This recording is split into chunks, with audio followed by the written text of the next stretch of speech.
course, also speak to us in that session as an industry player, Brews of a Better World with Green Energy. As you know, the Old Harvard List Group has, in general, also been a market leader in as far as green technology and greening their business models are concerned. I'm quite excited to hear from Mr. Angarmun this morning. That will be followed by the Managing Director of Resources and Waste Advisory Group, RWA Group, that will focus a little bit on Otjikoto Municipality's Waste to Energy project. Ms. Reka Soos will speak to us on that. And then, of course, followed by an international reflection on biomass logistics and business model in the port, the case of Port of Amsterdam in Netherlands.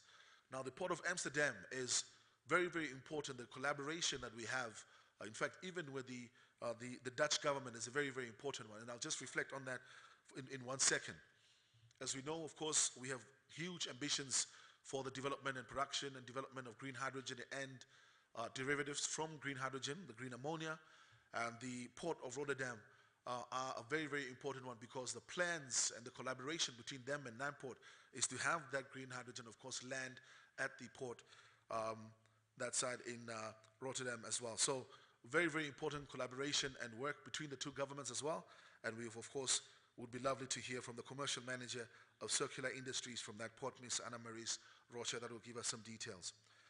After the break, after lunch, we'll have a brief reflection on the bush value chains and biochar business models, setting the scene for bioenergy projects. We'll hear from Titus Hayambo, project engineer at Biomass Power. We'll, of course, also hear from Ms. Yalo Shimutukweni, that will reflect on generation and capital projects from NamPower. As we know, NamPower has made some significant strides. The Otjikoto project, of course, one that everybody's talking about right now as well. They've taken a very, very solid approach in terms of empowering small and medium enterprises and making sure, of course, that Namibian businesses are also in that value chain. We know that a number of smaller businesses, of course, also signed agreements as off-takers of that bush by NamPower. So very, very important conversation that will take place a little bit later on in the program there as well. And then we'll have reflections on Steam Bio Africa project 3 years forward. That's by Mr. Colin Lindike. Mr. Willem van der Merwe will also be speaking as the founder and CEO of Africa Biomass Company and talk to us about the latest biomass processing equipment and techniques. Honorable Governor, that's a very, very important part of the production, of course, of the derivatives from biomass, whether it's the biochar or the charcoal, the technology involved, the efficiency of the technology that, of course, also have economic effects, and then the bottom line of most of these farmers that are in this business. We'll also hear from Mr. Ralph Dedick, Technical Advisor to Makara Bush Products. As I mentioned, this section really is about the industry players. Then we look at the biochar and carbon credit projects, introduction to atmosphere, developing renewable energy and climate protection initiatives across Africa. Mr. Gideon van den Berg will speak to us on that. That will be followed by Mr. Leon David Viljoen, who's the Product and Market Development Manager at Omni Biochar. And they'll talk to us about how they're empowering local communities through natural resource use, a case of community-driven biochar projects. And then quite a very, very interesting one, of course, also from Mr. Ek Volkman, the biochar manager at Paranam, very, very important player in that space. He will be reflecting on enabling climate-friendly bush control for farmers, the pros and cons of direct carbon credit revenues versus biomass supply models as well. And I'm hoping he'll also reflect on how the government can be able to support the farmers that are trying to activate the carbon credit revenues for themselves as well. So quite an important conversation. Each one of the sessions, Honorable Governor, will be followed by a panel discussion and opportunity for the floor, of course, to ask questions as well. And then finally, I think a very, very important one, financing and having capital for these projects, always an important conversation. We'll be looking at financing biomass value chains. Mr. Gerard Mukwahima, Head of Agri-Finance from Standard Bank Namibia, will do the keynote presentation there. And then Ms. Hildegard Martin, Sales Executive at Agribank of Agricultural Bank of Namibia, Agribank, will be here. I saw in Delaney also, the Senior Manager for Research there as well. I see you saw her in the audience earlier. And then Mr. Chombe Ndati, the Chairman of Congoland Financial Services, KFS, of course, also a long-term player in the space, will be giving us final reflections before we close off for the networking and cocktail event as well. So that's how the program looks like for this morning. So without wasting any time, please, can we all give a warm round of applause to the owner of the town, the custodian, which is elected by the people of the town to represent them, His Worship, the Mayor of Otjikoto, Gottlieb Shivute. Round of applause for him, please.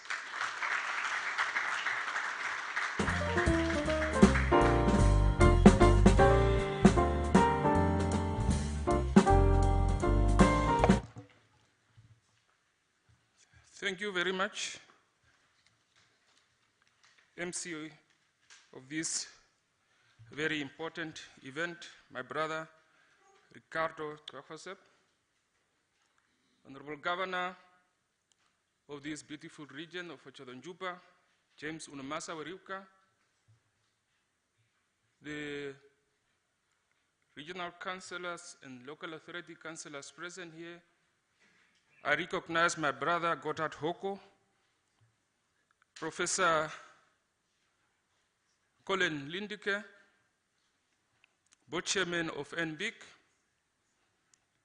Erwin Shipuka, in his absentia represented by my good brother Gerard Mukwahima from Standard Bank, the main sponsors, Mr.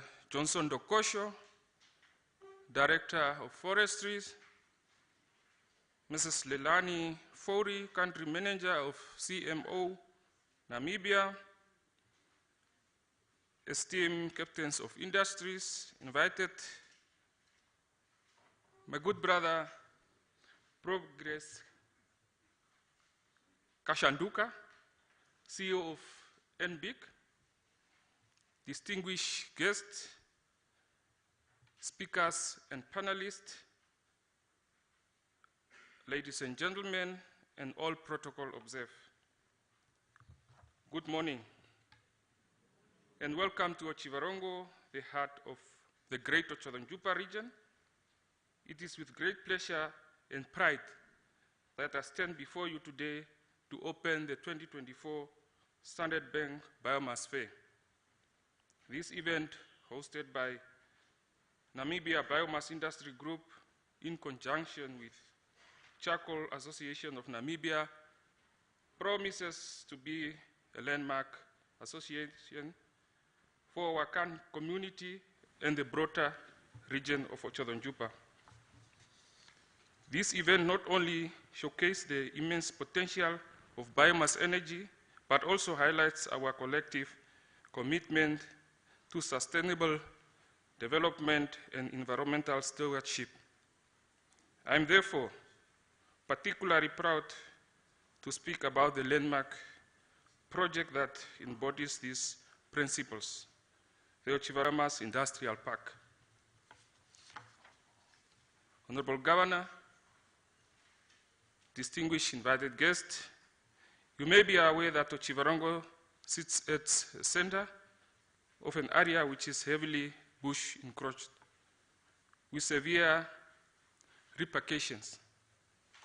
Hence, our envisaged Biomass Industrial Park project presents a unique opportunity to turn these unwanted bushes into economic value chain and develop a rural bioeconomy.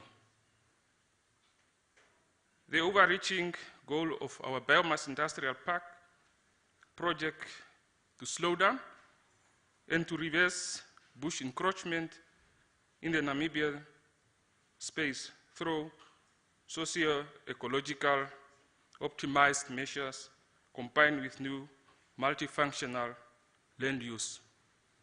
The Otjikoto Biomass Industrial Park represents a significant stride towards in our request to sustainable energy solutions. As many of you are aware, Namibia is blessed with abundant natural resources, and biomass is one of the most promising among them. By harnessing these resources, we can reduce our reliance on fossil fuels, creations of jobs, and foster economic growth, all while preserving our precious environment. The vision behind the Otjikoto Biomass Industrial Park is to also create a hub of innovations and sustainable practices in biomass energy and production. This facility will not only progress biomass for energy, but will also serve as a center of research, development, and education.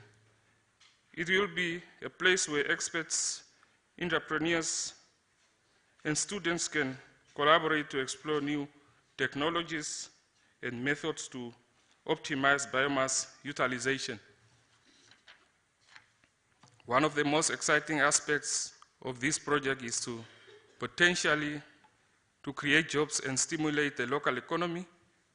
The industrial park will generate employment opportunities at various levels, from unskilled labor to high specialized technical positions.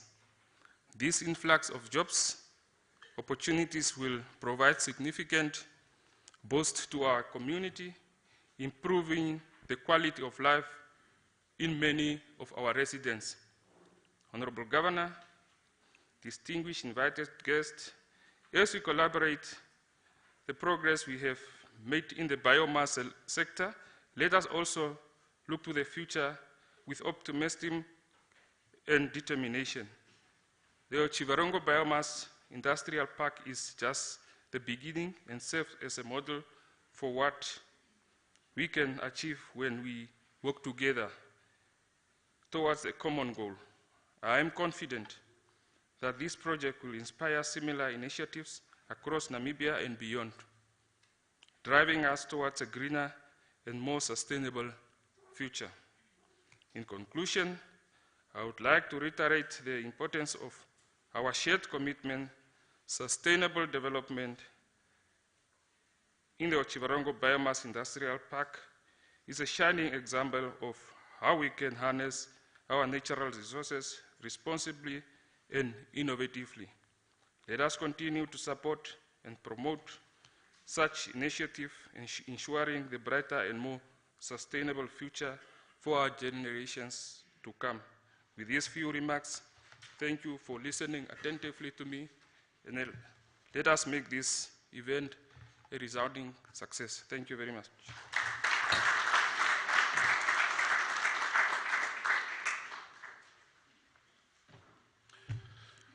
Thank you very much. They say when you visit a house, you must, of course, always be welcomed properly by the house guest.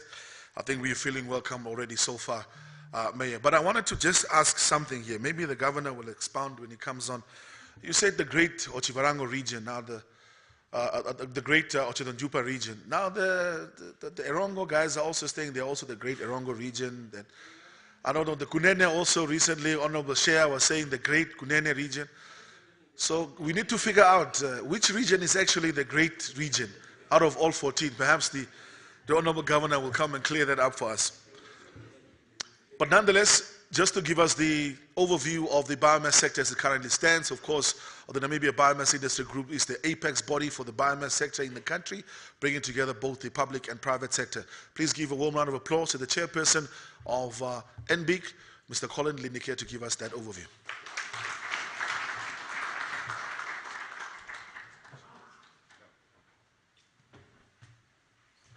Good morning, everyone.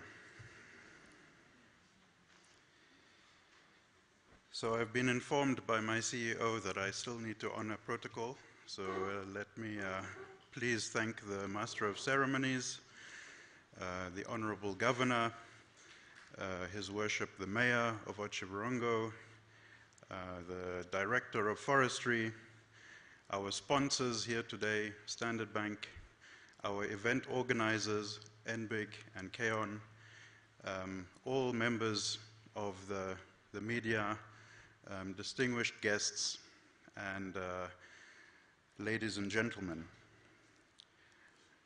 I'm here tasked to give an overview of a sector within 10 minutes, which is not an easy task, but I will try my best.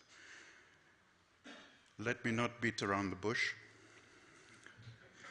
This last year has been an incredible one for the sector, a year of growth and pivotal moments that will really shape the way forward for the industry. First and foremost, in May this year, NamPower finalized a $2.3 billion investment into the biomass sector. This investment eclipsed anything that preceded it. They will be developing the first, and hopefully not the last, biomass power plant in Tsumeb, and this will pave the way forward for other scaled and national level projects within the sector. Not only is the construction of the plant already officiated, but as well as the offtake agreements for the fuel suppliers, which have now been committed and equate to 180,000 tons of bush per annum going forward for the power plant. In 2023, Namibia exported 270,000 tons of charcoal, and this number has been growing year on year without fail since before independence. That charcoal brings in export revenues of over 1.2 billion Namibian dollars, and the value of that charcoal is increasing year on year as well. And not only that, but the charcoal industry is also diversifying and modernizing. We're adding value to byproducts, we're implementing newer and more efficient technologies, and the charcoal industry is definitely one of the more mature biomass sectors within the country. However, there are new products and value chains emerging, one being biochar and the associated carbon credits with the biochar. Excuse me. Biochar is a game changer. Biochar is a way to capture all of the value locally and to benefit from all the co-benefits it comes with as a soil amendment, as an agricultural booster for crop production, and also as a way to finance projects with climate finance in an accessible manner.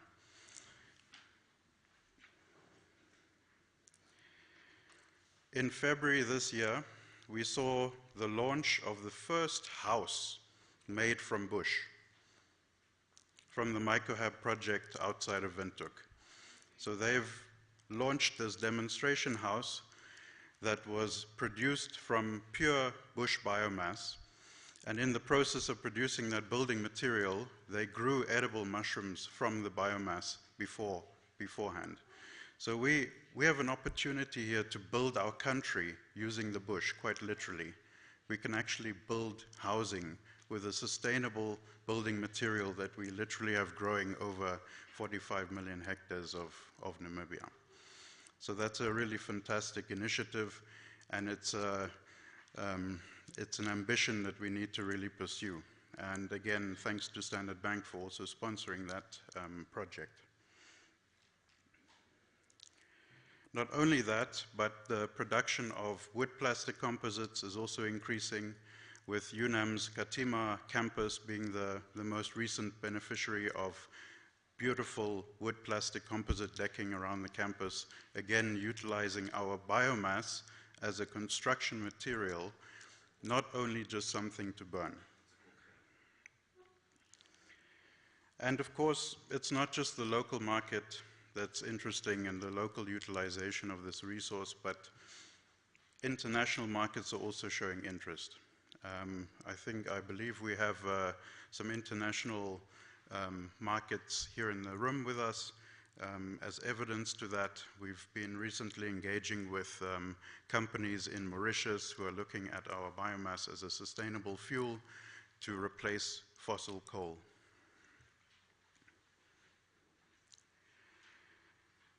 Obviously, we need regulatory framework that facilitates all of this development. And I'm very happy to note that the regulatory framework in this sector is now being updated and implemented and will be more conducive to projects and industry development in this space. We are looking forward to the new Forest Act. There will be a framework announced later today on the engagement of communal areas within the sector, and these are all extremely positive in the growth and development of this industry. And it gives confidence to international investors as well as local investors that we have a solid, robust framework around this industry. And with all of that, there was a recent mapping exercise of the biomass resource. And with all the growth that I've been mentioning and the new activities, the mapping exercise shows that we have more biomass today than ever before. So it means that nothing we've done up until now has really dented the resource. So it shows that we have a lot of work to do going forward. And lastly, as we face another drought year, our farmers turn back to the bush as a means to survive, as a means to keep their livestock alive, as a means to generate alternative income. And we cannot ignore the fact that bush, in very difficult times, becomes our support system for our agricultural sector. And we shouldn't downplay that. So with that, I'm really excited about what this event has to offer and what the next year has to offer. I'm sure that next year there will be other significant milestones reached. But we've made some serious headway over the last 12 months, and the future is bright for the biomass sector. Thank you very much.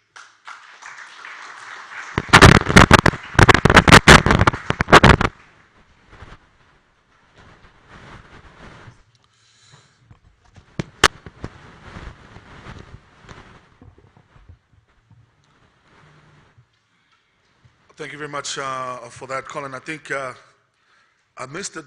I almost got confused there when you were saying that we built the house from this and then there was a byproduct of mushrooms. So I'm sitting in my mind, my first thought was, okay, so is the house growing into a mushroom?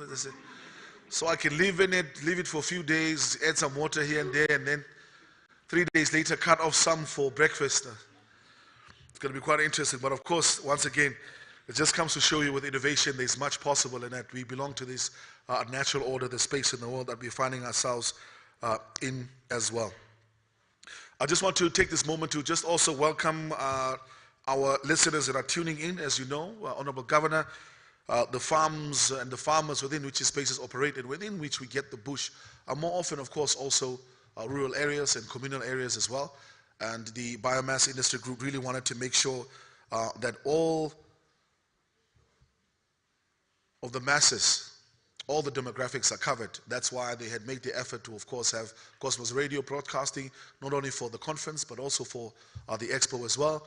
But at the same time, under the name of inclusivity, also have all 10 radio services of NBC that are also broadcasting live as well. So on that note, really, I just want us to give a warm round of applause to N-BiG for making that effort of including all Namibians.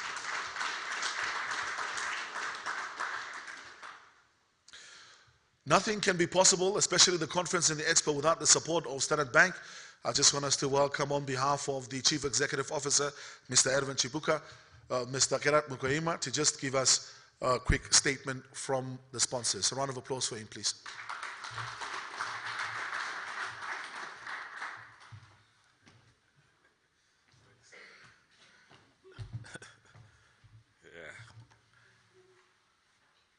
Your Honorable Governor,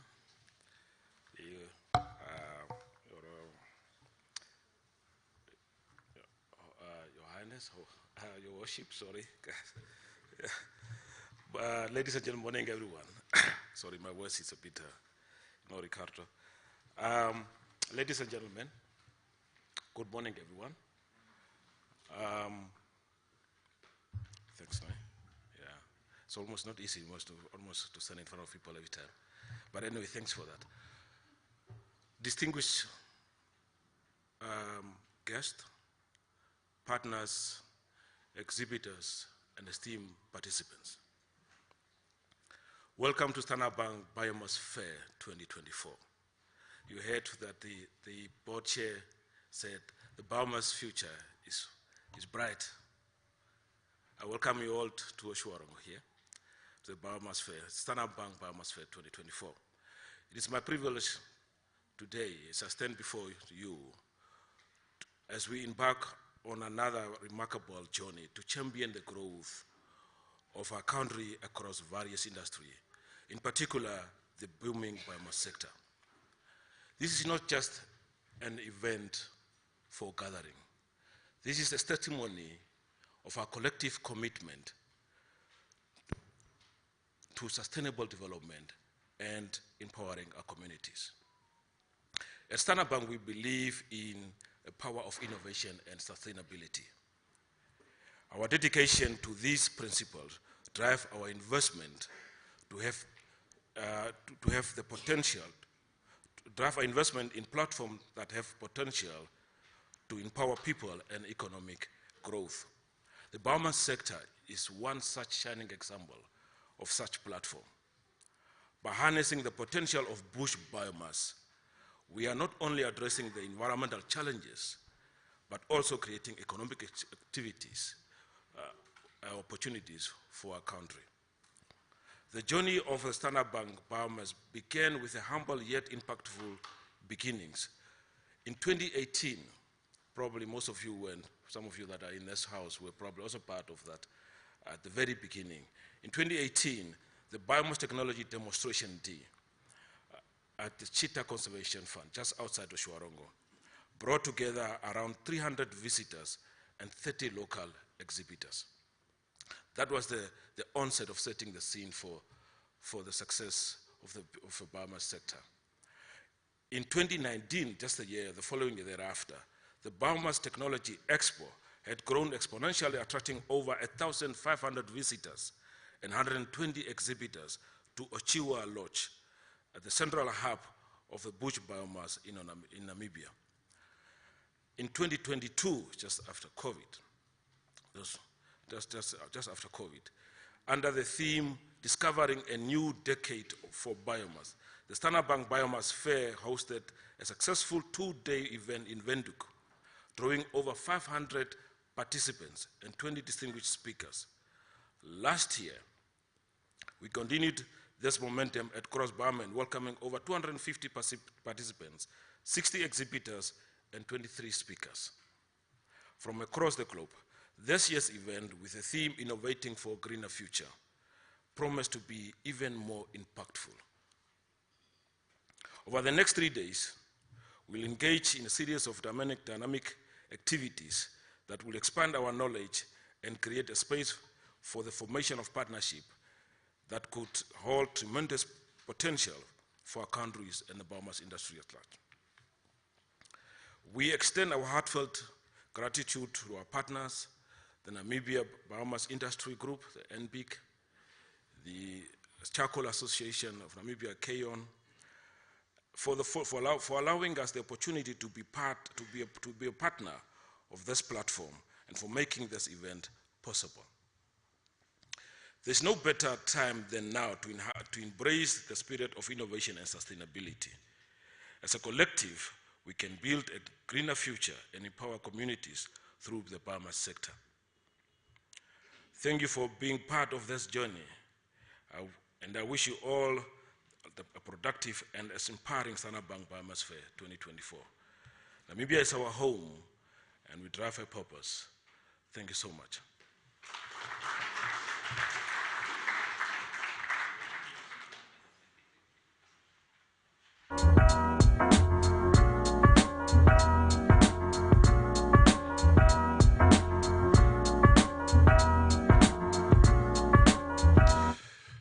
Thank you very much for that statement, and we forgive you for calling the mayor. What was the term that you almost used? Was it Your Majesty? But the good thing is, in Africa, they say that we are very happy with titles. Huh?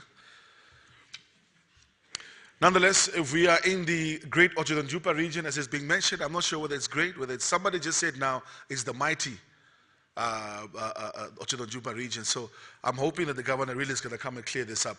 But there is a 4-8 primary school that wants to just reflect on the traditional talent or showcase traditional talent before we give the platform to the Honorable Governor to give us the welcoming statement and the keynote address that is for the day. Is the traditional group ready to come in, join us?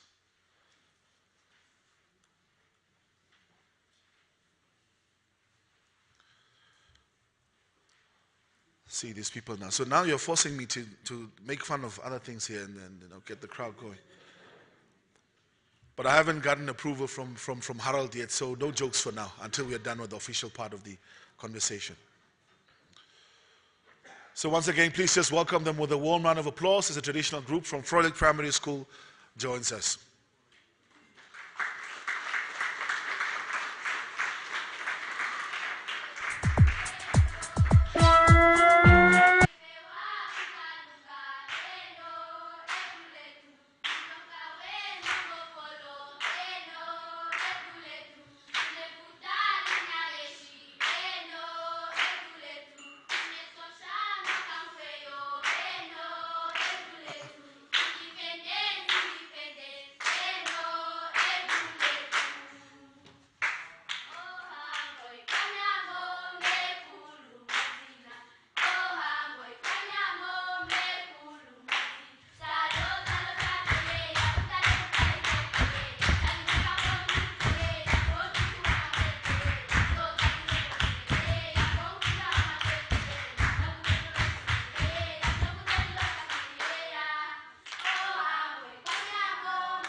Thank you very much. The one thing that's special about Otjivarango, and I think also the Otjikoto region, is just the cultural diversity. It would have been completely out of place for us to bring one cultural group, so we decided to showcase the different cultural tapestry that the region has to offer, specifically here in Otjivarango. In fact, some will even claim that places like Otjivarango, Tsumeb, Walfish Bay, and others are actually more Namibian than the rest of the country, but I'm pretty sure that the governor is going to make a point of mentioning that when it comes here on the platform.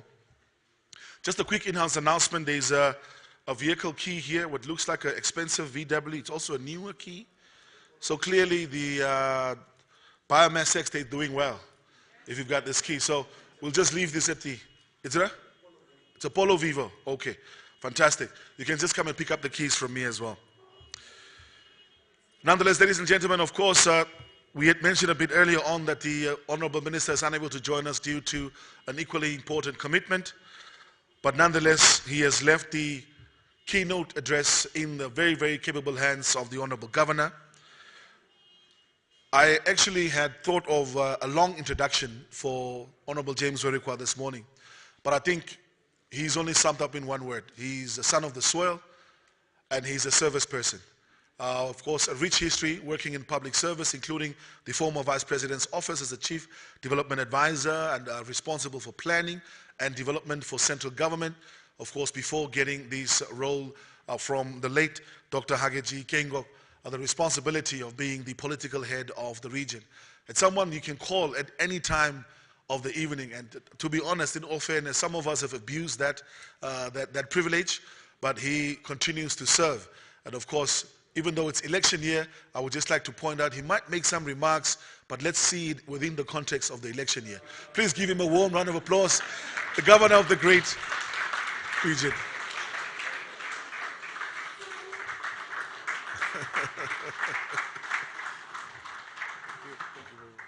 Please, you may be seated. Thank you very much, Ricardo. Thank you for the platform. I would like to recognize the presence of the Worship the Mayor of our beautiful town. Please, Mr. Mkwahima, is Worship the Mayor. You said, Your Highness, that's a higher, those are royal, that's royalty now. So he's Worship the Mayor, Godlib Kandiwapa Shivute. He's also flanked by my dear brother, who is the chairperson of the municipality of Otjiwarongo, Godard Hoko, the young man seated there. Of course, that's our chairperson. He's an honorable member of the council as well. He was supposed to be joined by Beripura Ivitikeko, who is the CEO of the Otjiwarongo Town Council, municipality, but I think he's not around here. Thank you very much. My brother, Colin, I saw that in your salutations, you only kept 2 positions, and you didn't, because you were afraid of, if I go to these names, I might mess them up. But be that as it may, we get down to the names. Colin Lindeke, who is the chairperson of the Namibian biomass industry, and of course with your CEO, Progress, Kashantula. Indeed, I'm also taking note of the presence of John Dokosho, who is the Director of Forestry, actually replacing Tate Hailwa. Indeed, we have walked trenches together, and those were not blood trenches. As you said, Ricardo, I'm not going to be political. We have to stick to the core. Today is about business, so we don't have to be political. Michael DJ, me and him have walked trenches, other trenches before, when he was still with Agra Provision. We have done a lot of other work together in other farms when I was still in the Office of the Vice President and Office of the President in my previous roles. So I'm actually today, I must say, it's the first time I'm seeing him wearing a suit. It's the first time. I've never saw Michael with a suit before. So for whatever reason, you got it. Though it's a black suit, or actually we're not at a funeral per se, but it's a good suit. It's a tuxedo actually. It's a good suit, I mean, like it there. So thank you very much. And of course, my dear brother Mkwahima, representing the CEO of Standard Bank, who's not here.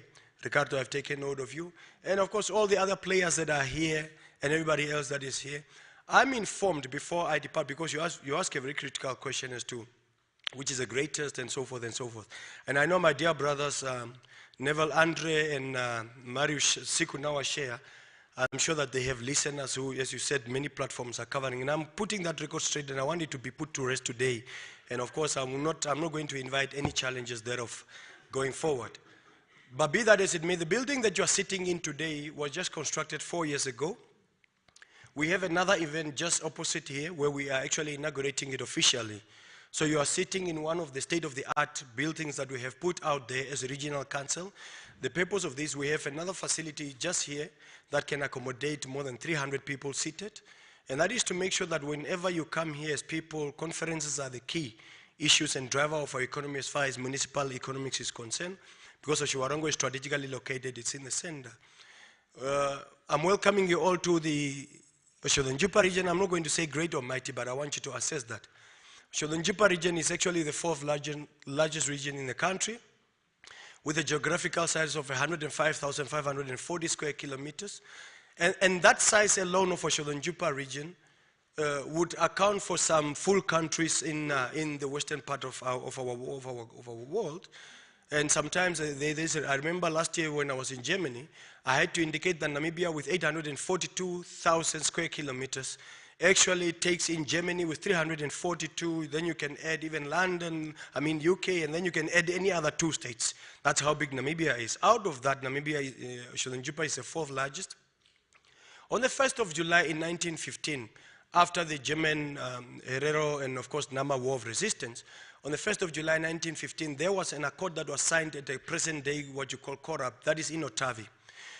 That is a peace accord that was signed, or peace treaty that was signed between when the German government or German army was defeated by the South African army in 1915. They had to sign a peace treaty to say that it ends here. So on the 9th of July, actually the 1st they surrendered, the 9th of July they signed, and in 1920 a monument was actually put in Otavi, Korab, that is Otjikoto region. Fast forward, when you look at the war of liberation struggle of the Republic of Namibia, when everything else was done and dusted, on the 8th to the 9th of April in 1989, a declaration was signed at Mount Echo. Mount Echo is just 70 kilometers from here. That is a declaration that paved the way for the independence of the Republic of Namibia. And the signatories by then included, of course, the the government of the Republic of Angola, representative of Cuba, representative of South Africa, and in observance was the US and it was the USSR. That is the very declaration that gave peace to nothing else but the declaration and independence of the Republic of Namibia. So when we talk of great and so forth, I want my dear brothers to take note. It doesn't end there.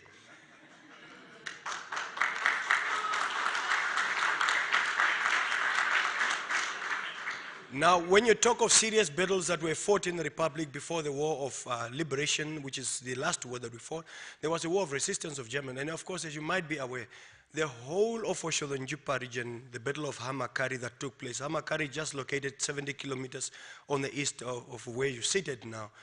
Not to talk of the Okahanja, which is actually where everything else. Remember that in 1816, when von Schmelen was sent from South Africa to come and do exploration work and involved in the introduction of missionaries in Namibia, his first point of arrival was actually in Okahanja. So if I talk, I will talk. Let me talk of the modern part of it so that my brothers don't keep on moving from great to whatever. Otjikoto region is a home to the presidents of the Republic. It's a home to the founding father of the Republic, just here at Etunda. That's where his farm is. It's a home to our former president, none other than Lucas Hifikepunye Pohamba, just at Otavi. It's a home to our late president, none other than His Excellency Dr. Hage Gottfried Geingob at Farm Hadaloha, 35 kilos outside Otavi. It's a home to our late Vice President, Tate Dr. Nikki Iyambo, 25 kilometers just outside Otavi. It's a home to our current president, Dr. Nangolo Mbumba. What more do you want? What more?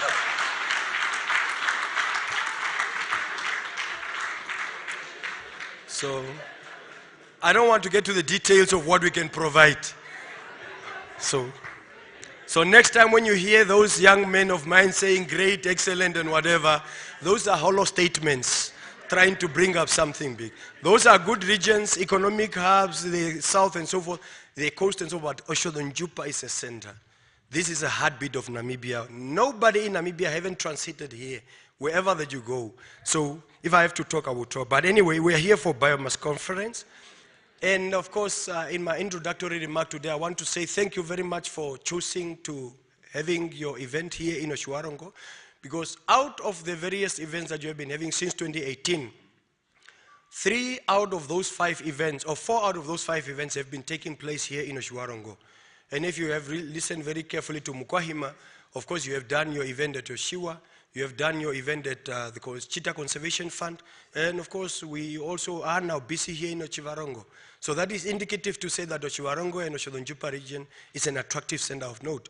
But I extend that to say also, we are focusing the biomass industry in Otjikoto region, because when you talk of the overall bush encroachment, whichever species that you can take, Acacia mellifera, all the acacia species, or sickle hug, whichever that it is, those are, Otjikoto region is one of the highly affected regions as far as bush encroachment is concerned.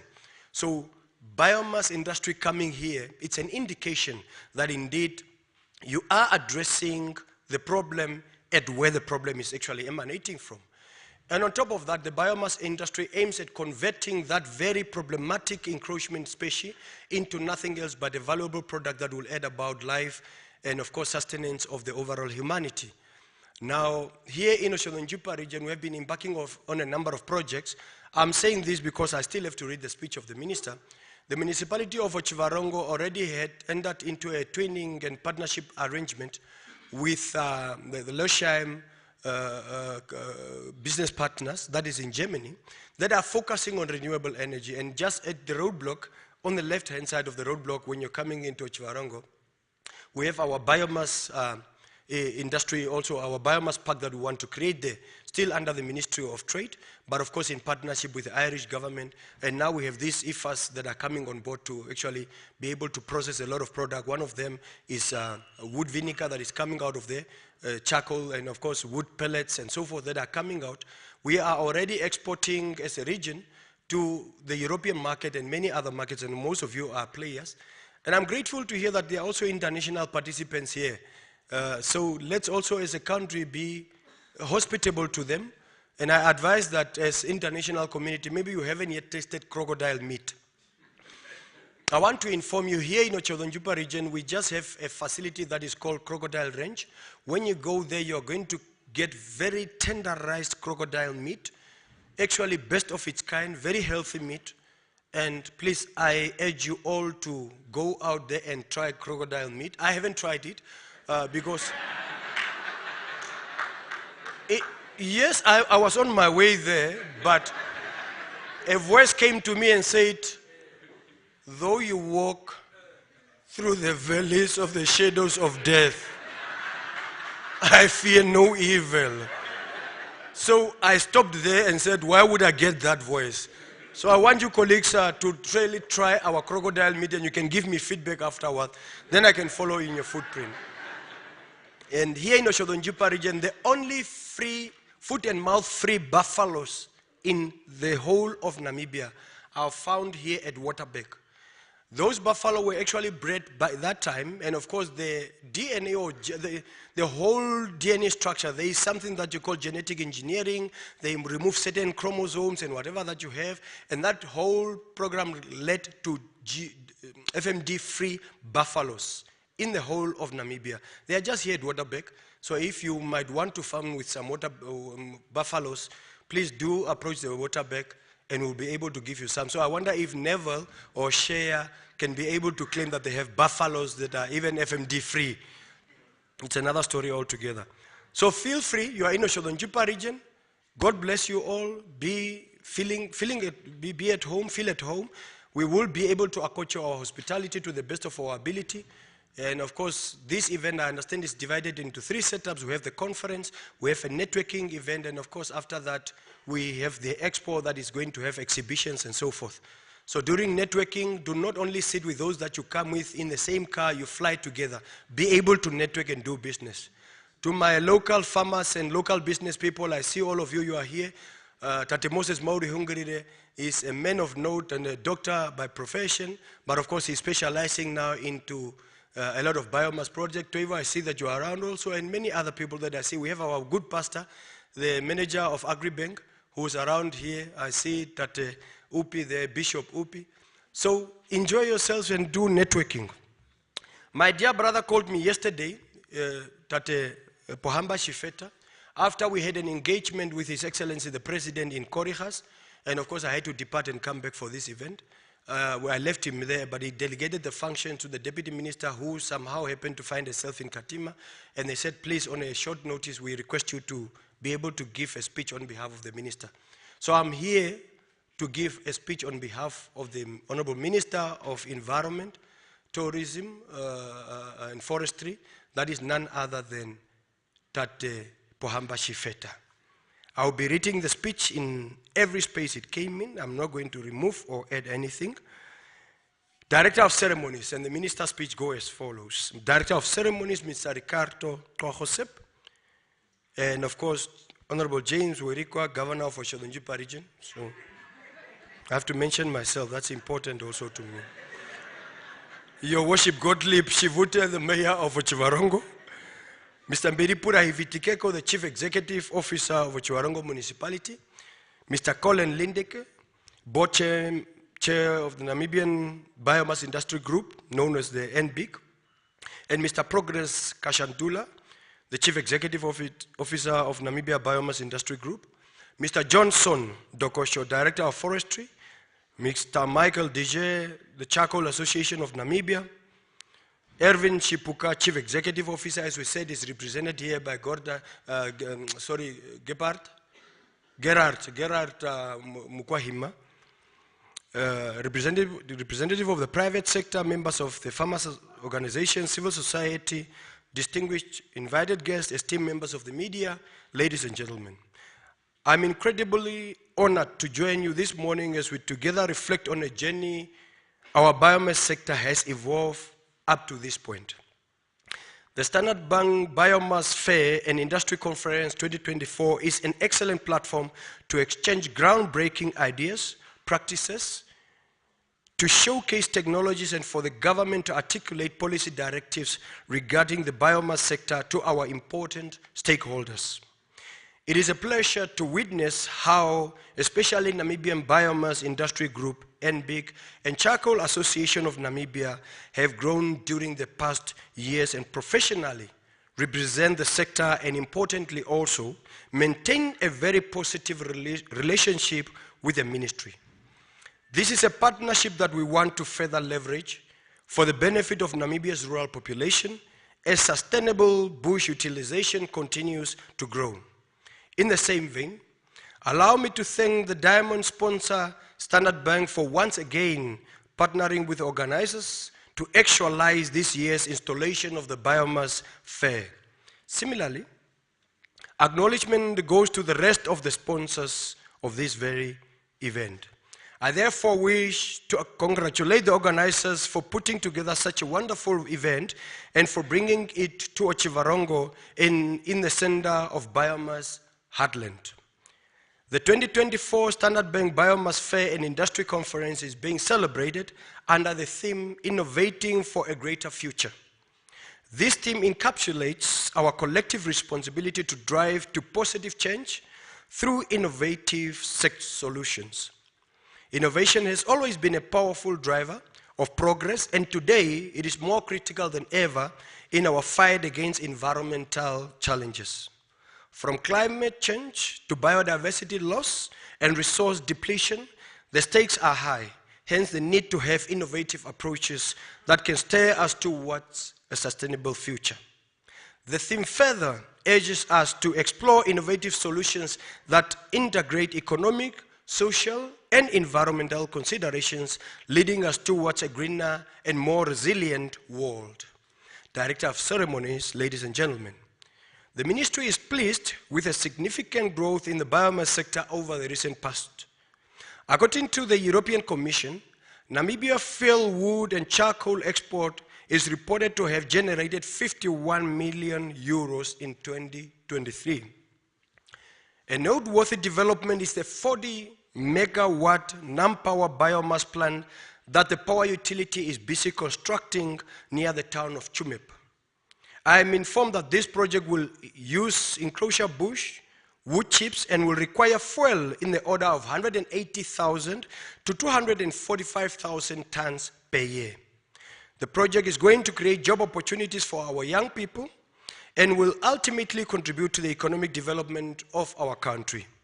I am pleased to know that someone on the group is going to give a presentation on the biomass power project. Bush encroachment phenomenon continues to present challenges in over 45 million hectares of the country, which could potentially generate about 1.5 billion tons of biomass. Of these, 30% could be harvested sustainably. To date, nearly 2 million tons of biomass are harvested every year, translating into thousands of job opportunities for our people.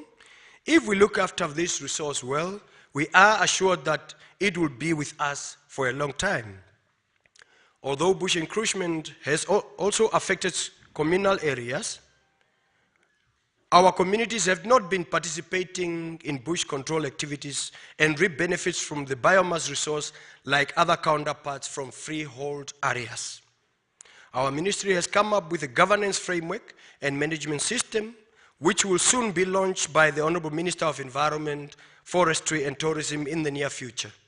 This framework will usher in an inclusive approach that will unlock bush value chain opportunities in selected communal areas affected by bush encroachment.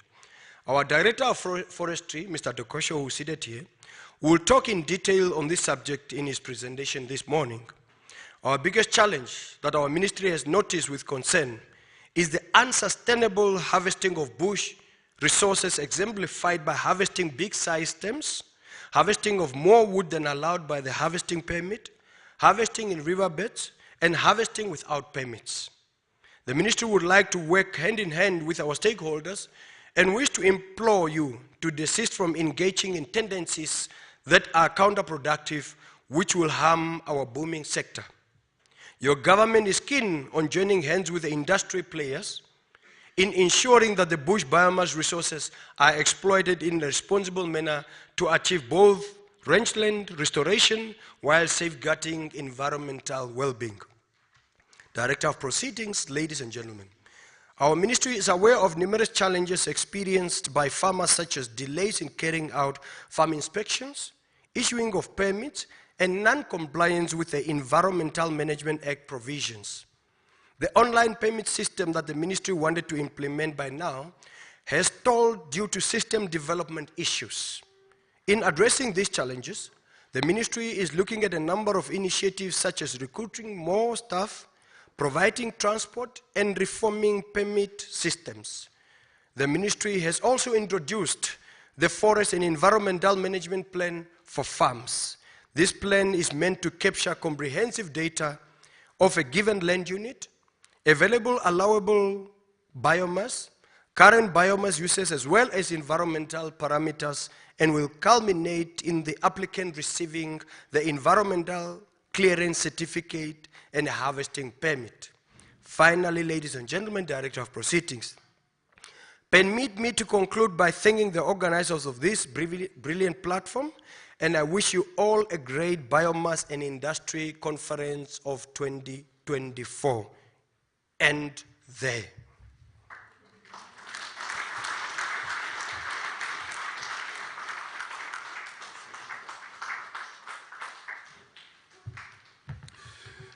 Thank you very much. I think the Honourable Governor came on the platform and said, I'm not going to get political at all, and then went to town. But nonetheless, thank you very much, Honourable Governor, for welcoming us. No matter the time of the day, you always find him with this level of energy, and we, of course, always appreciate that sort of energy and the commitment to the work. Nonetheless, we are moving on as we are still now part of the Environmental Sustainability and Best Practices session. The next speaker will just give us the insights. Of course, we are operating within a state architecture, a country that has got functioning laws, and the ministry, of course, is responsible on behalf of the state to look after the environment, forestry of this country. So please, just to give us an introduction on the communal governance framework and the forest management plan, please welcome the Director of Forestry, Ministry of Environment, Forestry and Tourism, Mr. Johnson Dokosho. Round of applause for him, please.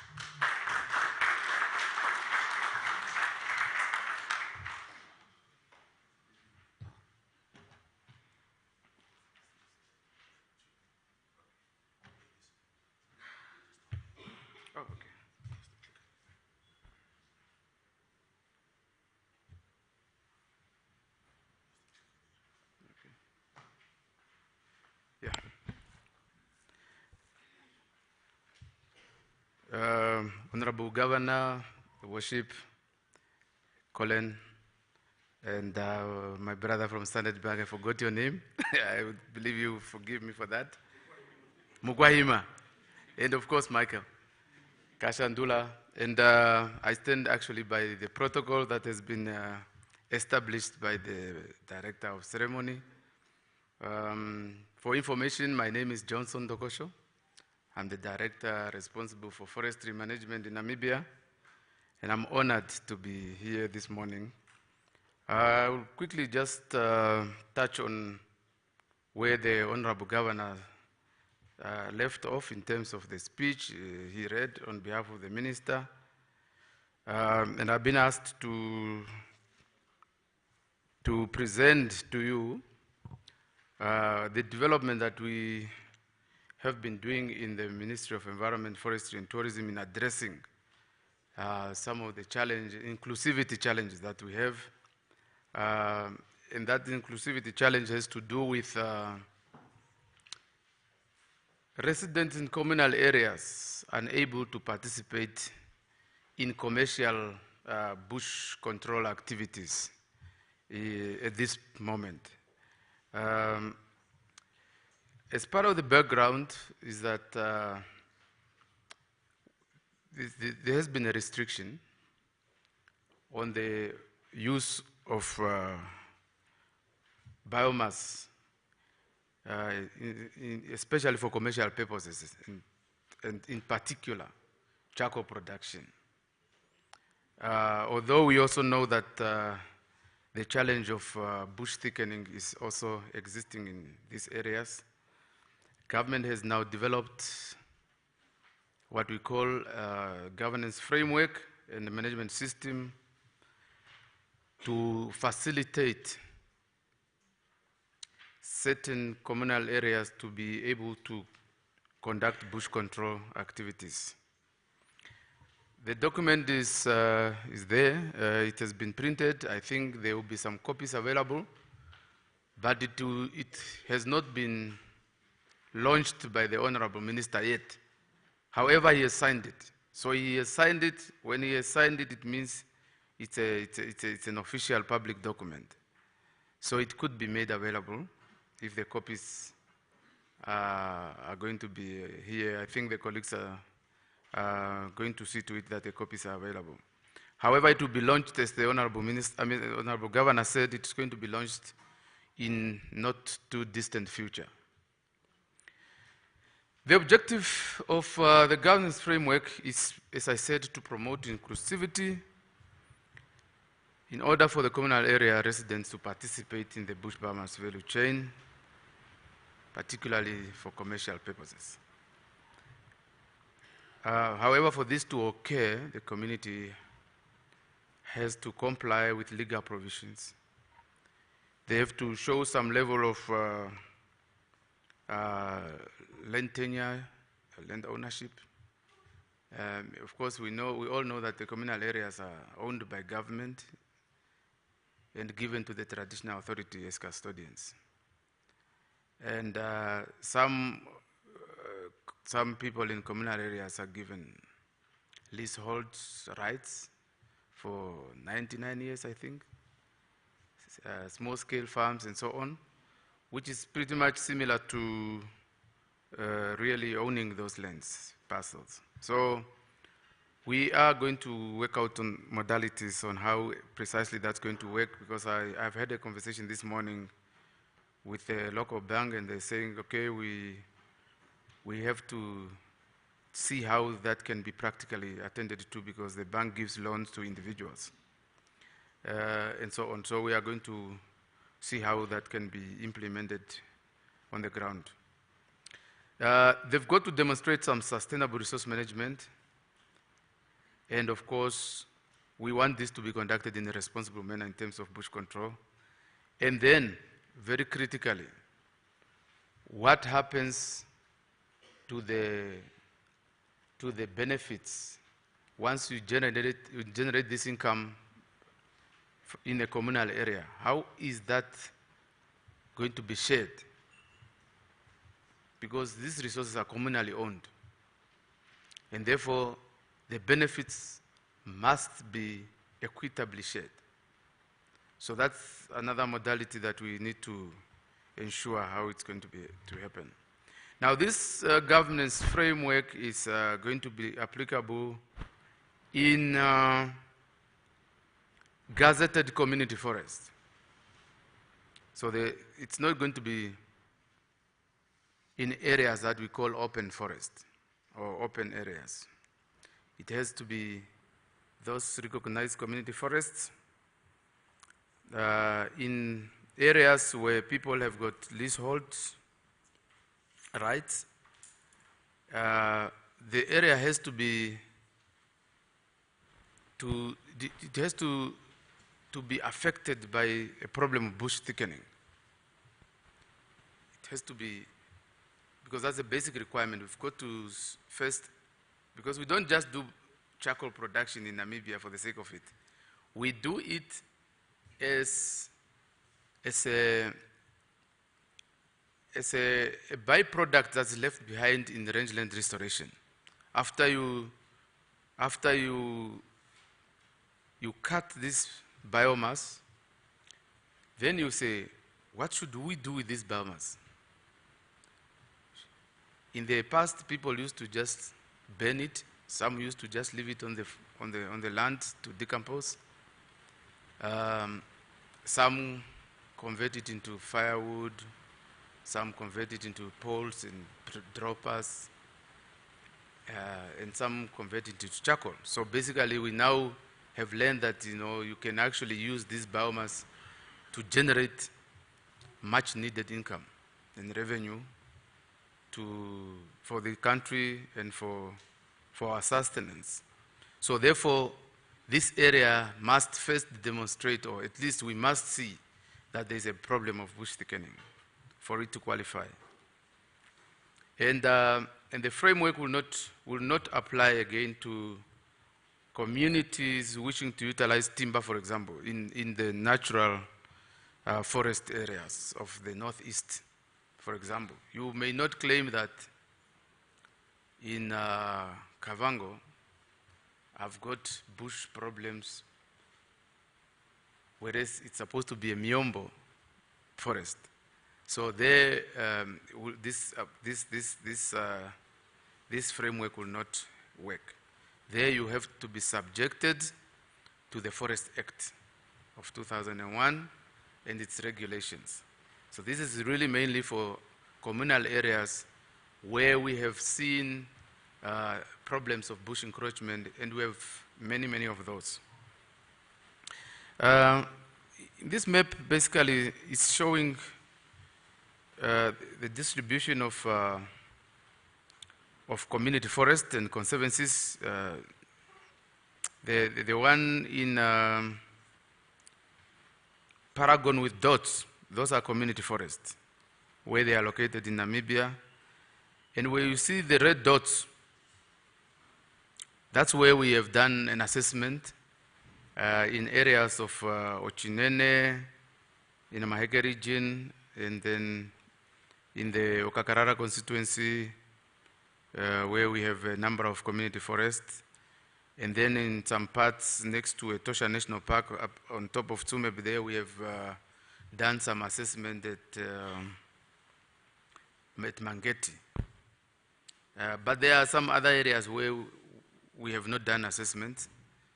The point in mind here would be probably areas around Omachete in Erongo region, and some other areas. But this is the where we have the red dots, that's where we exactly has done the assessment. We've actually seen that in some of those areas, there are this availability of bush resources that are worthy of engaging into commercial bush control activities. But if you can also see down there I think on top, I cannot, Ricardo, the point is not working. See, it seems, or the pointer, is it working? No. But you can see on top the Rundu, an area close to Kaudum National Park on top there. We also did an assessment there, and we found that there you cannot, there's no problem of bush encroachment in Kavango East. So those areas cannot participate in this activity. Yeah? Yeah, the example I think I've mentioned already, Ochinene, Inamaheke, Epukiro, Njou, Aseb, Morambawambinda, Oshombinde. Those are the community forests where we have done assessment. In Ochodonjupa, African wild dog, Odonahi, Shituo, Makata community forests, we have seen some. And then, as I said, in Otjikoto region, Mangeti leasehold farms or small-scale farms, we have seen tremendous problems of bush encroachment there as well. Now, how is this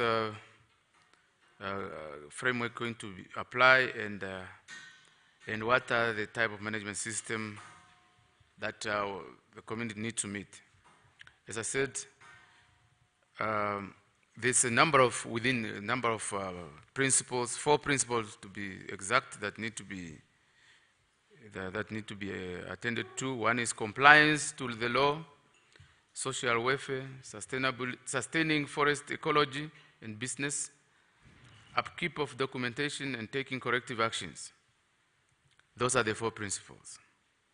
And then there are 10 criteria which detail how to satisfy those principles that I just mentioned. In other words, in terms of compliance, you need to have permits, you need to demonstrate that there's a bush problem, encroachment problem, you need to have some sort of bookkeeping and so on and so forth. And then I think at the bottom of all is that we need evidence that shows how the principles were satisfied and how the criteria were fulfilled.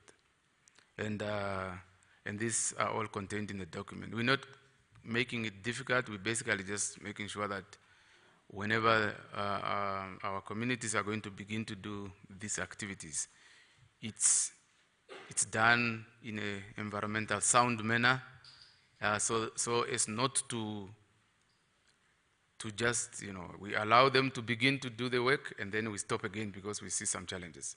So we really trying to ensure that we satisfy those requirements beforehand, and then once that is done, then the community can then begin to engage and also reap benefit from the bush value chains. So in conclusion, ladies and gentlemen, just to say that, as I indicated, the governance framework will be launched in the coming weeks, and then communal area farmers need to work with their community forests management bodies in the case of the community forests, but where we have leasehold farms, they will need to apply for bush harvesting permits, and then our officials would conduct resource assessment to determine the availability of those resources. And in some cases where we have forest management plans, the forest management plans need to be updated to reflect the availability of resources, but also how to sustainably offtake such resources. And then eventually the harvesting permits are issued, and then our community will be able to participate meaningfully and also reap benefit from these resources. That's just a picture showing, it's actually hard work. It's a lot of hard work involved, but I'm sure, as the Honorable Governor mentioned, that our community have always been excluded, so we really want to be inclusive, and we think with the right safeguards and monitoring and evaluation, we should be able to accommodate this sector that has been left behind. With that, I would like to thank you for your kind attention. Thank you very much. Republic of Namibia. We continue more with the program. We will have our next presenter, Ms. Lilani Fourie. I just wanted to check with the team whether her presentation is ready. Ms. Lilani Fourie is the country manager of CMO Namibia, and will have a conversation to us on the European Union Deforestation Regulation, or the EUDR framework and forest management plan. There's another colleague, of course, also joining, Ms. Elodie Ritzenhaler, from the EUDR. She will just come and join us at the panel at the end after Lilani Fourie and Ms. Lisa Broekhuizen have presented. But she will, of course, also speak on the EUDR when we have our reflections on the panel discussion. So, up next, please give a warm round of applause to Ms. Lilani Fourie, the country manager for CMO Namibia.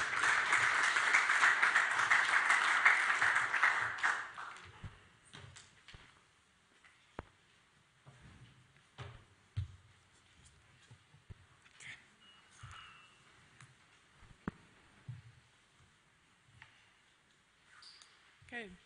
Good morning, everyone. I stand by protocols observed, and I want to say thank you for this opportunity. I'm not going to say too much, but jump into the presentation. So I'm here today to talk about the European Union Deforestation Regulation coming up now. So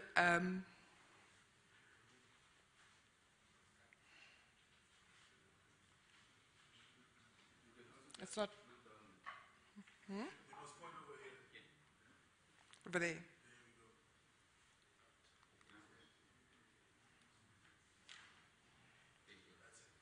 Okay. So this regulation covers products imported into all of the EU member countries. This map shows all the countries that are member countries of the EU. And the commodities included in this regulation are those: cattle, cocoa, coffee, palm oil, soy, rubber, and wood.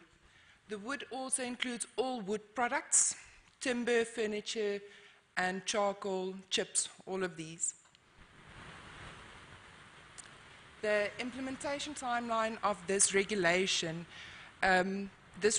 was approved by the EU Parliament in June 2023 to be effective as of 1st of January 2025. As you can see on the red arrow, we are very close to the end of the implementation period of this. So this means that any product entering into the European market, that is any product in a container that lands at any of the EU member countries as of 1st of January 2025, needs to be compliant with the EU deforestation regulation. The requirements of the EUDR are at forest level, that it be deforestation free, that the area where it comes from be mapped, and that it be legally produced. For the supply chain, from the producer to the person importing it into the EU, and also anyone trading inside the EU with this product, it has to be traceable and it has to be legal. Deforestation free means that it comes from land that has not been deforested after the cutoff date of 31 December 2020. So the EU has generated maps from satellites to determine forest cover and possible forested areas. And those maps are dated 31 December 2020, so they have a map showing what the conditions were like at that date.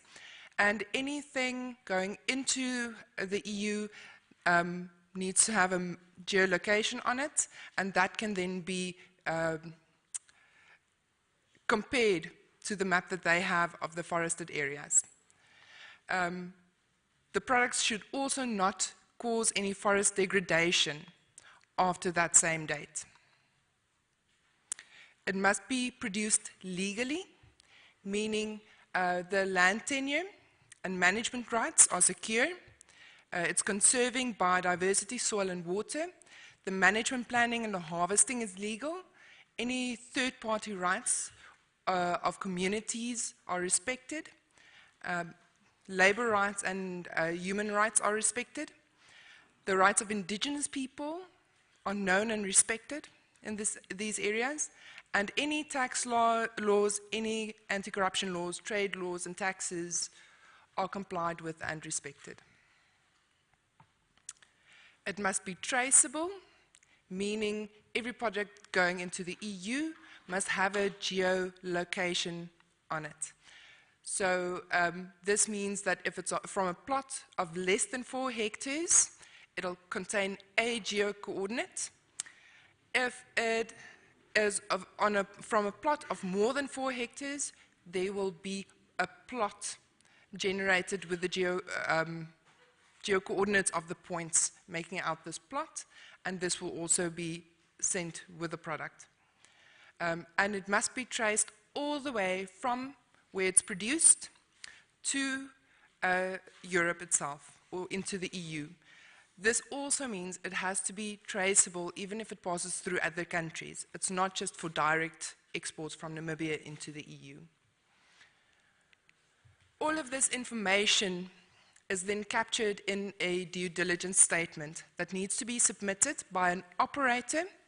This operator is the first legal person in Europe, the first legal entity or natural person in the EU that's making this available on the market, meaning that is buying it for the purpose of reselling or within the EU market.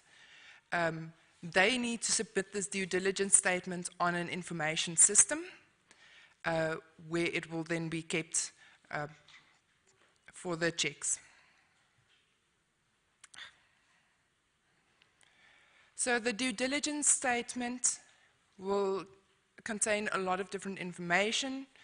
The first thing is information gathered about the entity, the producer or the trader or whoever it is in the supply chain. It must contain the description and trade name of the product.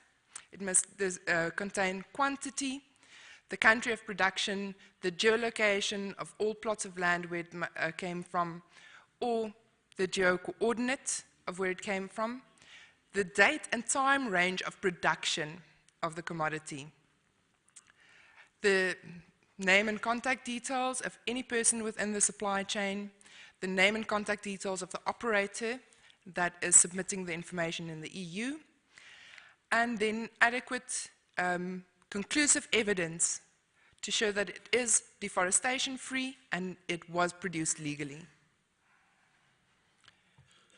The next section on the due diligence statement is the risk assessment. The risk assessment, there will be risk assessments done at various levels.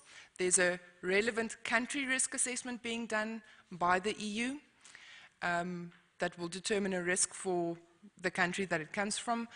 But at ground level and at the level of every trader in the value chain, more risk assessments need to be done.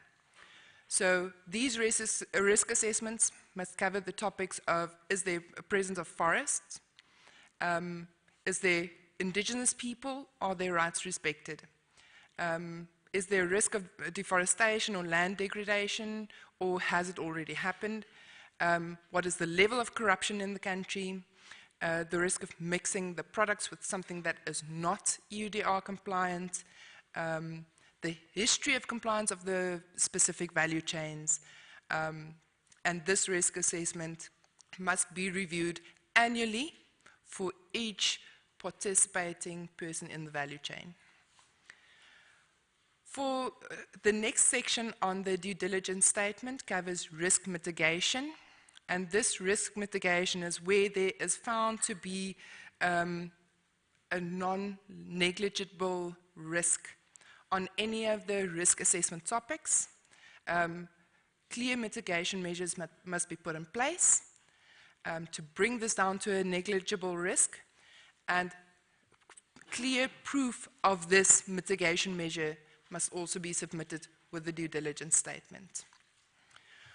So the 4 steps to doing your due diligence is firstly the information gathering, your risk assessment, the risk mitigation, and your georeferencing. So CMO has developed a few apps. We've had apps before that we've used for certification management. We've adapted these apps to also support our members with EUDR compliance, and these apps are available to outside organizations as well. So these apps we've developed are called Empower and Tracer, and they work in the different levels of the supply chain. Empower is at ground level or producer level, and Tracer is for any trader up in the supply chain. The 2 apps have different information that they gather. So on Empower, we have the onboarding, which is the information gathering for the farmer, the producer, or whatever you want to call it. It has a risk assessment that's done. There's a risk assessment on the group done, and a risk assessment at producer level that's done through an audit that's done. And it also gives you the risk mitigation when we raise findings, and you have to add, there's a section that you add on what needs to be done and how does it need to be done and what needs to be submitted to close those findings, and that then gives you your risk mitigation measures. Empower also captures the georeferences. So whether it is one location or plots of land, the Empower app also captures that. Tracer is from more of a trading side, so it's more for the traceability of the product, but it also has the function of doing legal checks as a risk assessment and raising findings and writing these the risk mitigation app to close the findings on the app itself.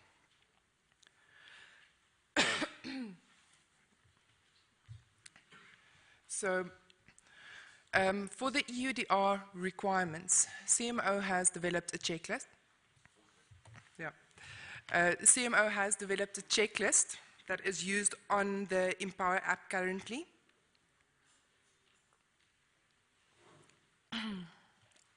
This checklist covers 7 principles. It has 13 criteria, 37 indicators, and 12 of these indicators specifically relevant to smallholders.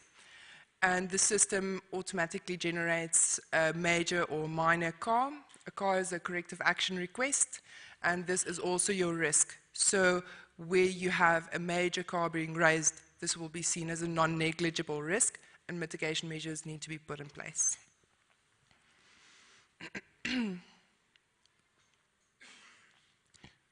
Okay, so I know working from the bottom up, we've had this struggle starting with the traceability systems. If you're looking from the bottom up, you see a straight line to Europe. I sell my product to the next processor, he sells it to an agent, and an agent sells it into Europe. It looks very straight. These lines are not straight. And with the CMO apps, we have went and grouped functions within the apps. So the blue part of it, that's the last part of that thing, that portion is covered by the Empower. It can also be done on Tracer, but Tracer does not cover 100% of what the Empower app covers.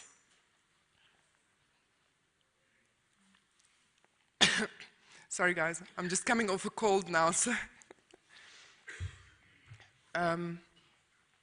And then the second part is covered by Tracer only.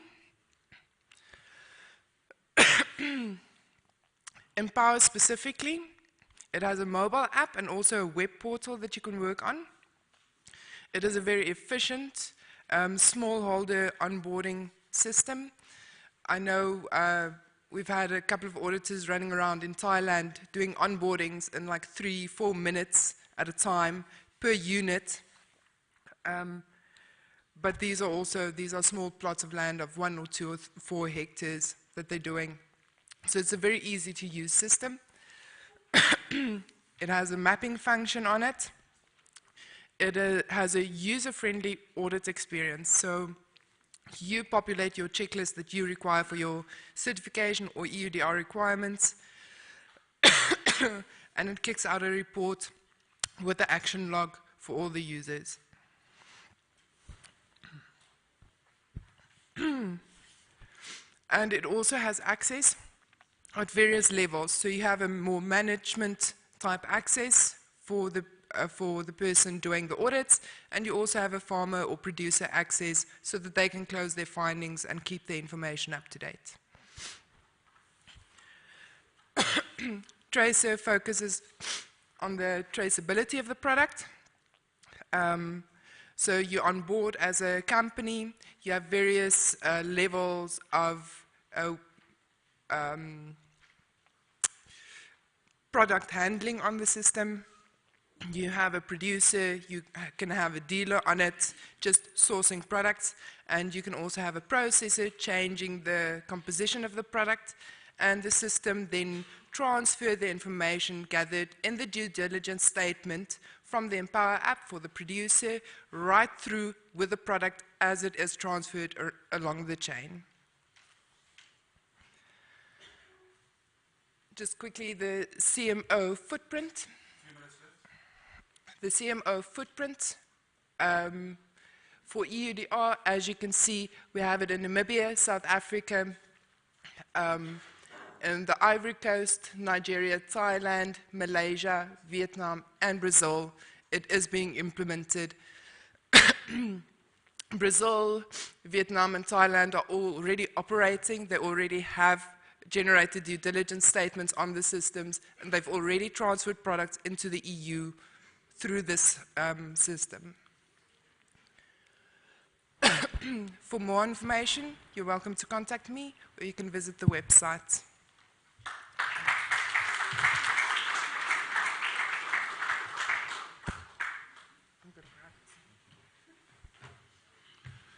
Thank you very much, Lisa. Oftentimes, Lelani, my apologies there. Oftentimes, of course, when you fall sick or any opportunity that you get, you will take that opportunity to stay at home and rather rest. And seeing Lelani come out here and, of course, attend the conference can only mean one or two things. Either she loves her job very much, or she doesn't like the boss too much. So it can only be one of those two things that will make you come and stand on the podium while you're not well. But thank you very much, Lelani. Please give her a warm round of applause.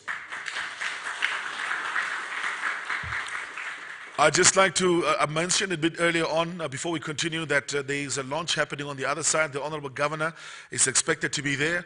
But Honorable Governor, I just want to ask you to please quickly come to the stage. We just want to hand over the framework to you, alongside Colin, as well as the coach. Oh, already done. Colleagues, you are spoiling my ceremony. Eh? I had the whole thing planned with pictures and everything here. All right. No, but then it's all good. But I think we can do it. Okay. Can we just join us here on the stage just for that picture quickly? The Honorable Governor. Yes. With the framework? Yes. Just a quick one here. Progress.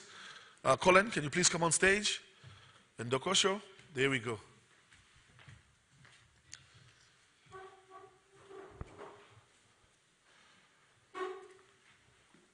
Your Worship, can you also just join us on stage? I see Michael is out. Honorable Governor, if you can stand in the middle, please. Thank you. Protocol.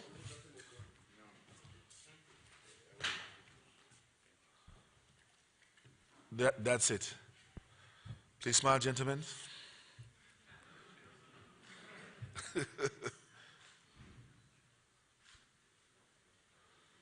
Honorable Governor, we got Michael in a suit this year, but next year we'll make sure Colin is also in a suit. A round of applause for the Governor. Thank you so much for joining us.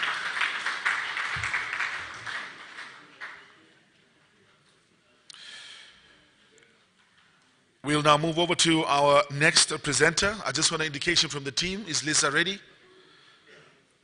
Thank you very much for that, gentlemen. We're still continuing with the first session.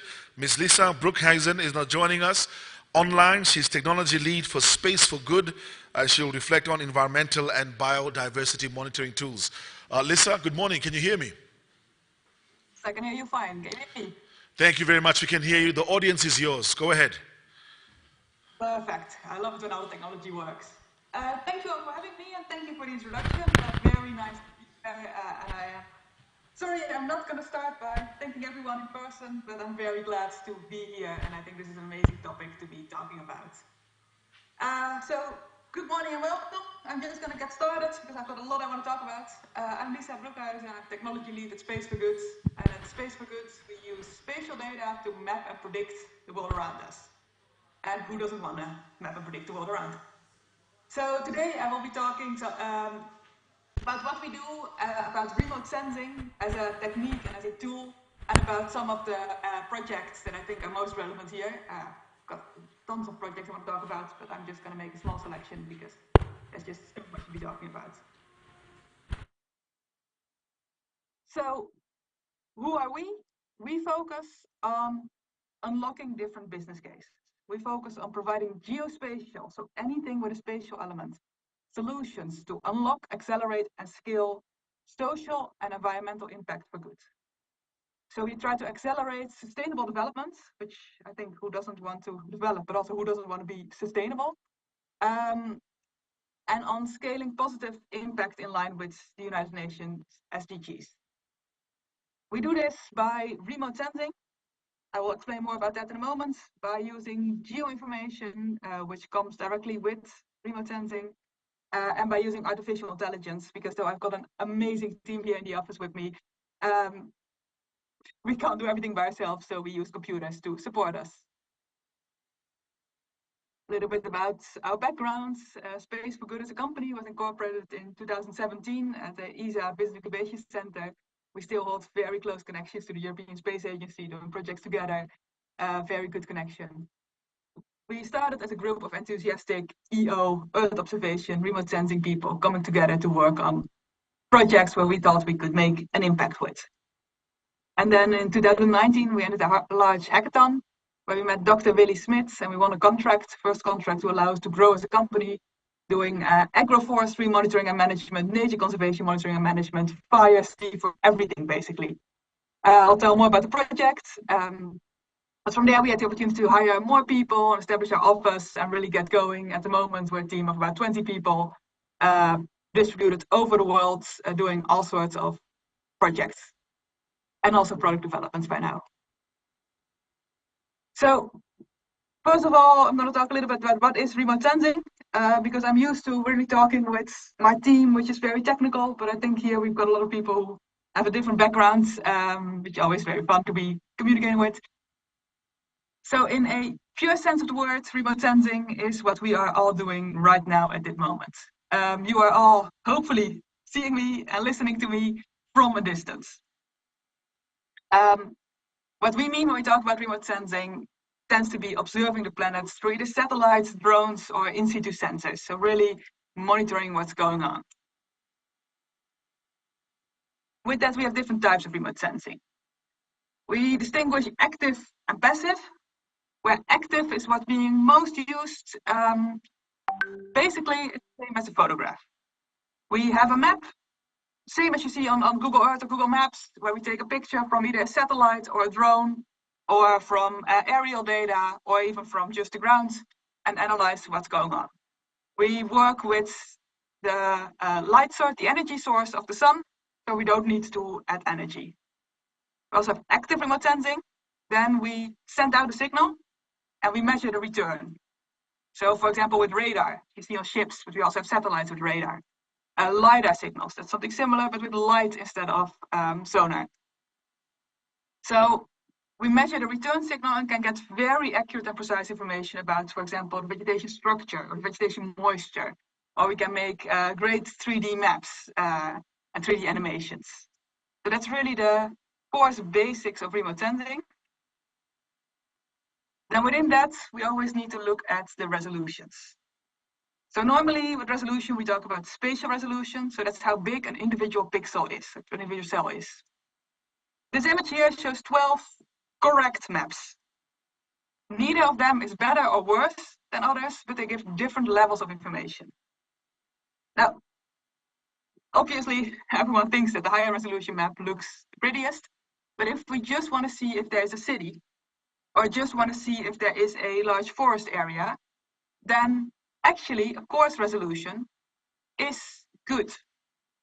It allows us to analyze the data very lightly, using less computing power, and it's a lot less susceptible to noise. In the higher resolution images, you see quite a lot of green data. Well, actually it's a city, so you would want it gray in this case. If we want to map, for example, the size of the lake here, we might want to go for the 90 or 120 meter resolution. If we want to analyze the whole world, especially if we want to analyze it over time, then we want to avoid the 10 meter resolution because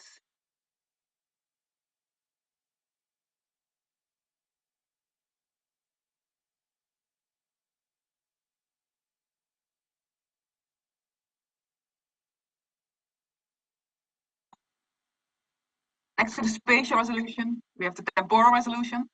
So that means how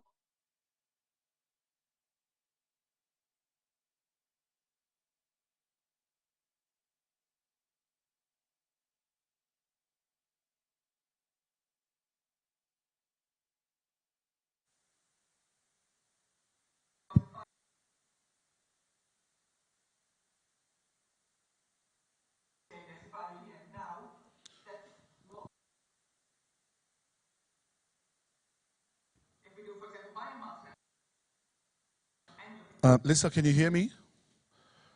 Lisa, just give me 1 second. I'd just like to ask the audience, there's someone in the room that's also streaming on the phone. Can you please stop streaming? There's someone streaming, that's why we can pick up the little echo in the background. So either you are present in the room or you can stream outside, because it's, yeah, there's someone watching on the phone, the stream. Thank you very much, colleagues. Lisa, you can continue. Thank you.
thousands in orbit now with over 50% increase in the last 10 years. So we're seeing more and more We have better optical data now, better pictures. We can work with 30 centimeter on commercial satellites, so seeing really small, seeing really individual trees based on only satellites. We've got many benefits. Global coverage for some satellites, like Planet, we have daily revisit time, so a lot of updates with a lot of different sensors. Historical data, which is something that's amazing with remote sensing. We can get the data from the 1970s back and track how an area has been doing. Now, with fieldwork, you can't exactly send out people to go do fieldwork 10 years ago, but with satellites we can. It's affordable, a lot of these satellites have free data, and it's very uniform and can be made very transparent. So that's a little bit about basics, and now I want to share some of the stuff that we have been working on ourselves for over the past years.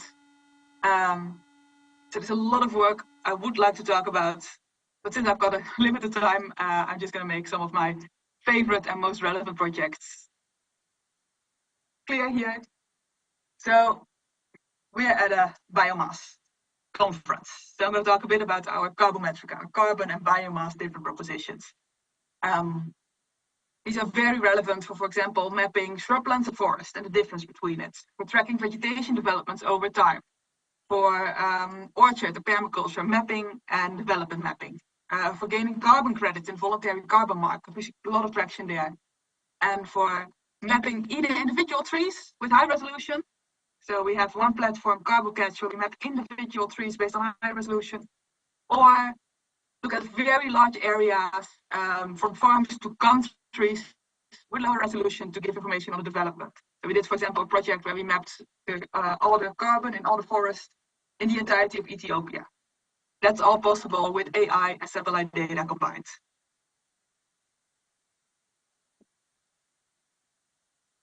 And then this is one of my other favorite projects, looking at the vegetation state. So here we looked at Burkina Faso, where there were a lot of new plantations for carbon offsetting, and they managed to support tree planting organizations in order to find out which plantations are not performing well.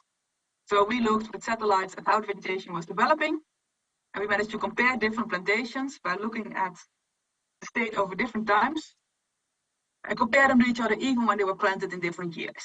Now, why is this useful? This helped management to make earlier interventions and preventing the high tree mortality rate they were seeing. The Reforester project, this is looking at about 200,000 hectares of rainforest, agroforestry, and nature conservation in Indonesia, and this is where we do basically everything we can think of. So we do deforestation detection and alerts. We send out WhatsApp alerts to people in the field to take action. Fire detection with the same kind of alerts. We do biomass assessment in dense tropical rainforest and even some tree species identification. Historic land use and land cover tracking, etc., etc. Also the deforestation prediction, a lot of different layers. Like, ask me a question afterwards because I think I'm going through my time. Biodiversity is a really hot topic and I love talking about it. So we were one of the semi-finalists of the X Prize Rainforest competition, looking to monitor species within a small area of rainforest without entering that area. So then we're talking about having a fleet of drones to monitor and to map out exactly what's going on and what are the differences between the different species. Really high-tech data solutions coming towards a lot of different results, looking at vegetation structure, structural diversity, tree species identification.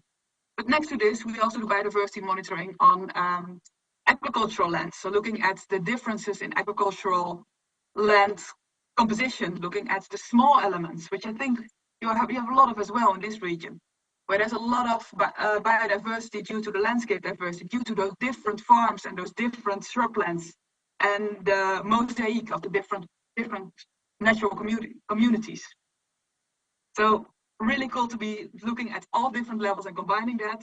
And we are working some projects with only satellite data to give some insights, and some projects with satellite data, and we work with partners. We're doing eDNA metrics, the smallest kind of thing you can think of in the field, and doing sampling of sounds, acoustic sensors to listen to how many bee species there are and relating that to the satellite data information.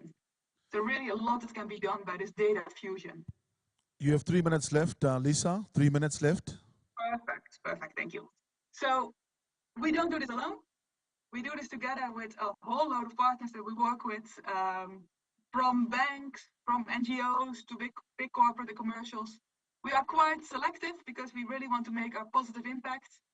But other than that, we work with anyone we think can help us, or who, better yet, who we think we can help to provide a positive impact on the world.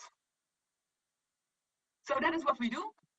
Earth observation, monitoring, reporting, and verification solutions for social and environmental impact leaders around the world, for people who actually make the change. And I even have time left. Thank you. You can reach us via our website at spaceforgood.com, me directly, for Lisa at Space for Good. And if you have any questions or any points for the panel, please let me know. Thank you very much, Lisa. Round of applause for Lisa. Can I please ask if you can come join us on stage for that Q&A session? Ms. Ndokosho, please also make your way to the stage. Lisa, can you hear me? Please stay online. We're going to take some questions from the floor now before we let you go. Can you still hear me, Lisa? No. On stage, please. Yes, perfect. There we go. There we go. You can take a seat there as well. Two of you and Ms. Ndokosho there by the corner. Thank you very much. So the session one, we were basically looking at environmental sustainability and best practices. We just wanted to give you the platform, of course, to reflect on and ask some questions that you might have for the panelists before we go for that tea break. But allow me to just introduce Ms. Elodie Ritsenhala, who is, of course, also forms part of the EUDR conversation with us this morning. And I just wanted to give you a platform, Elodie, please, just to, since we didn't give you a platform to present, just to at least give us just one or two insights, high-level insights from what you wanted to present. Very, very short, one or two highlights before we get into the Q&A session. Microphone is right there next to you. Very good. So thank you very much. I'm very glad to be here today with you and to be able to exchange with you and to present to maybe a bit more the EUDR, while Lilani did a pretty good job, I have to say. So I've been able last few days to meet some of you already and some stakeholders from the public and private sector. And so maybe well, I feel that in your sector, in the charcoal sector, where you are a key stakeholder in the exports to the EU, and you are already well prepared, and I'm not sure that this EUDR will be an additional burden for you. And so maybe to add few elements to Lilani. So who are those who have to comply with the EUDR and to do this due diligence statement? This is what we call an operator. So who is the operator according to this EUDR regulation? This is the company who put the product on the EU market. Okay, so it means that this is the one who is responsible of doing it. So how and what are the requirements? As Lilani said, you do have to comply with legality issues on human rights, labor rights, and also environmental issues, of course, things that many of you already know. And then, I mean, the documents have to be put on an EU platform, and these EU platforms, if you already work and for the EU and sell your product to EU clients. So this is the EC, the EU customs window, where apart from the documents that you normally fill, I mean, to say, well, what are the quantity of charcoal I do have to provide, I do have in my container and so on. Elodie, please don't forget the microphone. Oh, I'm not in front of the, sorry. And so here it is. So it's to try to make things very, very specific. So here it is. And then it's like I understood that there were some fears in Namibia about, yes, what is a forest? Here again, I mean, the EUDR regulation is quite clear, what we call a forest. This is a surface below 0.5, which is more than 0.5 hectares, and with trees that are more than 5 meters high. So what I understand about this bush encroachment, it means that it cannot be considered as a forest according to the EUDR definition and according to the FAO definition of what is a forest, okay? So it means that globally, you're sure that the charcoal that is produced with bush encroachment, I mean, you are compliant with this EUDR regulation, okay? If also on legal matters, you're on the right track, which is, I understand, I mean, the case, because you already worked a lot, I mean, to make this sector highly sustainable, and even, you know, I think that all the work that has been done by the private stakeholders, but also with the government and with the ministries is really awesome. And so congratulations, because I'm really impressed by well, what you've achieved so far. And also I understand that also you're quite in advance, because you are even working on carbon emission reduction, which is not required, you know, under EUDR. So it's like, really, it's like, I have to say that I'm quite impressed by what has been achieved so far. Thank you very much. A round of applause to LOD. We'll take some questions from the floor now for either of the speakers that are on the platform right now. Just by raising your hands, please, just one question or comment per delegate. Please raise your hands, microphone comes to you. You stand so that the camera is able to pick you up there as well, and then we can give you that platform. Please keep it short and sweet. Good morning. My name is Otjikoto. I have just a short question for Mr. Biochar. And when he made his statement about the framework for charcoal, I don't know whether we get more insight tomorrow maybe, but yeah, I just want, because according to the government, our bush is declared as forests, which I don't see is a relevant term, because that makes a lot of, well, gives a lot of problems. And then, we heard a lot about plan for the communal areas, but we didn't hear anything for the commercial farmers which are currently allowed to do charcoal. And we have some issues with permits being issued or not issued. On a random scale,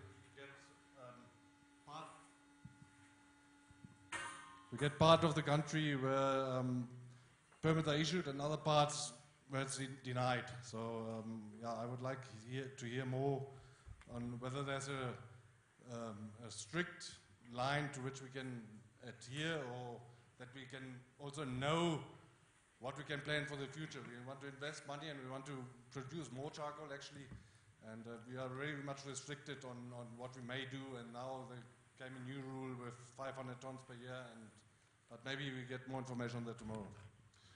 Thank you very much. Round of applause for our first delegate to ask a question. Very, very important questions, but again, just showing us what not to do. Please, let's keep it short and sweet, and to one contribution. Do we have one more question? Two more? Got one in front, one hand, two hand there. Mr. Mukwaima also had a question. So we'll take that one there, and then that one there. So one question or contribution, just name and organization. Please stand for the question. Thank you very much. Thank you. I'm Karat Wahimas, Standard Bank. My question is very simple, and it goes to Lilani. You talked about more the comprehensive new regulations for the EUDR. I wanted to establish whether is there any price incentive for the producers given all these new regulations, because that all those for one to abide, it comes at a cost.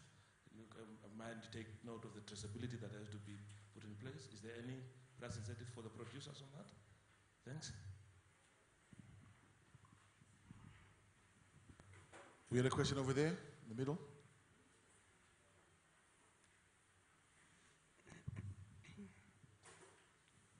Good morning, Moses. Mauri Hungirire. You know, a very short question that I just wanted to ask, and another one that is a little longer. The first one is a elementary question. We used to be taught that the greening is contributing to carbon sequestration. And as we are cutting the forest because of encroachment, how do we get lost of that philosophy? I'll leave it that way. Yeah, the other thing that I wanted to mention is the aspect of the issue of the regulations. You know, these are very limiting to the small people, particularly the people in the communal areas, the people that are on the grassroots. You know, the West, they have depleted their resources and they have developed their economies so that they can dictate the world as they are doing today. And now they don't give us leeway in order to be able to deplete ours, and we develop economically and we have a say on the global arena. And I find these regulations, I have noted here, they say the CMO audit, they need 7 principles, 13 criteria, 37 indicators, 12 indicators that cater for small scale holders. According to me, I think there are very, very few people that will be able to export to Europe, and these are cronies, and it is monopoly, and the guys on the ground, they are going just to be able to supply the raw material, and they get peanuts for the resources. That's my perception. Thank you very much. Who is that one directed to? Who is that question directed to? The last comment? Is it? No, there is a comment. Comment, 100%. All right. Perhaps let's start with that one first. I think it's an important one to engage in a little bit. Johnson, you want to touch, reflect on that comment, and perhaps, of course, respond to the questions. Thank you. Okay, thank you very much, Ricardo. Well, I think the comment is well placed, depending on what the reasoning is. But my understanding is that I'm not speaking on behalf of the EU.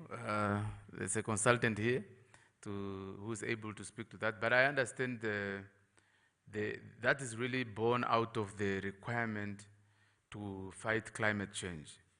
And now the EU member states feel that enough is not being done to meet their targets in terms of in terms of fighting climate change, global emissions, and whatnot. So therefore, it's very important also as you are fighting climate change, you are also ensuring that what you consume is not contributing to the problem. Henceforth, the introduction of some measures in meeting some of those targets and requirements. And from ourselves, also from the Namibian perspective, the issue of climate change is quite pertinent, it's quite important, it's quite relevant. Yes, we do participate in global negotiations at the Conference of the Parties at the UN level. And of course, our issues are being articulated there in terms of us being given opportunity to also develop. And hence, we've been demanding that we be given the funds that were promised of $100 billion to be given to the developing nations that the Western nations have not, or the developed nations have not actually brought forth up to this stage.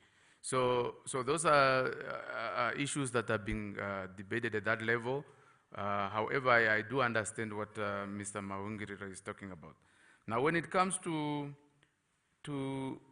his opening statement saying greening reduce global warming and how, I mean, by cutting trees, where have we lost the ball? Where have we lost that concept? We have not lost it. Trees obviously absorb carbon dioxide and reduce and help us to fight climate change. But in terms of Namibia, we are still a net sink of carbon. So in other words, the amount of carbon dioxide that we put out in the atmosphere is far less than what we are able to take in. So therefore, we need to balance issues. We are members, of course, of climate change. We are also signatories to the UNCCD, which is the United Nations Convention to Combat Desertification. And bush encroachment is a form of land degradation.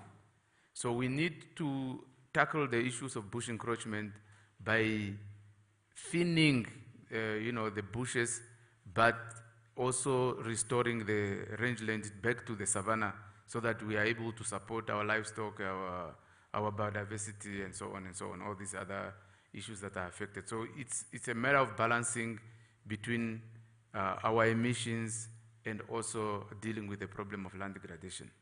Then I wanted to touch quickly on the question raised by my brother that we speak too much about the governance framework on communal area.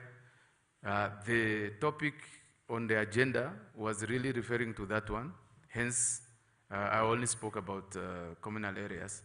But the issues of us issuing permits in certain areas and not in others, it's not true. We continue to issue permits throughout the country,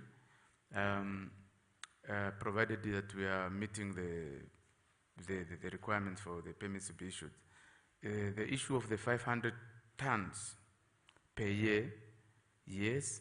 In fact, it's even lower. It's 250 tons per year it was. Per 3 months it was.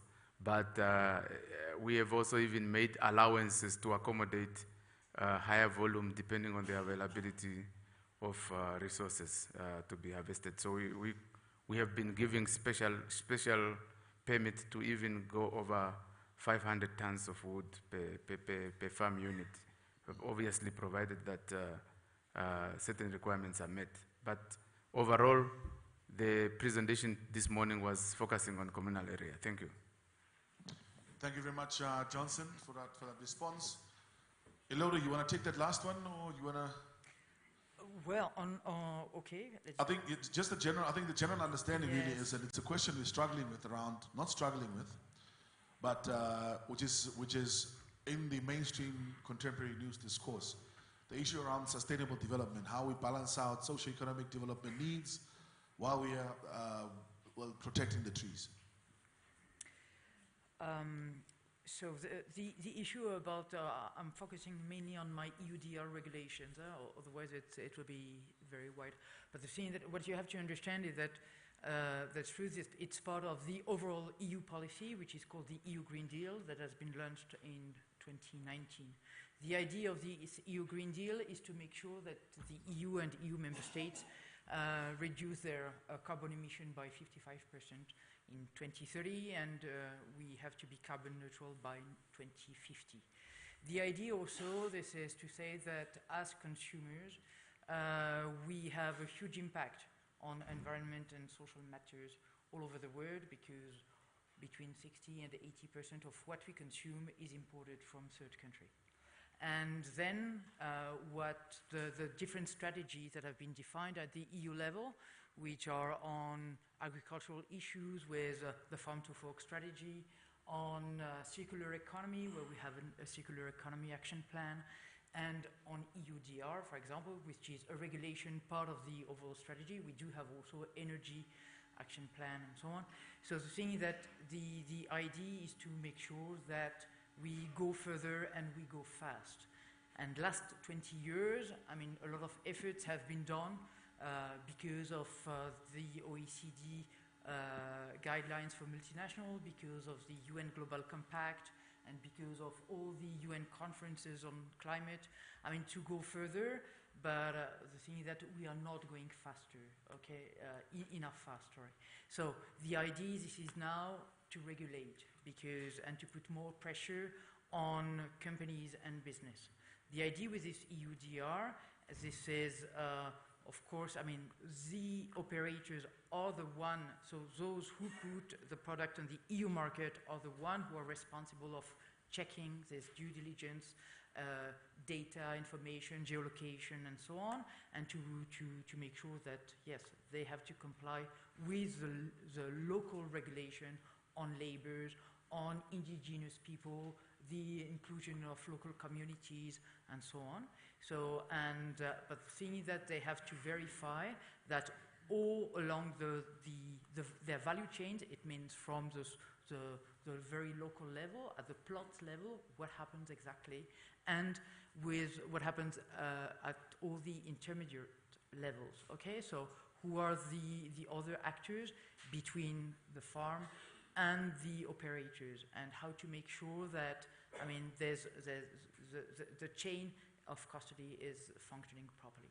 So, and that's true that the difficulty is not only to behave well, but also to prove that you behave well. And we all know also that the fight against climate change will not happen without digital, okay, and without more traceability and more transparency globally. Maybe, Ricardo, I wanted just to add also quickly, somebody I think I also asked about forest. The definition of forest, as my sister put it earlier, does not apply to some of these bush encroached areas. However, as you know also, there are also some protected species that we have a responsibility to manage, irrespective of what the EU regulation is talking about. There are Acacia areoloba, for example, mopane, some other species that are protected.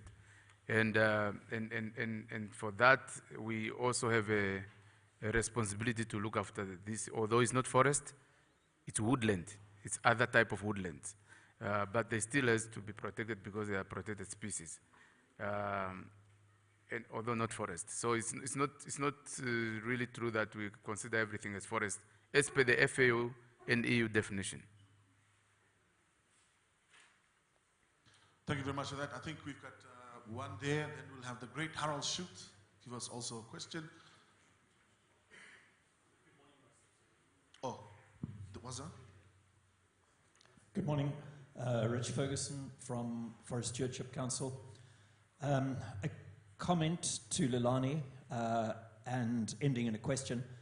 Kudos to CMO for the amount of work that they have obviously put into developing the software tool that takes the kind of bridges the normative requirements and puts it into a form that can be used in the field to feed into this. We know only too well because it's taken a year and some to develop the normative and certification structure before that. The question is, you've addressed risk assessment, risk mitigation, and the due diligence system. The question basically is, does the system also address the regulatory module and the requirements in that?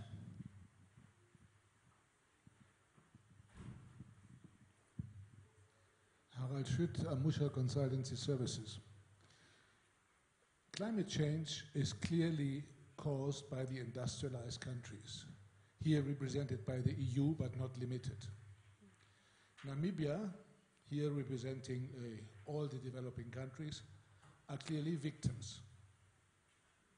Now the EU imposes those, I think, very well elaborated and necessary, definitely necessary criteria on how to harvest our biomass. I think we can all agree to these statements. What is controversial is the industrialized countries have caused the problem, no doubt about that. But the cost to rectify or to certify that we now comply with the exemplary criteria is put on us.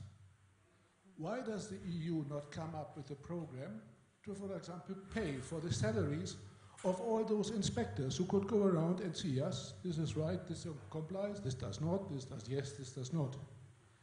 Why does the EU put the burden of complying with the criteria that can rectify their mistakes on us?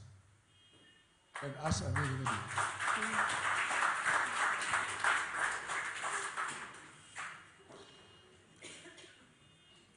we've got one last one there, and then we close off the session, just there where the hand is.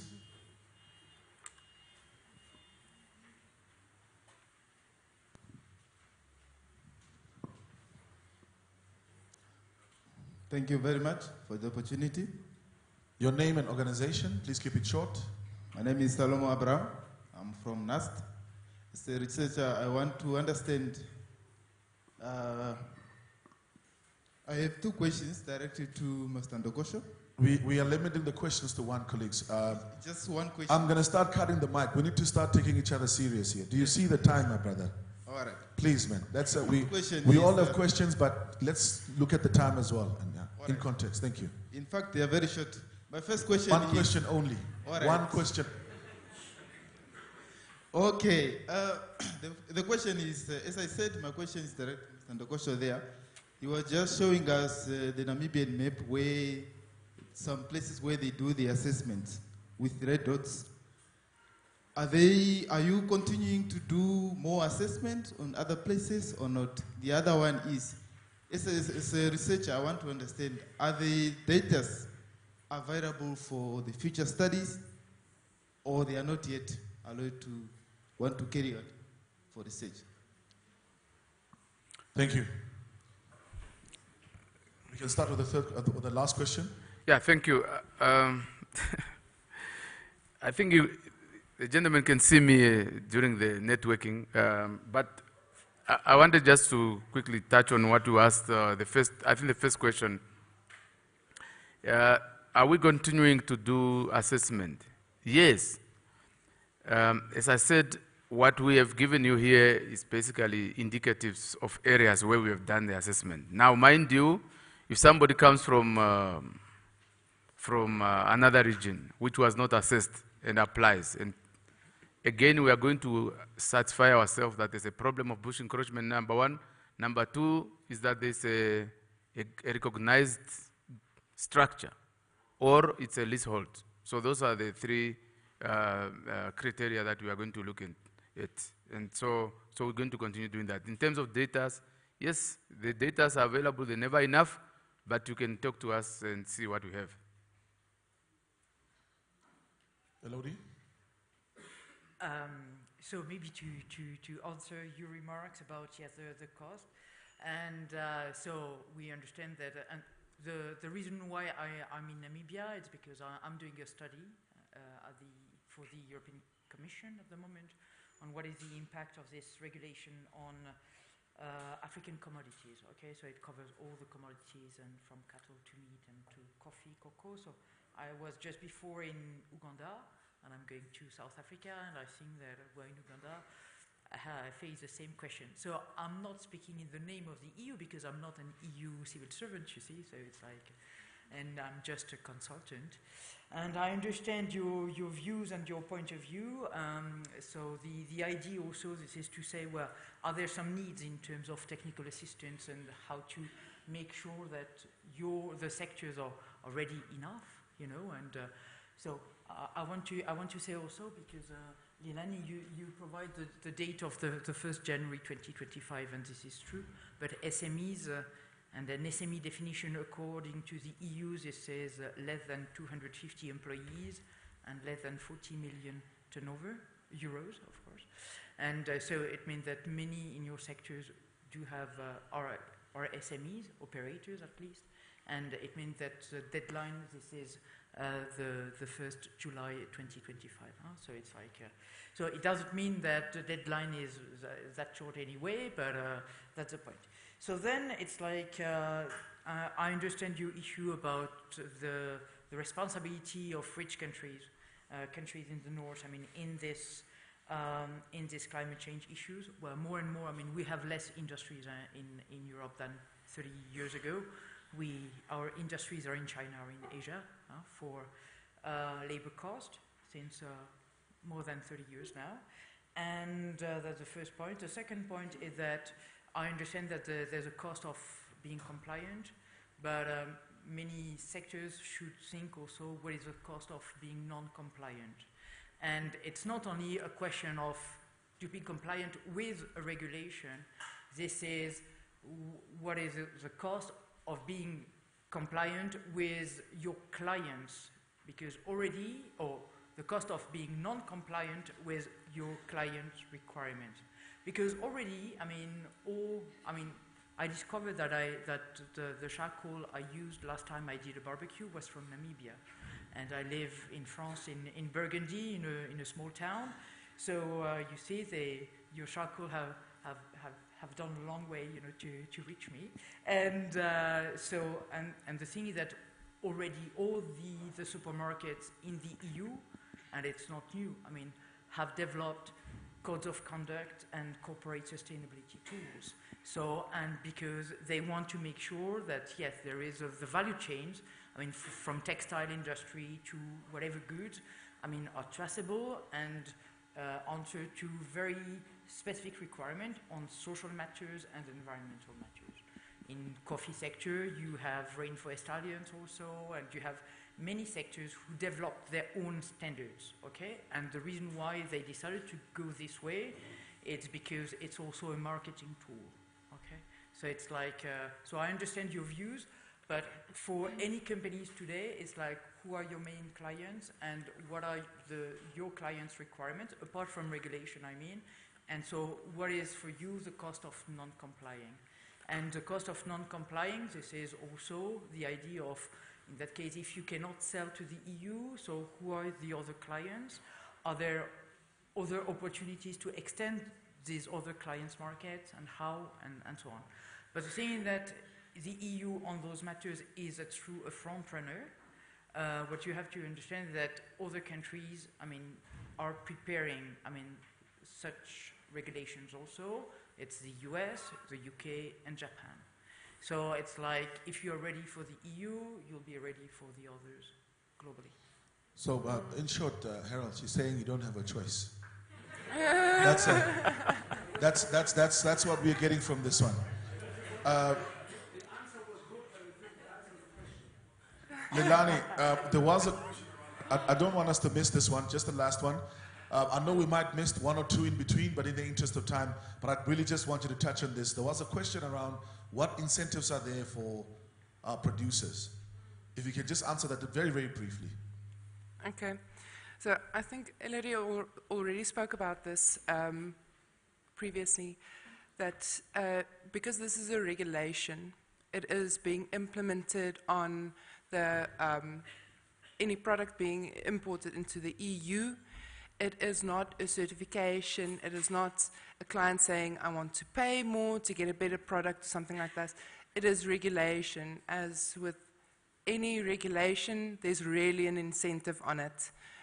It is done for those countries to be compliant, to make sure that they're getting their product from a responsible producer. So, yeah. We all understand the concept of having an incentive on your products. With a lot of certifications you do have. Unfortunately, with the EUDR regulation, it is unlikely there will be an incentive on the products because it's regulation. Thank you very much for those contributions.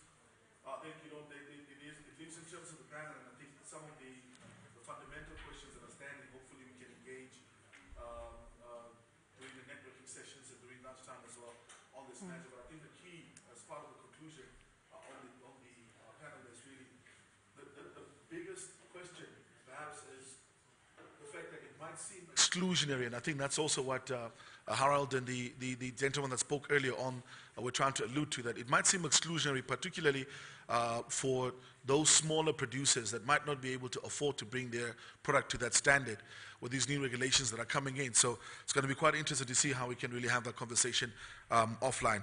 It's about 11:55. We'll give you about 15 minutes if we can step out and just stretch legs and have coffee. The coffee is ready. And then exactly 10 minutes past 12, we resume. We'll push lunch for about 30 minutes. We really just wanted to make sure that I also give you a chance to engage because you traveled all this way. It's better that we delay the program a little bit than to rush you from engaging. Thank you very much. And a round of applause for our panel, please.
you and I are working here today is evidence of that.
Check 1 2.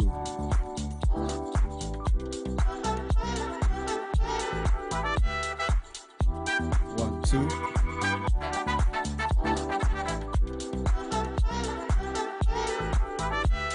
Check 1 2 1 2.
Thank you very much, ladies and gentlemen. We'll continue now with the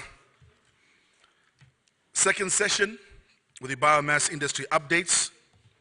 We're going to push the session, of course, until 1:30, just so that we can make up for some of the lost time as well. We look at the review and consolidation of Namibia's bush thickening maps with Dr. Cornelis van der Wal, the Director of Agri-Ecological Services. After that, Ms. Daisy Nelson will join us online, and she'll, of course, give us some insights on the review of emerging carbon and biodiversity market opportunities for Namibia. But for now, please give a warm round of applause to Dr. Cornelis van der Wal.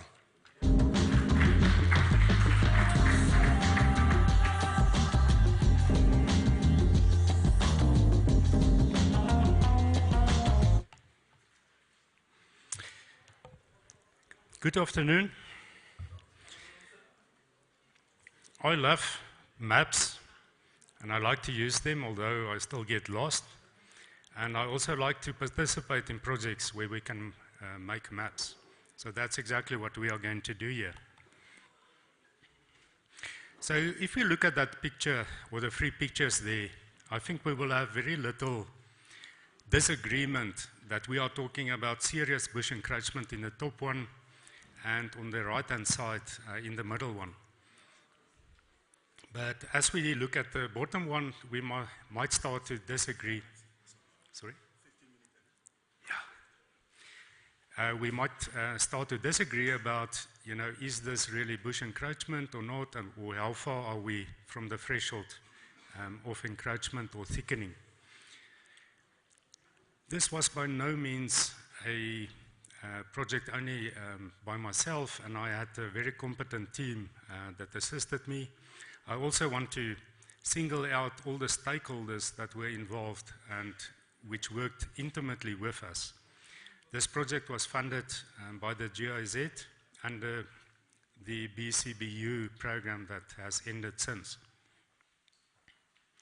So the overall objective was to update the existing 2016 map that was produced by SAIA, and just for interest's sake, the estimate was 45 million hectares, and I want to convince you that it's actually 46 million hectares. So I hope I can achieve that. You see a picture of the previous product as it was published in 2016. In terms of reference, this was a very short consultancy, only 2.5 to 3 months in time, and with very clear guidelines what we should do. The first was to look at all the existing maps and information out there, to make use of remote sensing and existing field data as far as possible, and then lastly and importantly, to reach consensus amongst experts and also stakeholders with regards to the final products. So in defining bush thickening, we followed the National Strategy on Sustainable Management of Bush Resources definition, which very much defined it in terms of the impact on ecosystem services.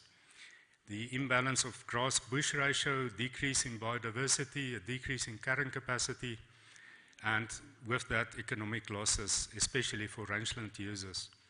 And it specifically excludes forest as defined by the FAO from bush thickening and from this mapping exercise, as was mentioned already by Mr. Ndukoshu. So one of the big problems that you face when you have to quantify bush thickening wall to wall in Namibia from the desert margins all the way to the dry woodlands is how do you define where the threshold is? Above that threshold we can start talking about bush thickening, but how do you define it? And on this graph you can see the x-axis, horizontal axis, looks at bush density from 0 up to very encroached, and then the ecosystem services on the y-axis. And you can see for some services, for instance, some of the taxonomical groups in biodiversity, you have this hump-shaped shape of the curve. where only at very high encroachment levels will you start seeing a negative impact.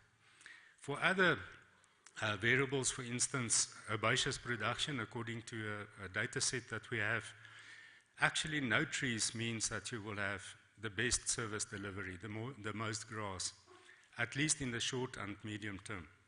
So how do you balance this? This was the problem that we had to grapple with during this project. And like I said, from the south to the north, from the west to the east. So in the end, we ended up with two approaches, one in the northeastern parts of the country and another one in the western and southern parts. In the northeastern parts, we basically looked at savanna ecology, and you can see in the bottom left that is a data set that was published for the continental bush cover data or woody cover data. And on the y-axis there you have the mean annual precipitation, long-term rainfall. So we recreated that same data set but with Namibian data, and we were able to get 550 and more field sites where the tree cover was accurately measured.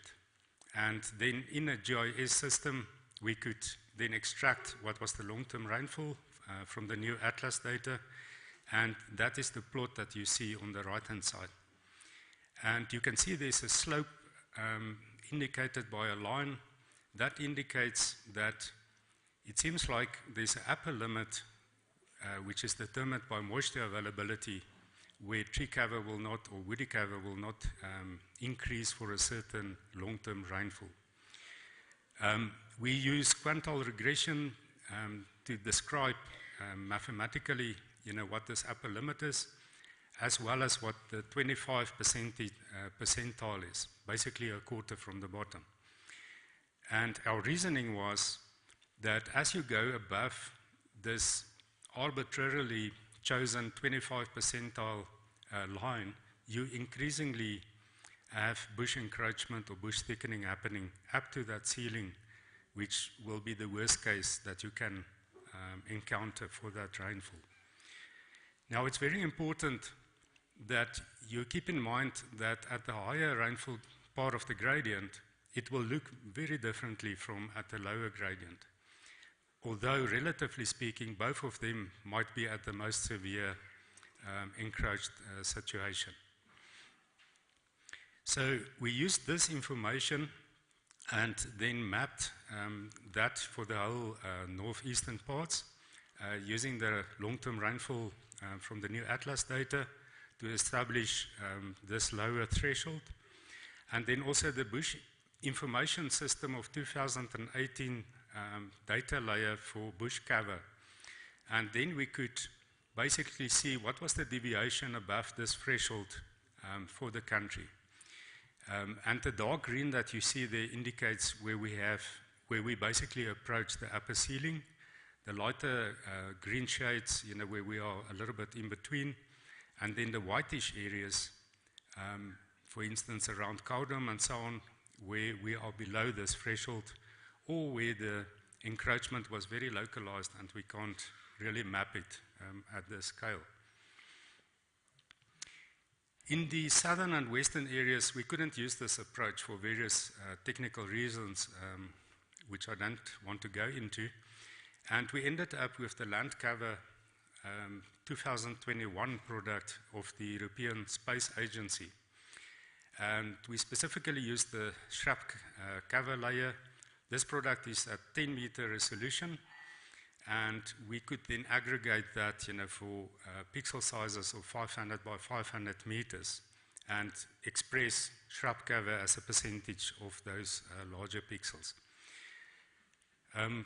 Apologies if I'm going into the technical stuff. I really love this stuff.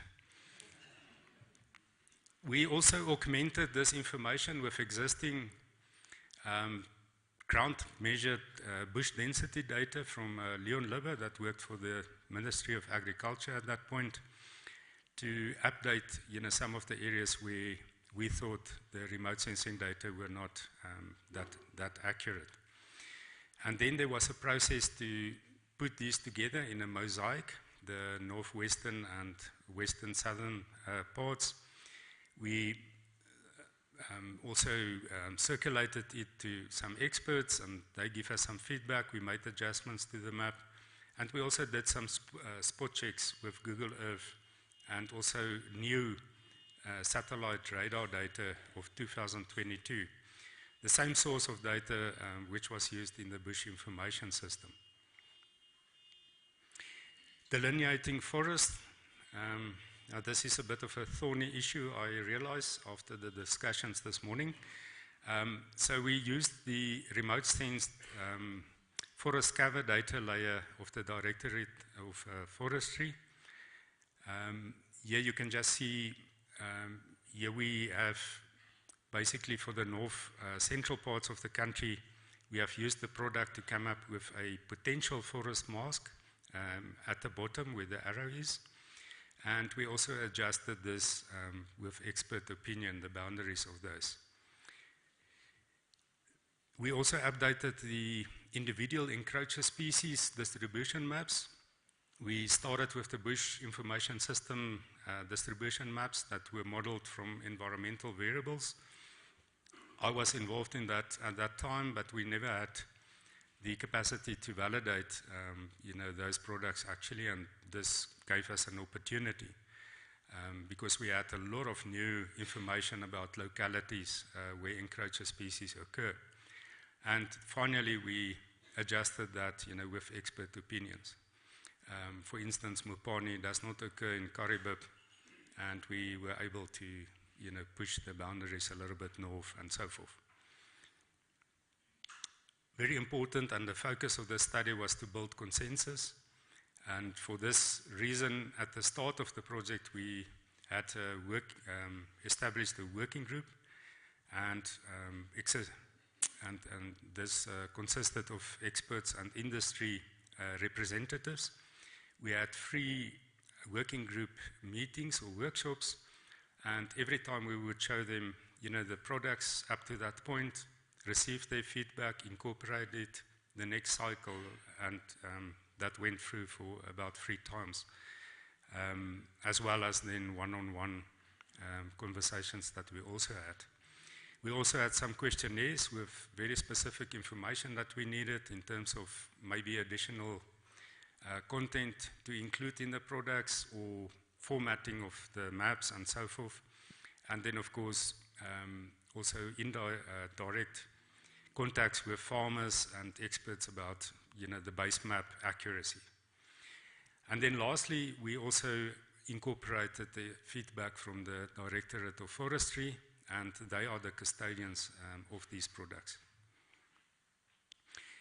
So the products themselves, here you can see the basically the combined northwest and south and western parts, and the dark green, as I said, where we have the most severe bush encroachment, and then the lighter shades where we have in between, and the white where we are below that threshold, or where it's so localized that we can't map it at the scale.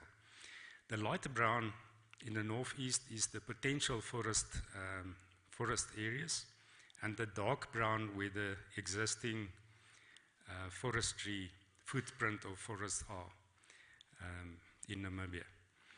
We also produced a poster product where we have a lot of additional information.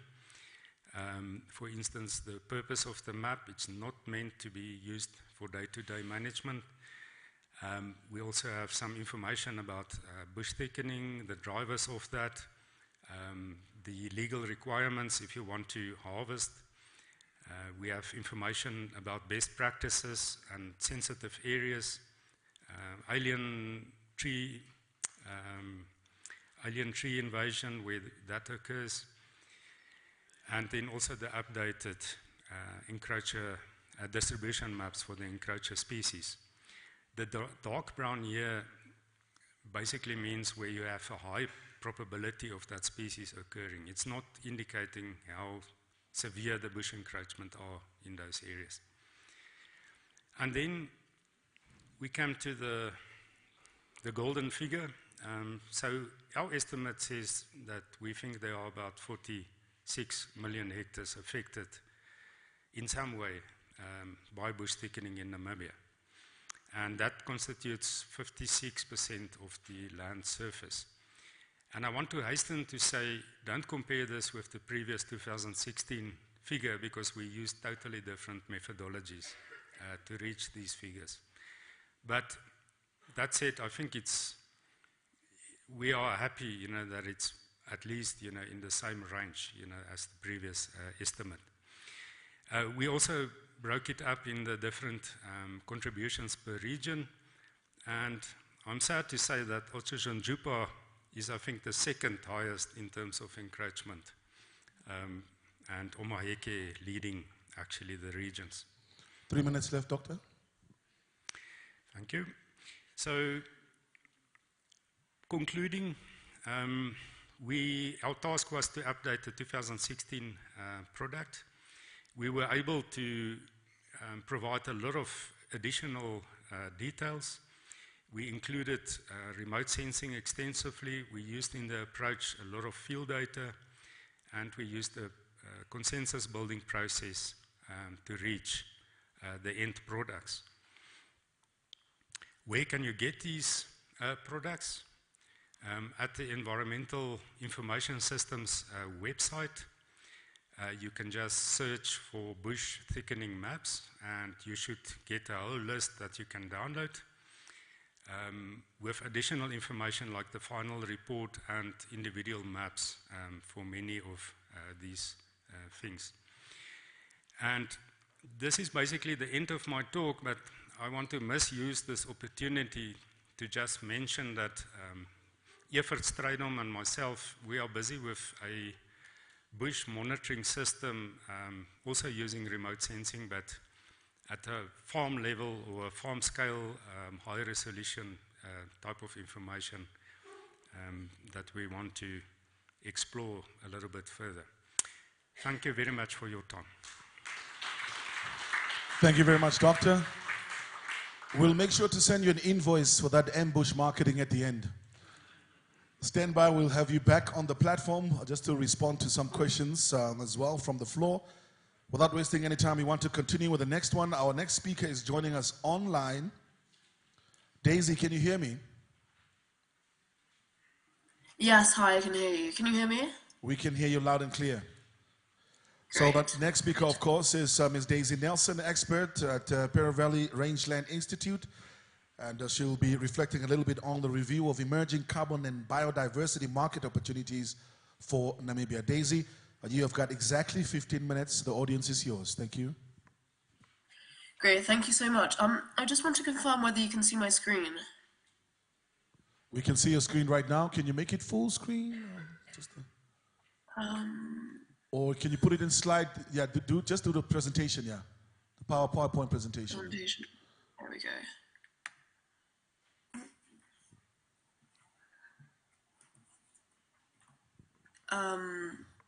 Is that okay? No, that's not.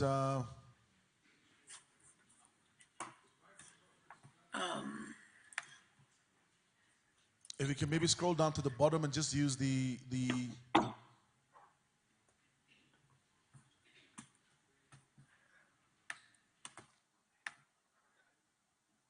where we usually play. Okay, I think I'll just get started and flip through manually, if that's all right. Okay, but. Yeah. So, hi everyone, thank you for having me today at the Biomass Fair. It's a shame that I can't be there to present in person as I'm usually based in Namibia. Daisy, sorry, if you can you just try to go to view, please, and then just try, because it's really small here. We've got a huge screen, but we can't see much. If you can click on view and try to make it a slideshow on the toolbar. There's view there on the toolbar. Yeah. No, not all the way, there we go.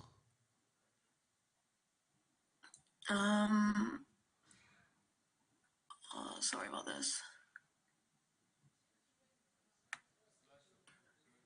Slideshow. Is that better? Yeah, still continue, a bit more. Slideshow. Sorry about this. There's a slideshow right on top, yeah, on the. There we go. Transition. Oh, there we go. there's literally. The issue is I won't be able to see my notes. Okay, file, home, Sorry? insert, draw, design, to slideshow right there on the toolbar. Just no. There we go. Go, continue, yes. File. The next one, continue file. No, don't click on it. It's file, go back. File, just read file. Next to it is home. Don't click on it. Don't click. Yeah. Insert, move along to your right. Continue more. Transitions, animation, slideshow. Yes. Okay, try that from beginning. Okay, cool. Sorry, I've just got my notes here, so I'll be missing them. Okay, well, just continue, I guess. I think we can work with this then, in the interest of time. Thank you. Okay, cool. Great, thank you. Yeah, sorry, it's a shame that I can't be there today to present in person. I'm usually based in Namibia, but I'm currently in London. Nevertheless, it's really nice to join you all today online. So today I'll be exploring the emerging opportunities in carbon and biodiversity markets with a specific focus on Namibia. My name is Daisy Nielsen and I work for the Paravilli Rangeland Institute. And I'll be talking to you about the potential for climate mitigation and adaptation through unlocking climate finance through the carbon markets and biodiversity markets. So I'd like to just start with a brief explanation on carbon and biodiversity markets. Then I'll delve into the specific opportunities that these markets present for Namibia. I'll also reflect on the key challenges and considerations for compliance in carbon markets and offer some conclusions and insights. So it's important to begin by laying out the context.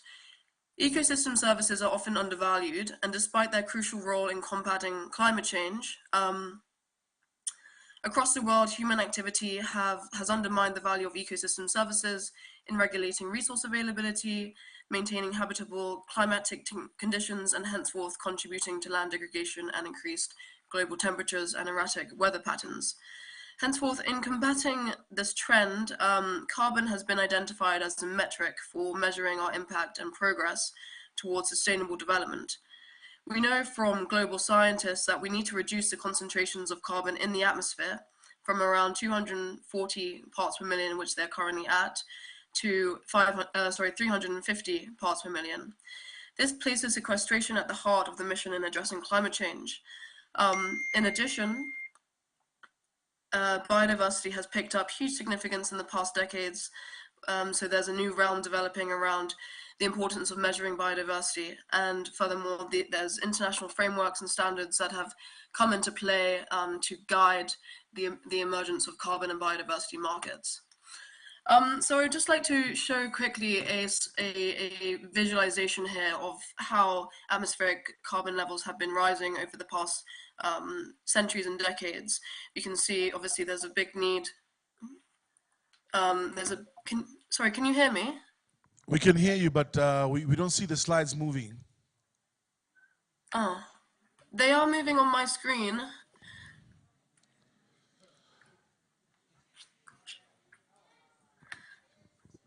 Can you try pressing F5 for the slide view?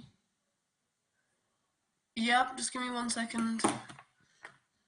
Sorry, I don't know whether it's easier to delay this then if I'm having technical difficulties. Yeah. Sorry? Okay, go ahead. Can you see my slide? Are you using two screens on your end? No, just one. It should be... Is that better? Yes. Okay, great. Sorry, I'm just gonna send from current slide. All right, is that okay? Yeah, better. Please go ahead. Great. So this graph stresses the need for large-scale carbon sequestration. And over the past centuries, as you can see from the chart, we've witnessed an outstanding increase in atmospheric carbon levels. And there is no doubt we need to be working towards the sequestration of carbon dioxide and other greenhouse gases within our terrestrial and aquatic systems. So we understand this grave need to reduce atmospheric carbon levels, but the question is, where does the financing come from to achieve this?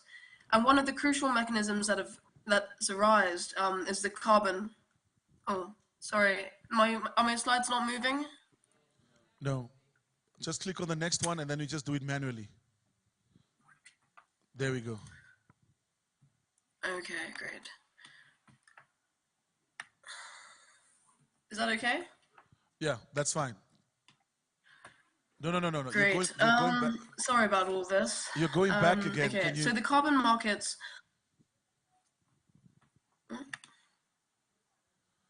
Yeah, just continue. Go ahead. Okay. So the carbon markets are systems where carbon emission reductions are traded as carbon credits, and this provides an economic incentive for reductions in carbon as well as other greenhouse gases. And there are two broad forms of carbon markets. The first one is the compliance market, and the second is the voluntary market.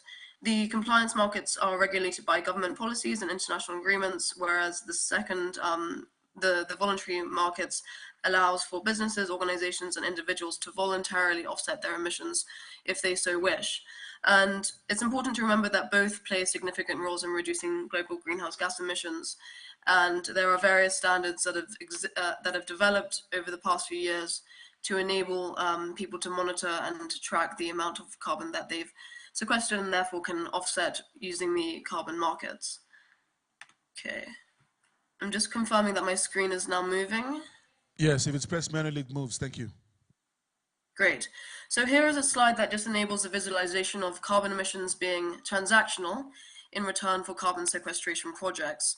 The prices for one carbon credit ranges anywhere from $1 per ton to about $200 per ton. And this is often determined by the credibility and longevity of the carbon that's sequestered.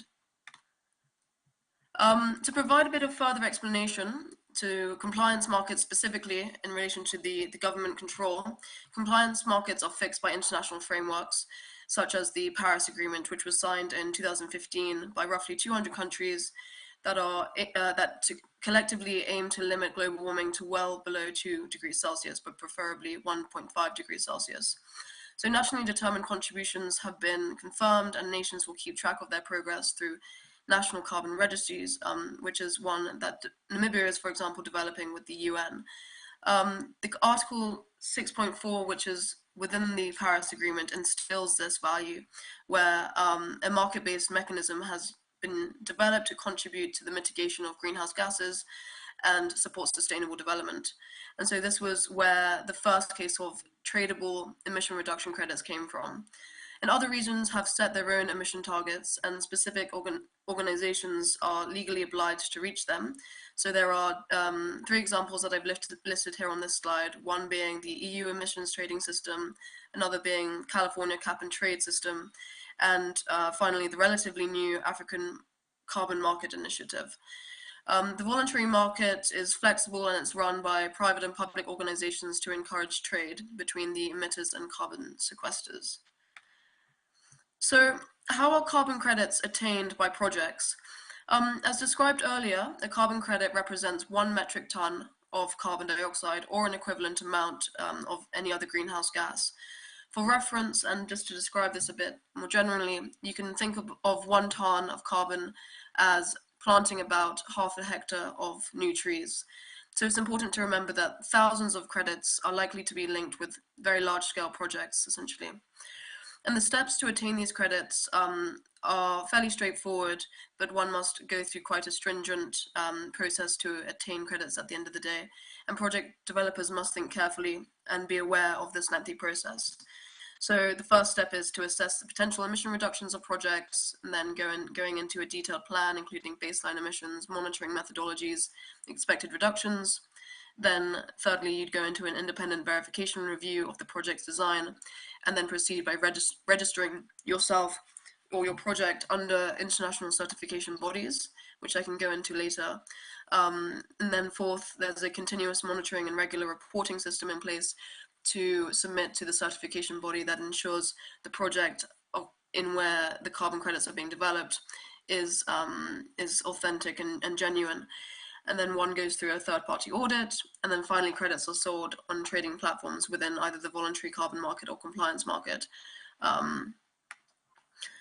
So as I just briefly mentioned there are several standards that exist for carbon credits, and I've just listed here 5 standards, and there are many more, but the main ones here include the Verified Carbon Standard, VCS, otherwise known as VERA, which broadly looks at different type of range of projects from energy, forestry, agriculture, and industrial gas destructions. You have the gold standard, which has a lot of emphasis on social and environmental benefits and is applicable to renewable energy projects, energy efficiency projects, and waste management projects.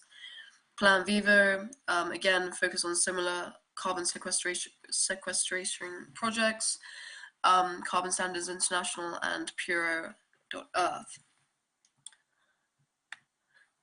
So just thinking broadly around the opportunities that are emerging currently in Namibia, there's a huge potential for carbon credit projects to take off in Namibia, and these include the likes of renewable energy, reforestation, agricultural transitions to improve soil organic carbon levels, but also above ground carbon levels, thinking about agroforestry or grassland management. These build up carbon stocks over time. There's also ocean-based solutions, thinking about kelp forest or mangrove restoration projects, and several others, including clean cook stoves, and one which is especially pertinent today being bush control and tackling the issue of bush encroachment, which I'll speak about later on in this presentation, to return soil organic carbon, but also instill carbon permanence through biochar. Now, understanding biodiversity markets, I'd just like to change the tune a bit to think about this new phenomena that is developing quite rapidly globally. And biodiversity credits are a new phenomenon, and they've been forming out of the lessons learned in carbon markets. They involve payments for the protection, restoration, or management of biodiversity, and they tend to focus on the net gains and compliance-driven or the net biodiversity gains, and they can be regulated by compliance-driven governments, or also the voluntary markets. The markets aren't yet as developed or formalized as the carbon markets, but that said, countries around the world have traded biodiversity net gain credits, like Australia, and private buyers are increasingly becoming interested in securing deals with programs working on biodiversity. At the moment, Plan Vivo is the only standard to have published their nature methodology, which I will discuss in the next coming slides. And Vera are expected to release theirs later this year, following quite extensive public consultation sessions. Okay. So this slide just encaptures how important it is to think about biodiversity in that we're restoring depleted species and encouraging the return of species that once were existing but have changed now because of land degradation and climate change, the impacts of climate change. Moving on, so how does a biodiversity credit work? So Plan Vivo, as I mentioned, is currently the only methodology to have released their processes on acquiring biodiversity credits, and they use digital and standardized methods to track changes in species population, habitat quality, and ecosystem health. And a biodiversity certificate is essentially calculated by a percentage change in the core pillar metrics that they lay out in their methodology. So for more information, I strongly advise anyone to go onto the Plan Vivo website to access the methodology and read through it if they are interested in seeking biodiversity credits or these certificates. I should mention, though, that biodiversity credits are still very highly ambiguous, and the sector itself, in fact, definition of biodiversity uplift is still very much developing, and many organizations are getting involved to set the principles that will guide biodiversity projects in the future to avoid scrutiny that has occurred within the carbon markets. So thinking about the biodiversity opportunities in Namibia, there are loads and a lot to think about. Namibia has significant potential for ecological restoration and protection, and projects can include restorative efforts, conservation, and improving species richness. There have been projects that are looking at combining biodiversity and carbon credits under one project to be sold to a buyer. However, I should note that there is difficulty Combining biodiversity and carbon credits as it remains fairly complex, so it's advisable to either focus on one carbon project or one biodiversity project and not to combine them. But there are different methods one can use to think through how this is possible. For example, stacking different credits on top of one another if they fall under the same standard is possible.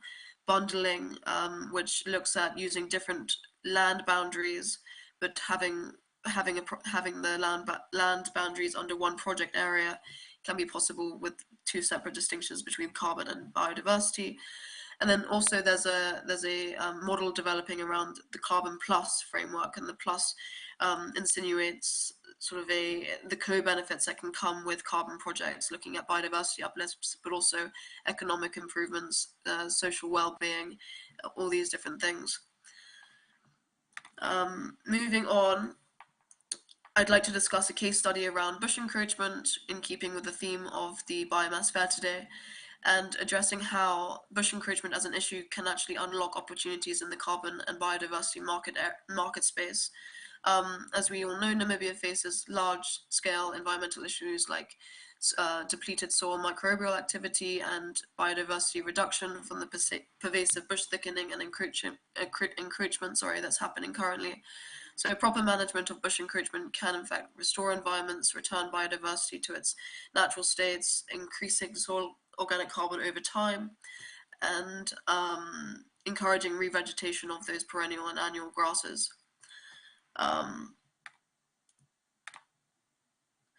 2 minutes left. 2 minutes left, Daisy.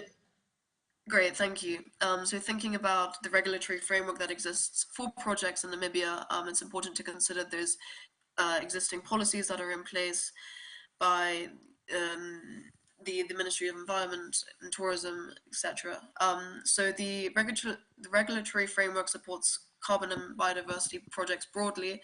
The Ministry of Environment and Tourism's climate change policy, the Environmental Management Act of 2007, and the National Framework on International Carbon Markets all play key roles and should be considered when designing or considering carbon or biodiversity projects.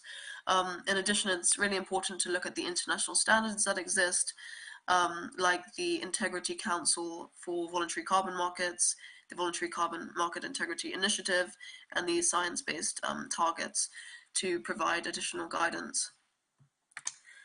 There are some challenges and considerations to keep in mind if you're considering a carbon or biodiversity project in Namibia, as nature-based projects in the past have been highly scrutinized. Challenges include the likes of transparency issues, accountability issues, leading to depletions in buyer confidence, and issues around greenwashing, so it's important to really think through all of these different elements. There's also financial limitations. Setting up an environmental project initially is very expensive, and it includes lots of robust monitoring processes that can be very costly. It's also important to think about the community engagement and how the communities can really benefit from carbon projects and revenues from carbon credits or biodiversity credits, and how an equitable model can be developed around carbon projects.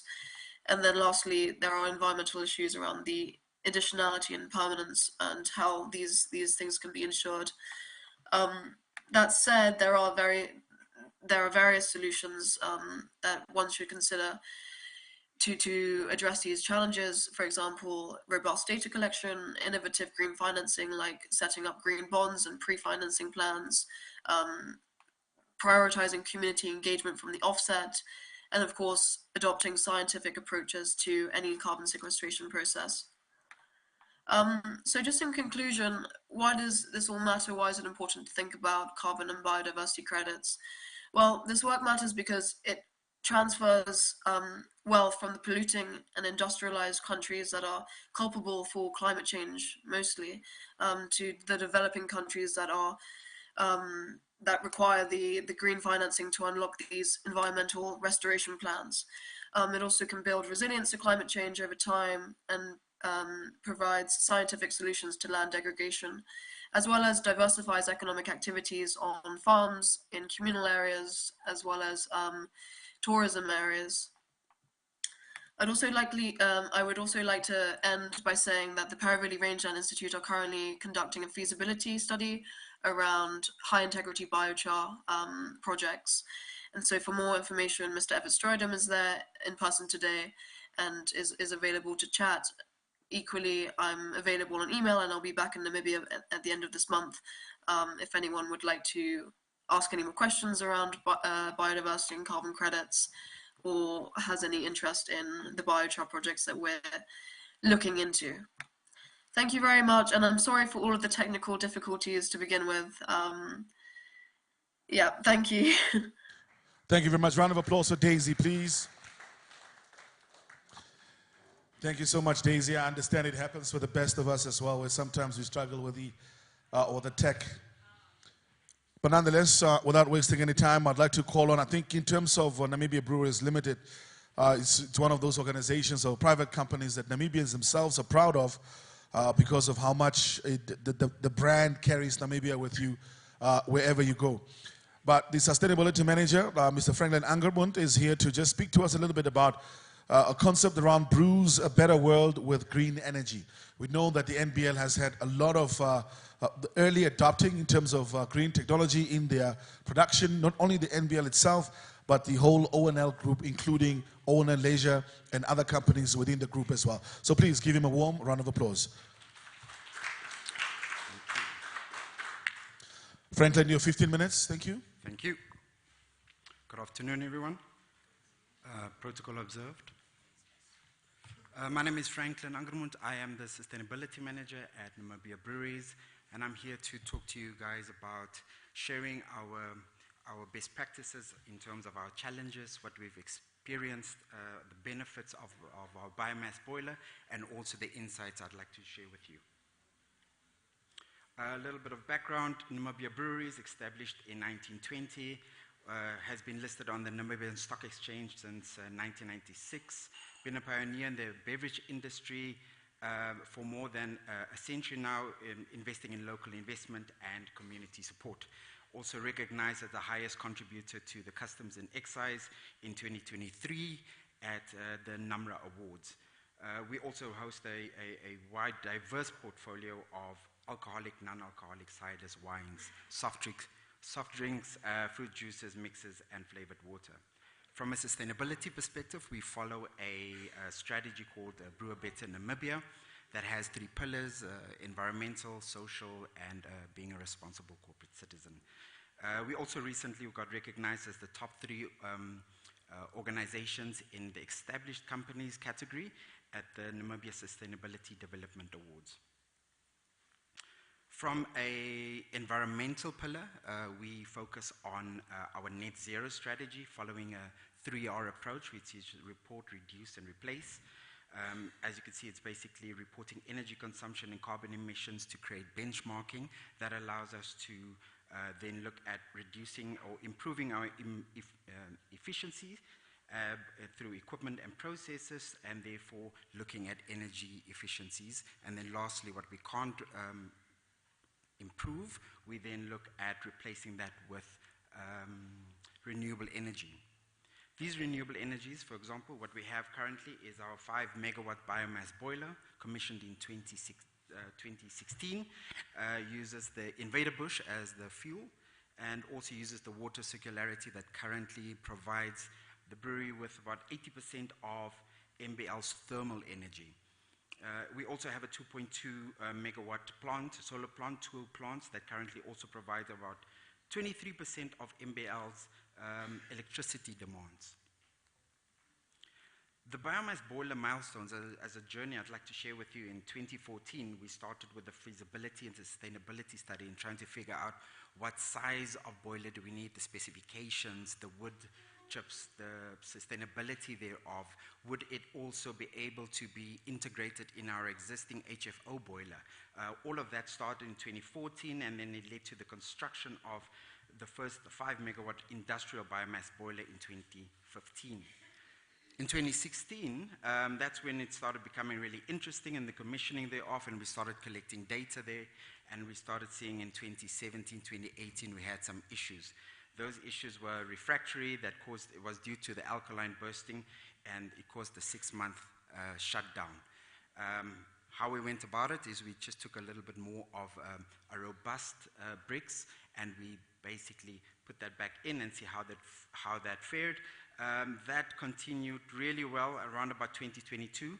It did the same thing again, and that's when we also moved from a bricks refractory to a clay refractory, and then also reduced the actual combustion temperature from 1050 degrees Celsius to 950 degrees Celsius.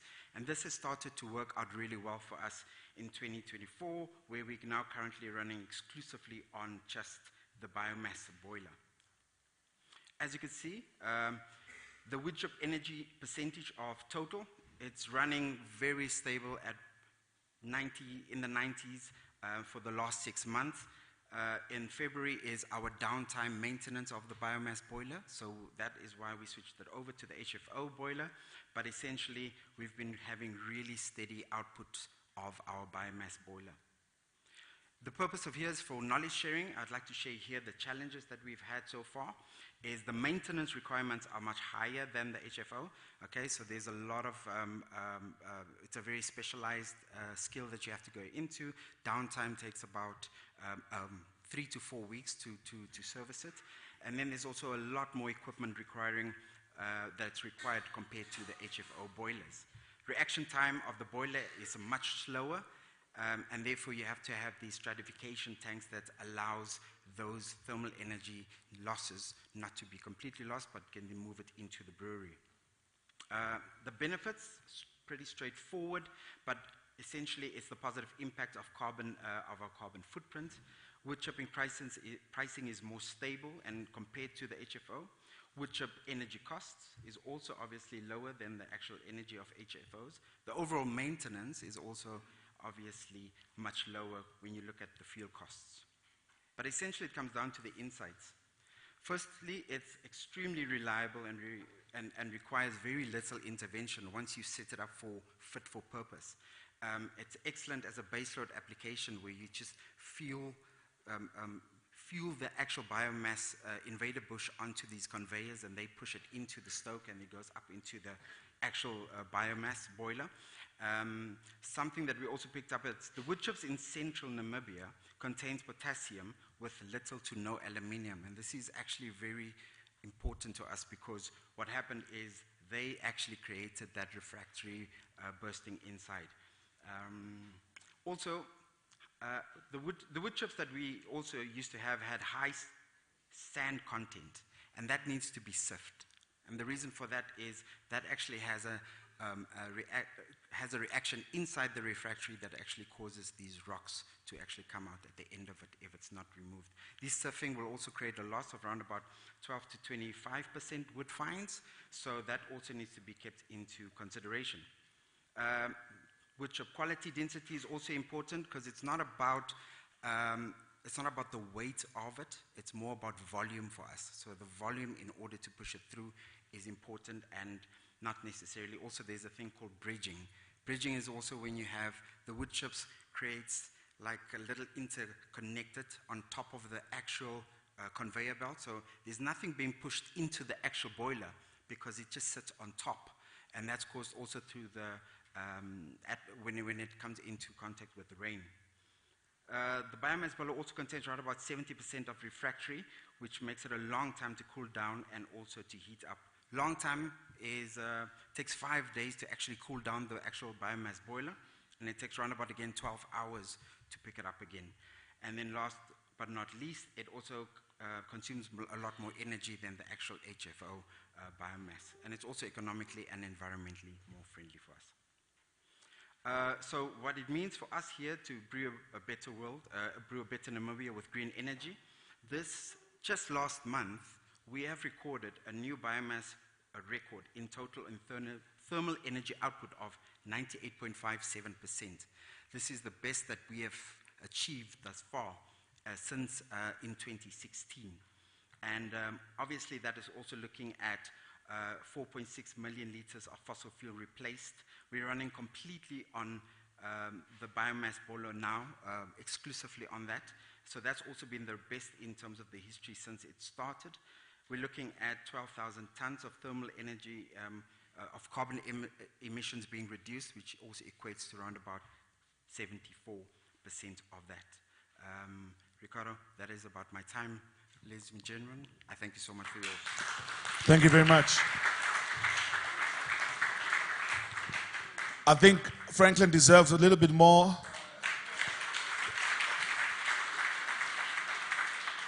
He saved me an additional 5 minutes, that's why. Nonetheless, thank you very much for that as well. We'll ask Franklin to come back for the Q&A session.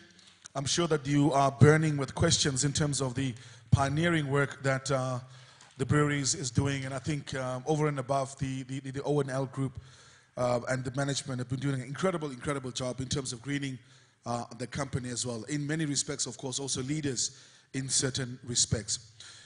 Nonetheless, thank you very much for that, Franklin. Ms. Reka Soos, the Managing Director of Resources and Waste Advisory Group, RWA, is next. And she's an international speaker on behalf of the Otjikoto Municipality Waste to Energy Project. Please give her a warm round of applause.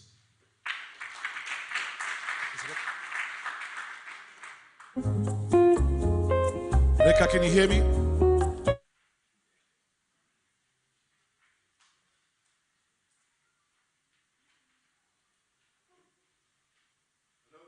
You hear me?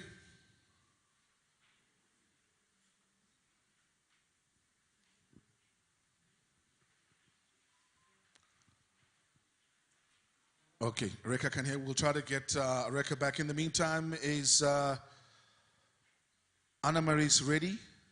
Perhaps we can switch them and go with Anna Marie's first.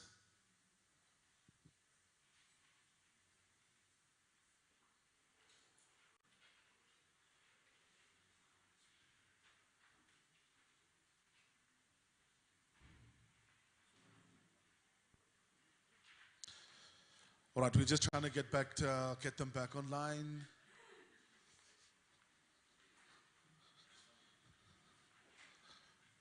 Give us some soft tunes in the meantime.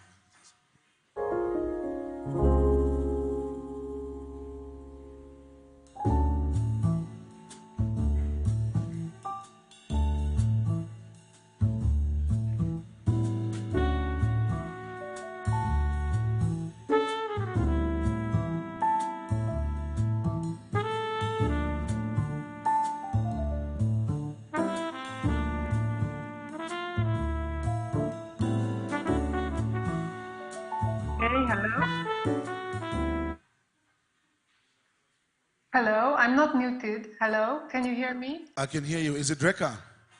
Yes, this is Reka. Hello. Thank you very much, Reka. This is Ricardo. We are ready for you in 2 seconds. Are you going to share your screen from that side? Yes. Okay, share screen. Let's see. Okay, does it work? Please swap your views, yeah, so that we can see the presentation. Swap my views.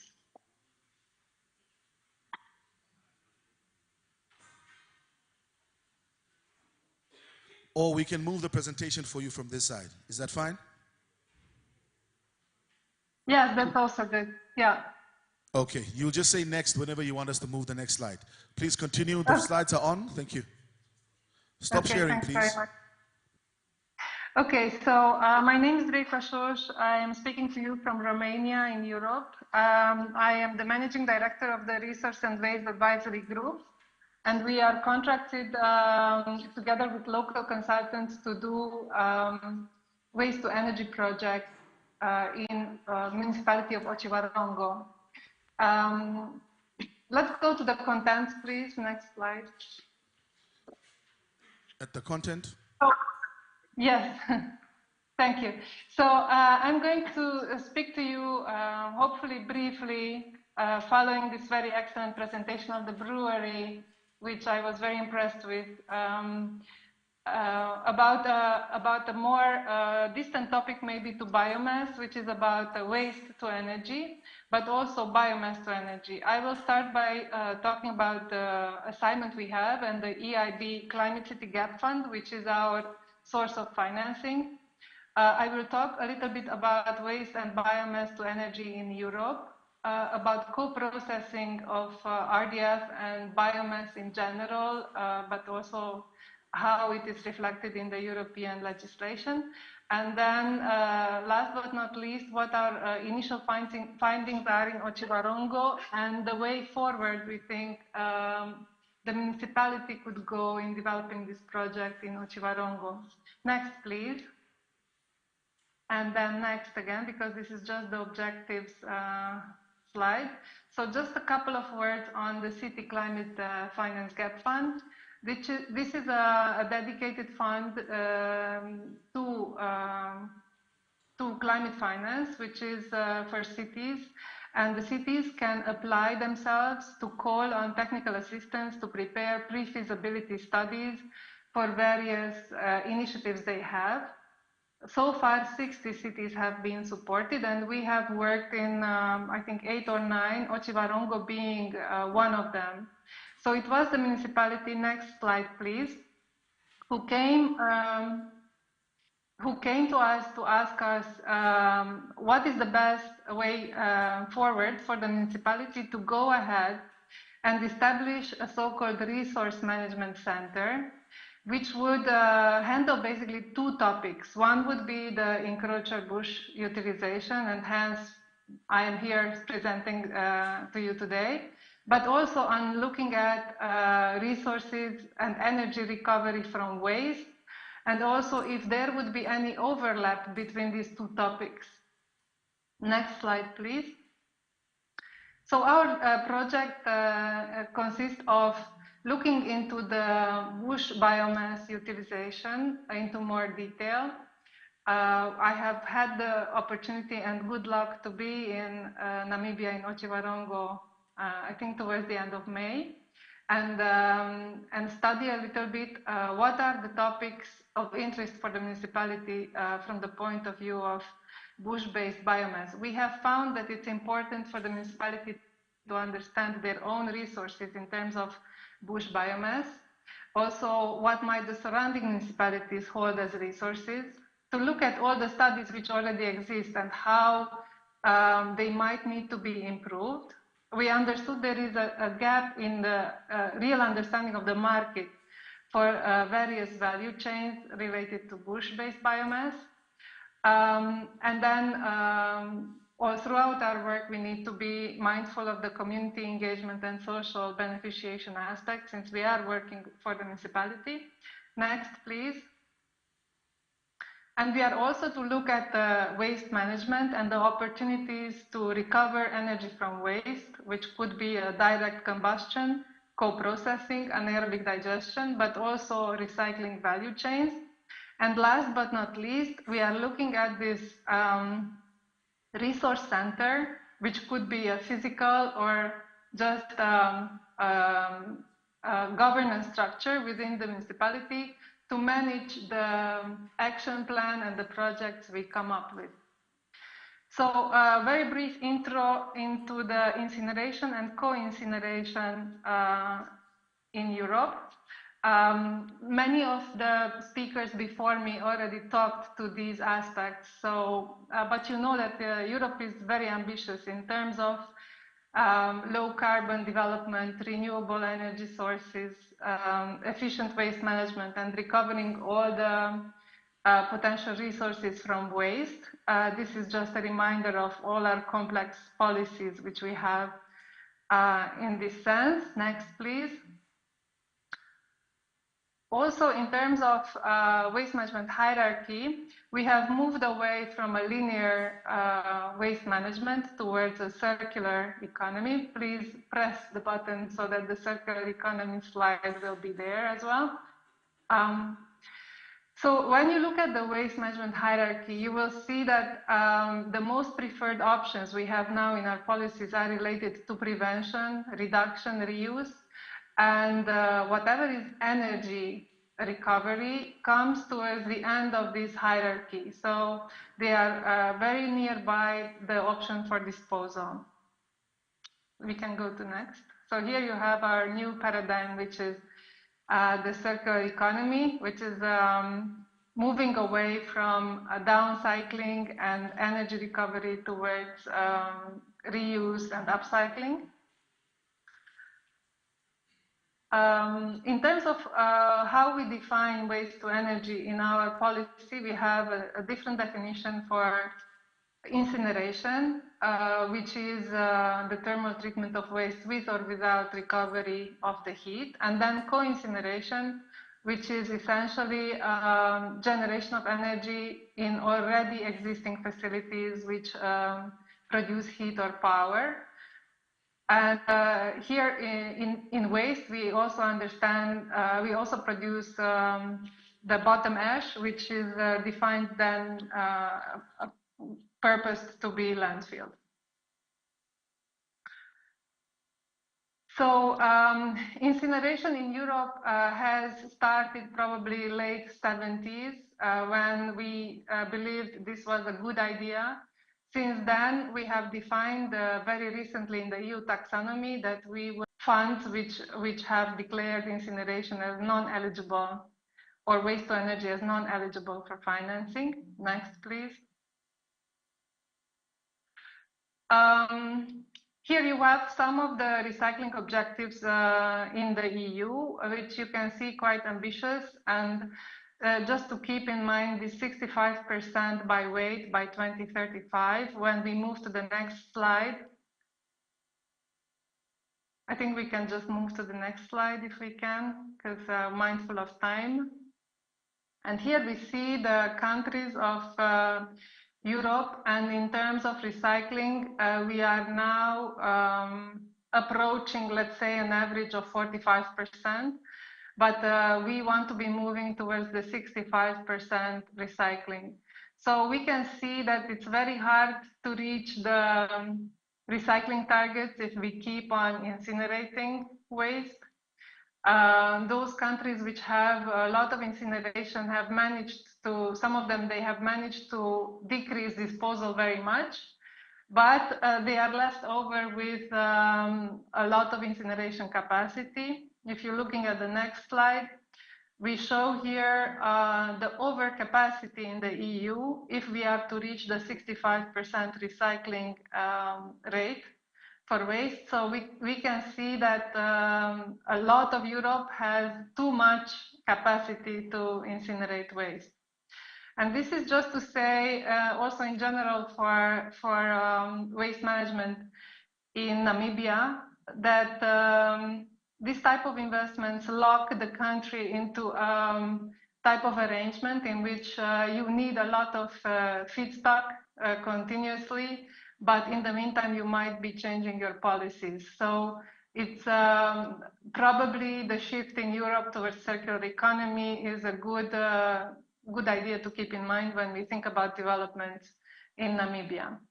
And when we talk about biomass in Europe, let's go on to next slide.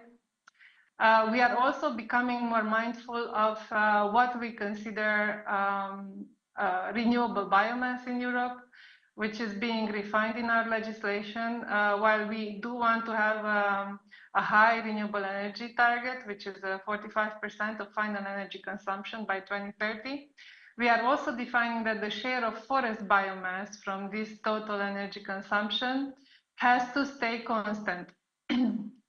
So it means that we are also mindful of developing too much new capacity for biomass in Europe. Next slide, please. Still, renewable energy, biomass has a significant amount of share in renewable energy in Europe, 40%. It's very much so because of the high need for heat in the different industries, but also during the winter period in Europe. So some of our district heating relies on biomass, or even direct heating of houses rely on biomass.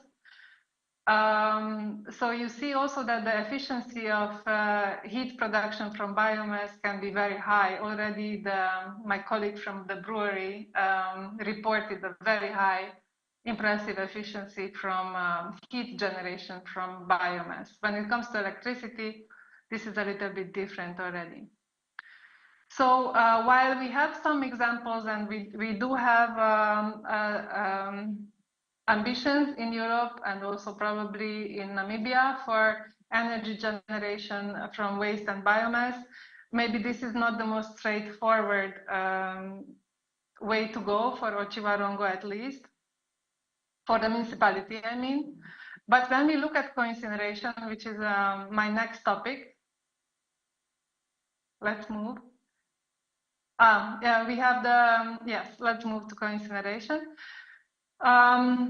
We see that RDF, refuse-derived fuel in Europe, and in general co-incineration also of biomass-derived or waste-derived biomass, so wood waste, is consistent and is needed. This can be linked to EU ETS and the carbon trading mechanism, which allows, for example, cement industries, but not only, to substitute coal with this renewable energy and supplement their income or cut their cost with having to go lower carbon. So this makes switching to RDF even more attractive for them.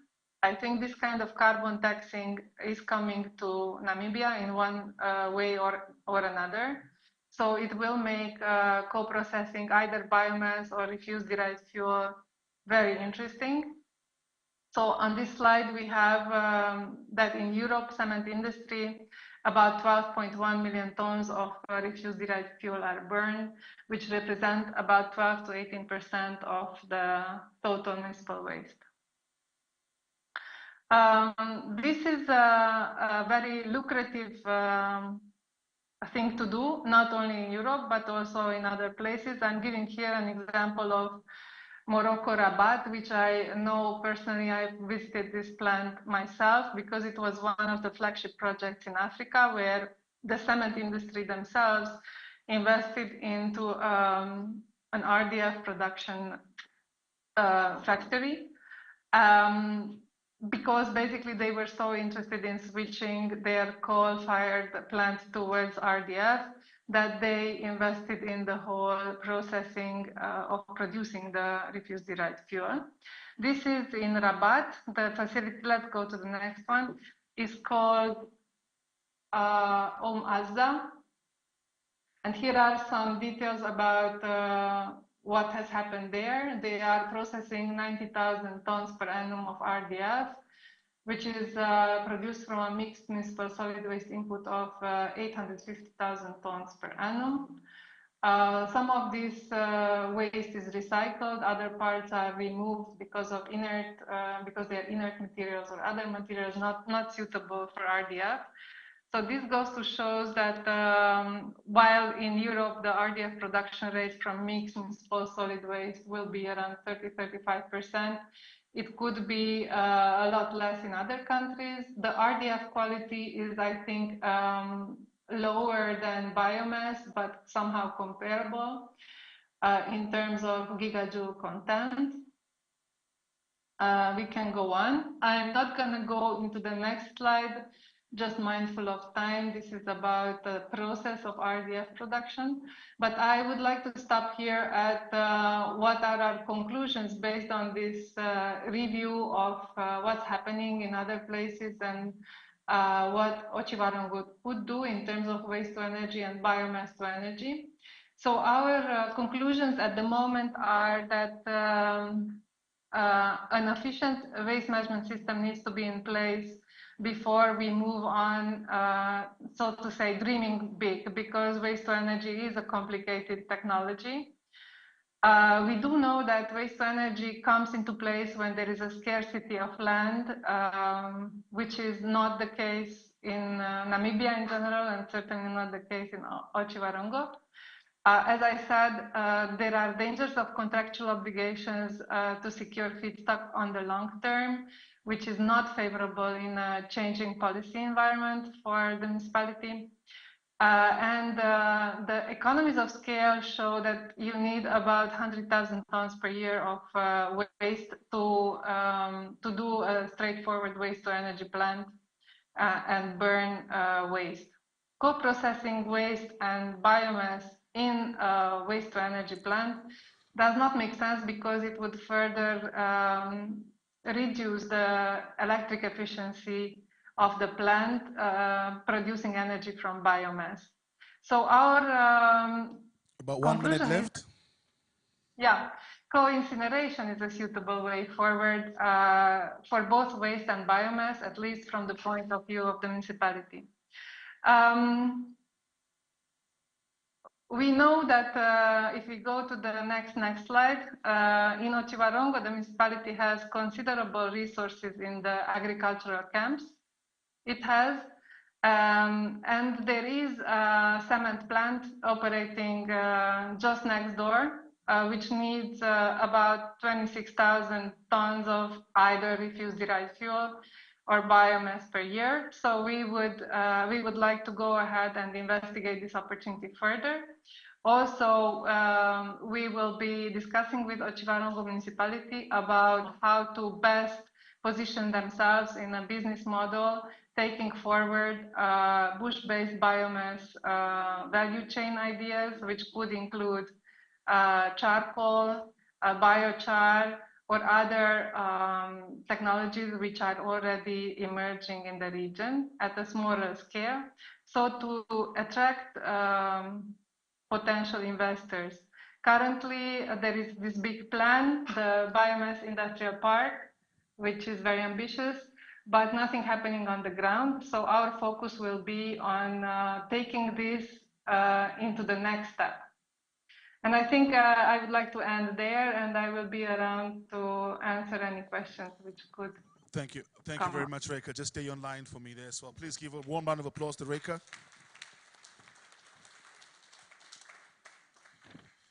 Thank you, Reka, for that. Unfortunately, Ms. Anna Maris is having a serious technical challenge. If we can't even get her to just communicate with us properly. She's trying to move to a better location, and we can probably hopefully squeeze her in later in the day. Can I please ask Dr. Cornelis van der Waal, as well as Franklin Ankermund, to come to the platform on stage for 1 or 2 questions on their presentation. And Rika can join us, of course, online as she has been right now. Rika, please don't put down, just hold on for us as we accommodate the team. Do we have any takers in terms of questions? Going once? Oh, you are ready for lunch. I like this. Well, of course, it had to be Harold.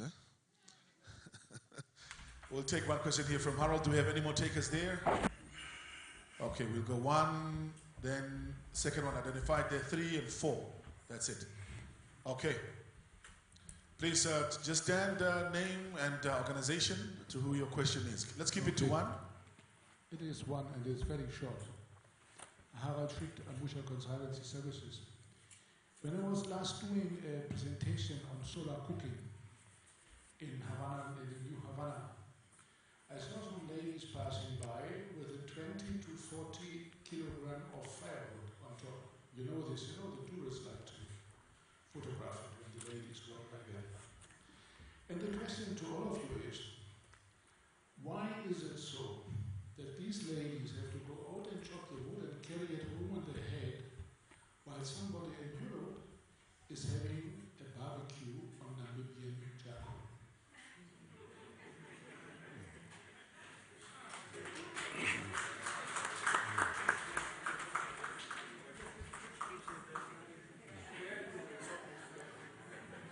Harold, who's that question? Is it directed specifically to one of the 2 gentlemen? Or to the audience? All right. Second question. Yes. My name is Michael Ochu. I am from Directorate of Forestry. My question is directed to Franklin. How much tonnage do you need annually? And how are you going to contribute towards the reforestation of cleared areas? Thank you. I think very clear that one as well. I had one more here in front.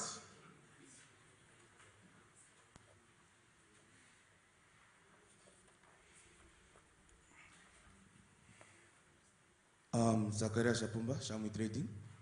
My question goes to Mr. Franklin. Regarding your chips, you guys have one specific 3 species that you guys use, or what are the requirements? Thank you very much. I think we can take one more before we give it back to the floor. Oh, was that? They have the director. There we go. Hi, Max Pieper, Pupkowitz Megatech. The lady who spoke online referred to a gentleman that is in the room that we can pose questions to in the conferencing section. Can that gentleman just identify himself?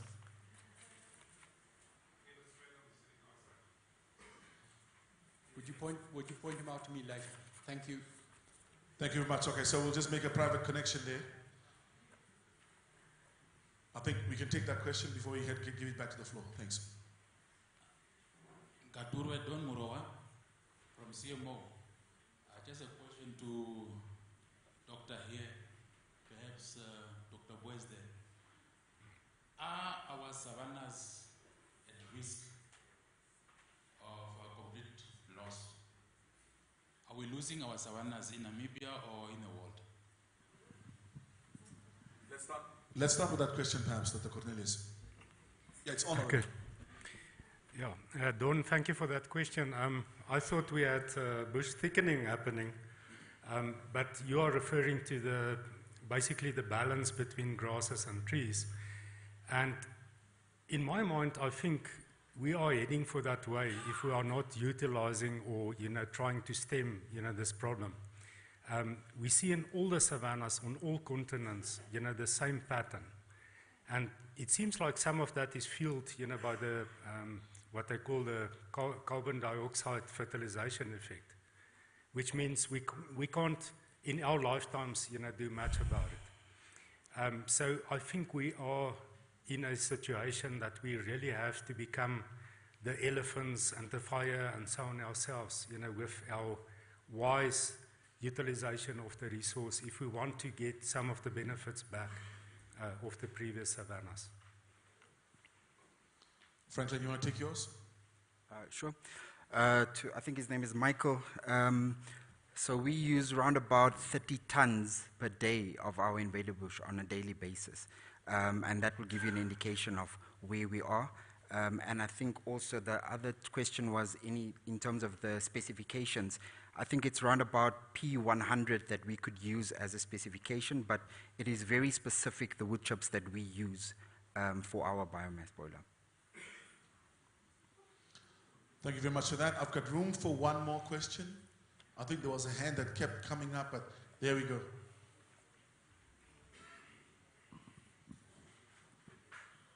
Good day. This question is directed to our dearest N-BiG. I think what Mr. Chambwa, Trading CC, asked is specifically the species. Are you focusing on different species, or there is one specific species that you are dealing with? So that is, I would have to get clarification on that, but in terms of Organic Energy Solutions is the supplier that actually supplies that one for us. But what the actual species itself is, not necessarily, I don't necessarily have that on hand. Happy to have the discussion with you afterwards. Do you have a comment, Mr. Nogoshi? Yeah, I just wanted to add that it's mixed species. Correct. Thank you. Thank you. You asked the question already, isn't it? Yes. Okay, thank you. Let's give this gentleman a chance quickly. We'll come back to you. He'll engage you during the lunch session. Yeah. We can talk after. Yeah, please. Franklin, please identify her. Will do. Thank you very much. Can you bring the microphone here? Okay, I'll just give you mine. Thank you. I just want to ask, where do you harvest your, I take it your boiler is in Windhoek, isn't it? Correct. So if you're in Windhoek, where do you harvest from? Around which area do you harvest from to get your biomass? And also, how do you deal with the silica in your boiler? The silica? Yeah. Sand, sorry. So the sand. Oh, okay, there we go. So the first one is yeah. So the first one is dealt with due to the sieving, the actual sieving of the wood chips that we receive. Yeah. Franklin, over here. There we go. Thank you. From Organic Energy. There we go. Thank you. Just interrupt and answer those questions. So my name is Gero. I'm from Organic Energy Solutions, together with Stefan, who's sitting over there. So currently we're the producers for Namibia Breweries, producing wood chips. We harvest, there was a question with regards to the species. It's mainly Acacia mellifera that we harvest, about 30 kilometers north of Okahandja. So when you drive back to Windhoek, about 30 kilometers before you reach Okahandja, you see a nice open savanna on your left-hand side, so this is where we currently harvest. That was the second question. I think, Michael, you referred to Michael Otsup. You asked the question about how do we prevent land, what was the question, land clearing and deforestations and everything that goes around it. So there is quite an intricate process, and we stick to it as ONL. We have to stick to it. There's quite a bit of compliance. It starts off with your ECC and EMP. It goes further to biomass quantification tools that we utilize to actually determine how much biomass is there per hectare and what are we allowed to take off sustainably in a sustainable manner. And then going forward, obviously, then into harvesting permits, transport permits, marketing permits, etc., etc. So we need to stick to that and comply to that. And with a question to the silicate within the biomass boiler, we do the screening. So we screen our produced stock, our produced wood chips. There's quite a bit of waste material which comes out of it, which is silicate, which is fine wood chips. Yeah, that's how we operate.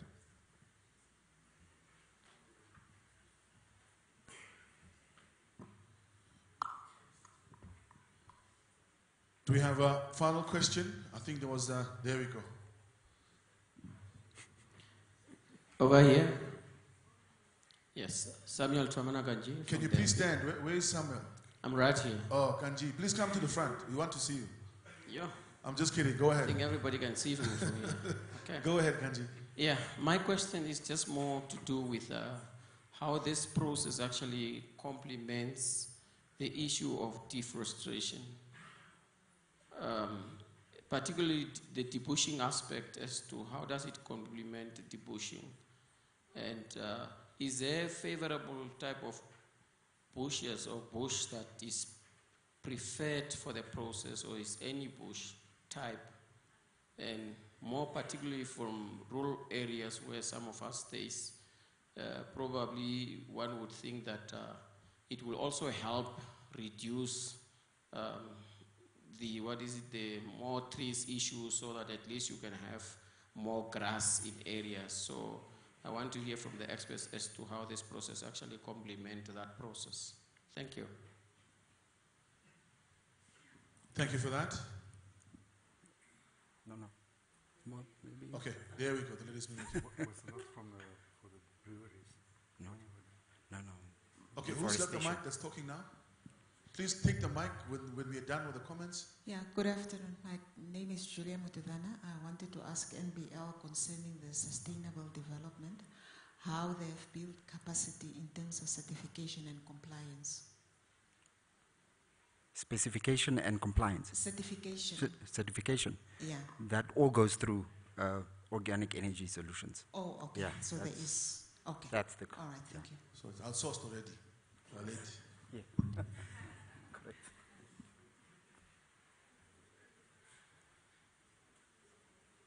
So that's fine. I think we had the other one was a private networking one.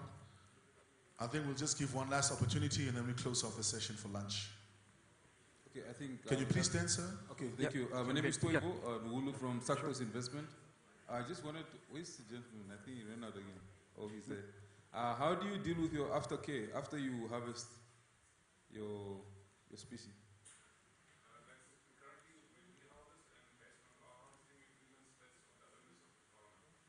Oh, so they deal with the aftercare. Okay, thank you. Thank you very much for that. Any more tickets? I saw more hands, but it seems that just that you traveled. I know it's we are going for 22, but you've traveled far. We're only doing this once a year. We're just going to make sure that we give you platform and of course value for all the effort you put in to get here. Go ahead, please. Hello, my name is Detlef Friedeka, and I would like to know how many hectares of biomass is being harvested per year. We always talk about the 46 million hectares that we have. But since Namibia is land clearing a couple of years back, do you have information on that? Yeah, I think there should be information from Johnson. You mean nationally? Yeah. Okay, I think we can get the director to give us. Did you want to touch on it first? No. Before the. Okay. I don't have it off the cuff now, but it was mentioned in the speech of the minister that annually I think there's a potential to harvest some figures. I'll provide it after lunch. But I think there was some figures mentioned to that effect. Ricardo, I think it's 30%. And maybe let's just say 30% could be sustainably harvested from the 46 million hectare. Yeah. Yeah.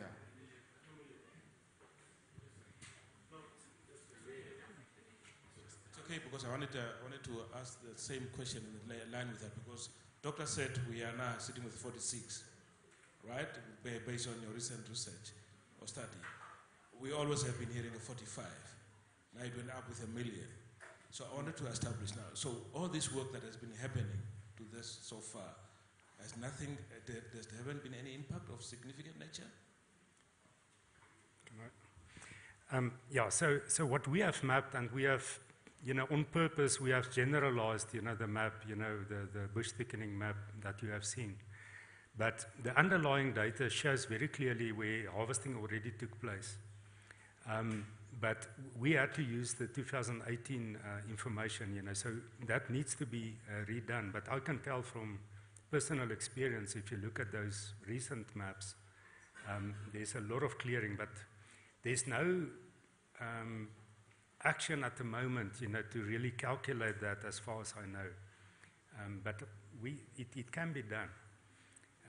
But I think, from permits and so on, we can get a good estimate, what is the current offtake.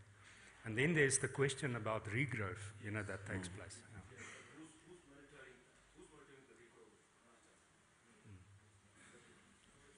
Not.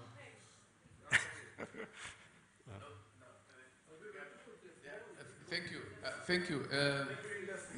The industry, I think all those questions are the questions that we are all grappling with. We've been doing a number of studies, and this is where the researchers, and I've seen a lot of colleagues here from NAST and other institutions of higher learning. This is where your students can actually now also begin to do some research and even look at the methodology. If you use mechanical or manual, is there a difference on what comes after that and so on and so forth? I know a number of students who are working on that, but from the directorate of point of view, we are also analyzing, but we know that the problem, the resources is still there, because again, before we issue a permit, we do a resource assessment to see whether, number one, is there a problem of bush encroachment, the kind of species, and then to what extent, can we allow? So we give a permit for 3 months. As the colleagues were saying, we give a permit for 3 months for about 250 tons, but sometimes 500 tons. But then if you harvest, we come back again and see, is there still more? And then, as I said, then we go for special permits. Some colleagues are saying for them to run the operation more productively, they need actually more than 500 tons per year and so on. So the crux of the matter is that we do evaluation and you see whether the resources are there or not before we issue the permits. Is Nampa, you're not going to say anything? You sure? Oh, okay. But we also have Nampa here, by the way, for those questions. I think that the last one on that one would be who pays for the research? I think that research generally, R&D, Namibia is underfunded, so maybe that should be the next conversation that you're also having with regards to this, especially when it comes to the academic institutions. They are grossly underfunded. We'll give this last one as part of the session, and then we break for lunch.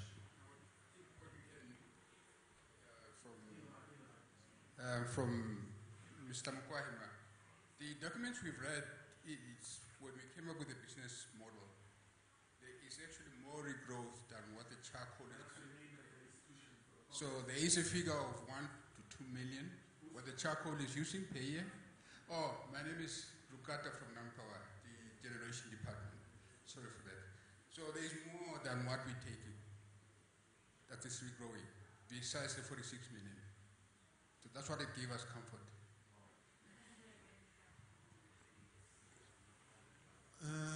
Okay, quick one.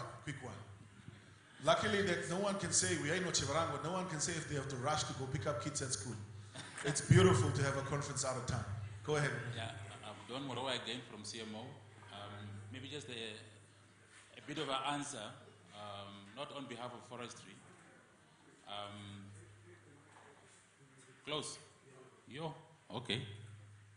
Yeah, I think your mapping department under Chikongo, they've been working on a model, a remote sensing model that was going to be used to analyze satellite data. And they've been working on it now for a year. And I think when I was with GIZ a few years ago with the Laos somewhere here, we supported a project that developed a model where you can use satellite data that can then produce biomass quantification and also land cover change. And the forestry then decided to do that in-house, and they are busy finalizing that model themselves. And hopefully if that model starts to work, then you can take, on an annual basis, you can take a satellite data and run through the model, and then it can show you the differences in land cover, how it changed. And then also you can use some of the Google tools, like the ArcGIS, to then calculate percentages of land cover in specific areas. So there is something being done in-house by the ministry. Thank you very much on that, gentlemen. I'll just give you a minute each just for your parting shots. Franklin, let's start with you, then we'll leave the wisdom for after you. Cool. Yeah, so basically wanted to thank you for the opportunity. The purpose for us today was just to share our experiences, insight challenges with the industry in terms of those that want to continue with the biomass boiler and our learnings, imparting it into the knowledge. Thank you so much. Yeah, thank you. Also, as a rangeland ecologist, I would just like us to also think about the restoration component, of using the bush. It's a good opportunity. It can pay for the restoration, but we still have to do that. And especially this aftercare component is very, very important to pay attention to. Thank you very much. Round of applause for the gentleman, please. Thank you. Thank you so much. When we come back, of course, after the lunch hour, we'll get into the business of bush value chains. We will have lunch for about 45 minutes. So if you're going to make phone calls, please eat quickly so you can have enough time for your phone calls. We'll resume at 2:30 sharp. Thank you. Lunch is served right outside in the front of the venue. Thank you.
Thank you very much, gentlemen.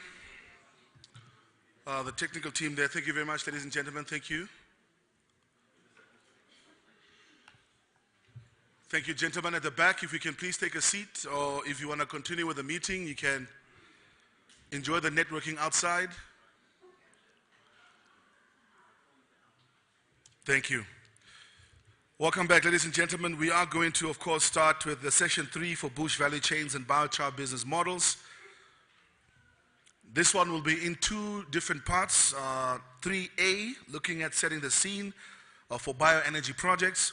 We'll have biomass to electricity, of course, the 40 megawatt by NamPower, the Otjikoto biomass project. Everybody's excited about that one. It's sort of one of the projects that even at a lot of these international conferences, even consultants and analysts are always citing as well, even before it has gone off the ground. But Titus Hayambo is here, the project engineer.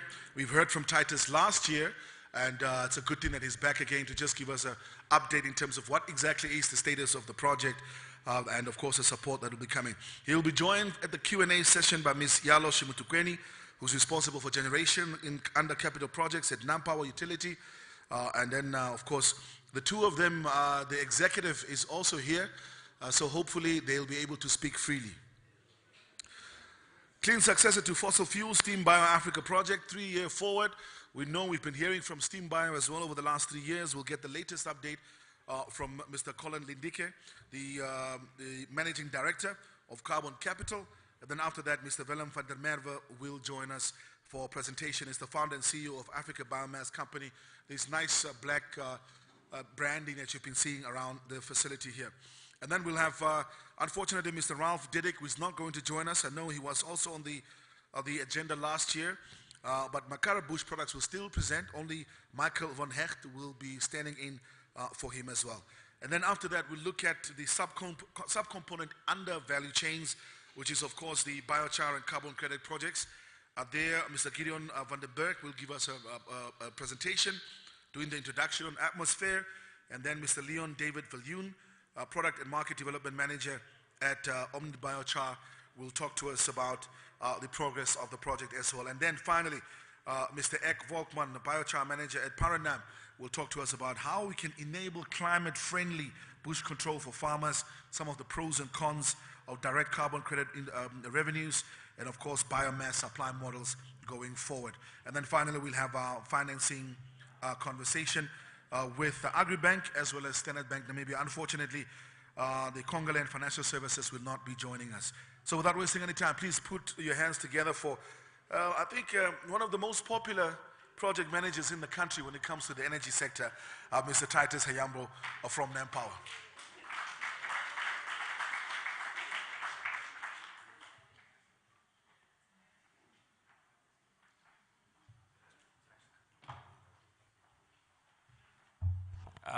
Good afternoon, everyone.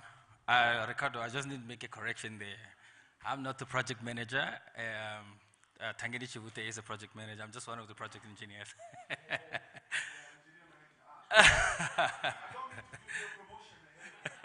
Not yet, not yet. Good afternoon, everyone. I hope we all enjoyed lunch. And I'd like to stand on the protocols observed by those before me. So I'm just here to give you an overview and project status on the Otjikoto Biomass Power Project, as alluded earlier by the Honorable Minister. I think you need to point that way.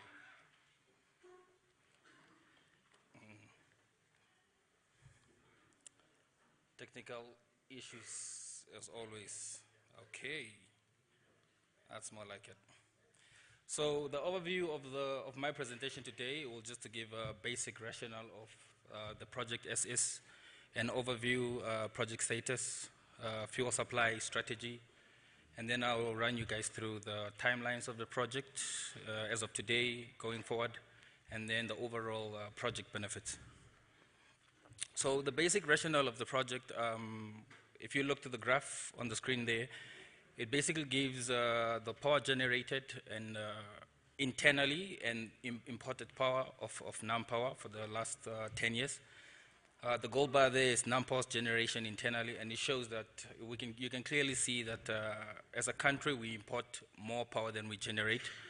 There is the one anomaly there in the year 2024 where we have generated as NAMPOR more power than we have imported, but that's an anomaly in the data as seen there. So this poses a problem because as a country we are not self-sufficient, and on you guys' left, where it just shows a typical area that is bush encroached, and the speakers before me have given extensive presentations and detail on that.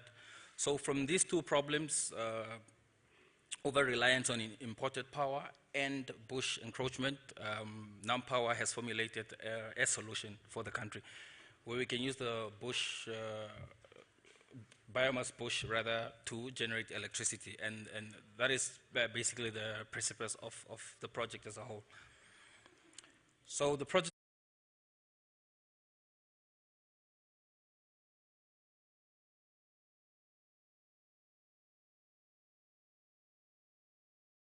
So we are looking at a 40 megawatt baseload power station. It will be using grate-fired boiler technology.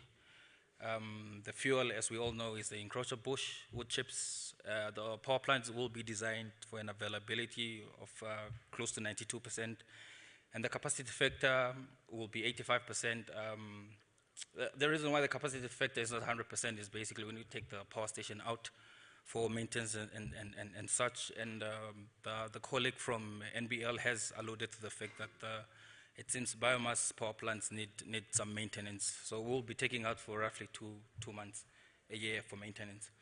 And the energy generation we're looking at is up to 300 gigawatt hours, and the country consumes between 4,000 and 4,400 gigawatt annually. And as I've said before, it's to reduce the over-reliance on imported power. The second contract is a fuel supply contract. The power station is based in Sumep, as alluded to earlier, and the graph here just shows the harvesting area that NamPower has attained in ECC4. The blue part is the communal areas that the director, that Ndokosho, has alluded to, and it's actually a good thing that they have framed the framework for the communal harvesting, so we'll be engaging with them. The red areas are areas that have slopes greater than, if I recall, 12%, I think, so there will be no harvesting there. But yeah, the rest of the area then is eligible for harvesting, and harvesting will be done as per FSC principles. And I see that people have been asking questions of, is the bush enough? The studies show that of the 25-year lifespan of the power plant, of the harvesting area will be using roughly 13% of the area to fuel the power plant for 25 years. And the fuel requirements, on the fuel requirements are between 180,000 to 245. But on the long-term fuel supplies, we've locked down the contracts at 180,000 tons. The remainder, obviously, is what we are looking at ad hoc or short-term fuel supplies. So this just basically gives a basic operation of a biomass power plant. So we have two major processes. The first one, obviously, is the fuel supply, hoppers, and then the energy stored in the wood chips will be released in the combustion or the boiler. So the waste energy, the waste products from that will be bottom ash, which will be collected, and then the fly ash and the flue gases go one way. And then the heat energy will be released in the boiler. So that's basically the first process. And the flue gases will then go through an exhaust treatment facility, obviously NOx, SOx, and the likes, and particulate matter that will be removed just to make sure that the gases that are vented to the environment are not hazardous. So the plant will be designed as per World Bank emission limits, and we're using a passive system as per the designs today. But yeah, we'll see how that goes. The second part then is just the water, so the energy is transferred to the water to convert water into steam, and then the steam is what is used to drive the generator to generate electricity in a nutshell. So the project status, as we stand on the power plant, we've awarded the contract to a Chinese company, Dongfeng Electric International. The contract was signed on the 24th of May. I see Mr. Colin and the Honorable Minister's speech, they have alluded to the contract price of 2.34 billion Namibian dollars. We are looking at 2.5 years for construction period, and the commercial operation date, we expect it to be on the first quarter of 2027. On the fuel supply, we have signed agreements with 4 fuel harvesters for 7-year terms. The ad hoc or short-term fuel supply strategy is still under development. This will obviously include communal areas, small, medium enterprises, and such. And the 180 tons we see there is now obviously allotted for the long-term fuel supplies, and the difference will be going to the short-term fuel suppliers. On top of that, NAMPOWER has secured grant funding to help capacitate harvesting activities as per FSC. So the one is from the Mitigation Action Fund of 4 million euros. The other one is for the French Global Fund for Global Environment. The abbreviation is in French. And the grant funding will be managed by NNF together with consortium members of IED, NITIDAI, and N-BiG. So on the fuel supply strategy, as I said earlier, the long-term fuel suppliers, we have 4 of them. The one has been allotted 30,000 tons a year for the next 7 years, and the other 3 each have 50,000 tons. Obviously, we had to do this because we need performance obligations. We need to secure the fuel before we spend so much money on it, hence why we went this way. And this requires significant investments to go buy machinery, set up the corporations as needed to provide such allocations of biomass. And they will be doing this as per FSC standard, harvesting-wise, that is. On the ad hoc fuel supplies, this strategy is still under development, as I've said, but it's intended for small to medium enterprises. The opportunity obviously will also be extended to farmers in the harvesting area. If you have a farm, you could join and bring the woodlogs, get into a contract to deliver woodlogs to NAMPOWER. So the allocations will be between 2,000 to 7,000 tons, but all of this is just for information because since the strategy is still under development. And they will not be expected to deliver wood chips to NAMPOWER, but rather wood logs. And NAMPOWER will be doing the chipping on site. So it's just to reduce on machinery for chipping, the investment for machinery on chipping on the small to medium enterprises and such. So NAMPOWER will be taking wood logs and they will be doing chipping on site. Obviously, there's still regulation and requirements as per the EIA and EMP that these supplies have to adhere to. And the capacity building will be coming from the grant funding activities just to strengthen capacity for those who are new to the industry. The capacity building will be coming now from the grant funding for that purpose. And this is just to give an overall FSC procedure that NAMPOWER will be embarking on. So it starts with NAMPOWER registering a group scheme and then getting the group scheme certified by FSC, after which then the landowners will then join the group scheme, and those lands are the lands that will be eligible for harvesting once you join the group scheme. And then the long-term harvesters would then have to approach the landowners who are registered to the group scheme, and then only then they can start with harvesting on the land that has been certified for FSC harvesting. So that is the process we'll be looking at for harvesting. And this slide just gives the project timelines. The top one, I see the laser is not working, so please do excuse me for looking this way while I present. So the top part is the fuel supply, and the bottom part is the EPC power contract. For contract effectiveness for the fuel suppliers, we expect that to be end of this year. And then thereafter, middle of next year, NAMPOWER would issue notice for commissioning fuel. This is just a notice for them to start harvesting for the commissioning fuel. And we expect the commissioning fuel then to be delivered a year thereafter. But before that, the handover of fuel delivery, that basically means as part of the EPC contract, we expect that the EPC contract would have completed the delivery and fuel handling systems before the fuel is delivered to site. And then, yeah, the commercial operation date remains the same for the two processes. For the EPC contract effectiveness is expected to be at the end of August, the current month we are in. And thereafter, we expect the EPC contractor to break ground sometime in November this year, and the construction period will take 24 months.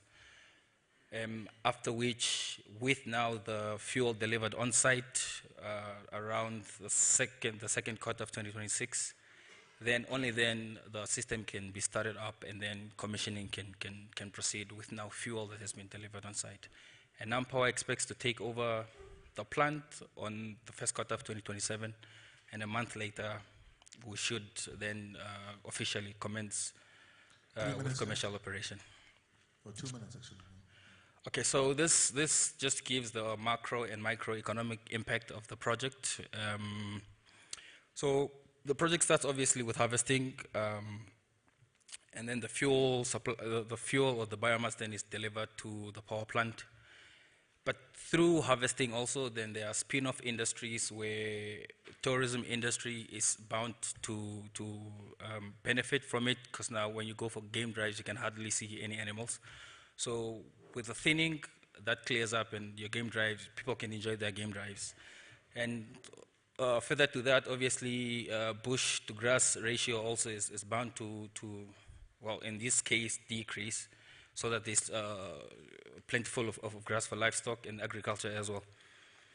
And then the power station will indirectly and directly create employment opportunities and revenue from electricity sales. And on the first graph that I've shown, we have now bottom ash and fly ash, and these two ash derivatives have also potential for spin-off industries. One will be in the construction, hopefully an off-taker will be Horongo cement. The other one can be used as fertilizer, which now feed back to the livestock and agriculture sector as well. And all these activities are bound to create levies, taxes, and income for the government. So just quickly, an overview of project benefits. So there are social benefits, job creation, like I said earlier, resettlement farms under grant funding, and many indirect spin-off services or industries as well to be realized. On the electricity benefit, is grid stability we're looking at. It's a base load power plant, which basically means it runs 24 hours. And as for the generation capacity, we're looking at close to 7% of national power demand that will be generated from this power station. On the economical benefit, directly, we'll be spending close to 245 million annually, with escalation, obviously, on directly purchasing the fuel needed for the power station. And on the government front, income taxes for those employed, payee. We're looking at the energy or National Energy Fund due to extensive diesel usage by the long-term fuel supplies. And a study done by Serious Capital had estimated the micro benefits at 5 billion over the lifespan of the project, and the macro benefits as a whole for the whole country at 16 billion. That brings us to the conclusion of my presentation. Thank you. Thank you very much.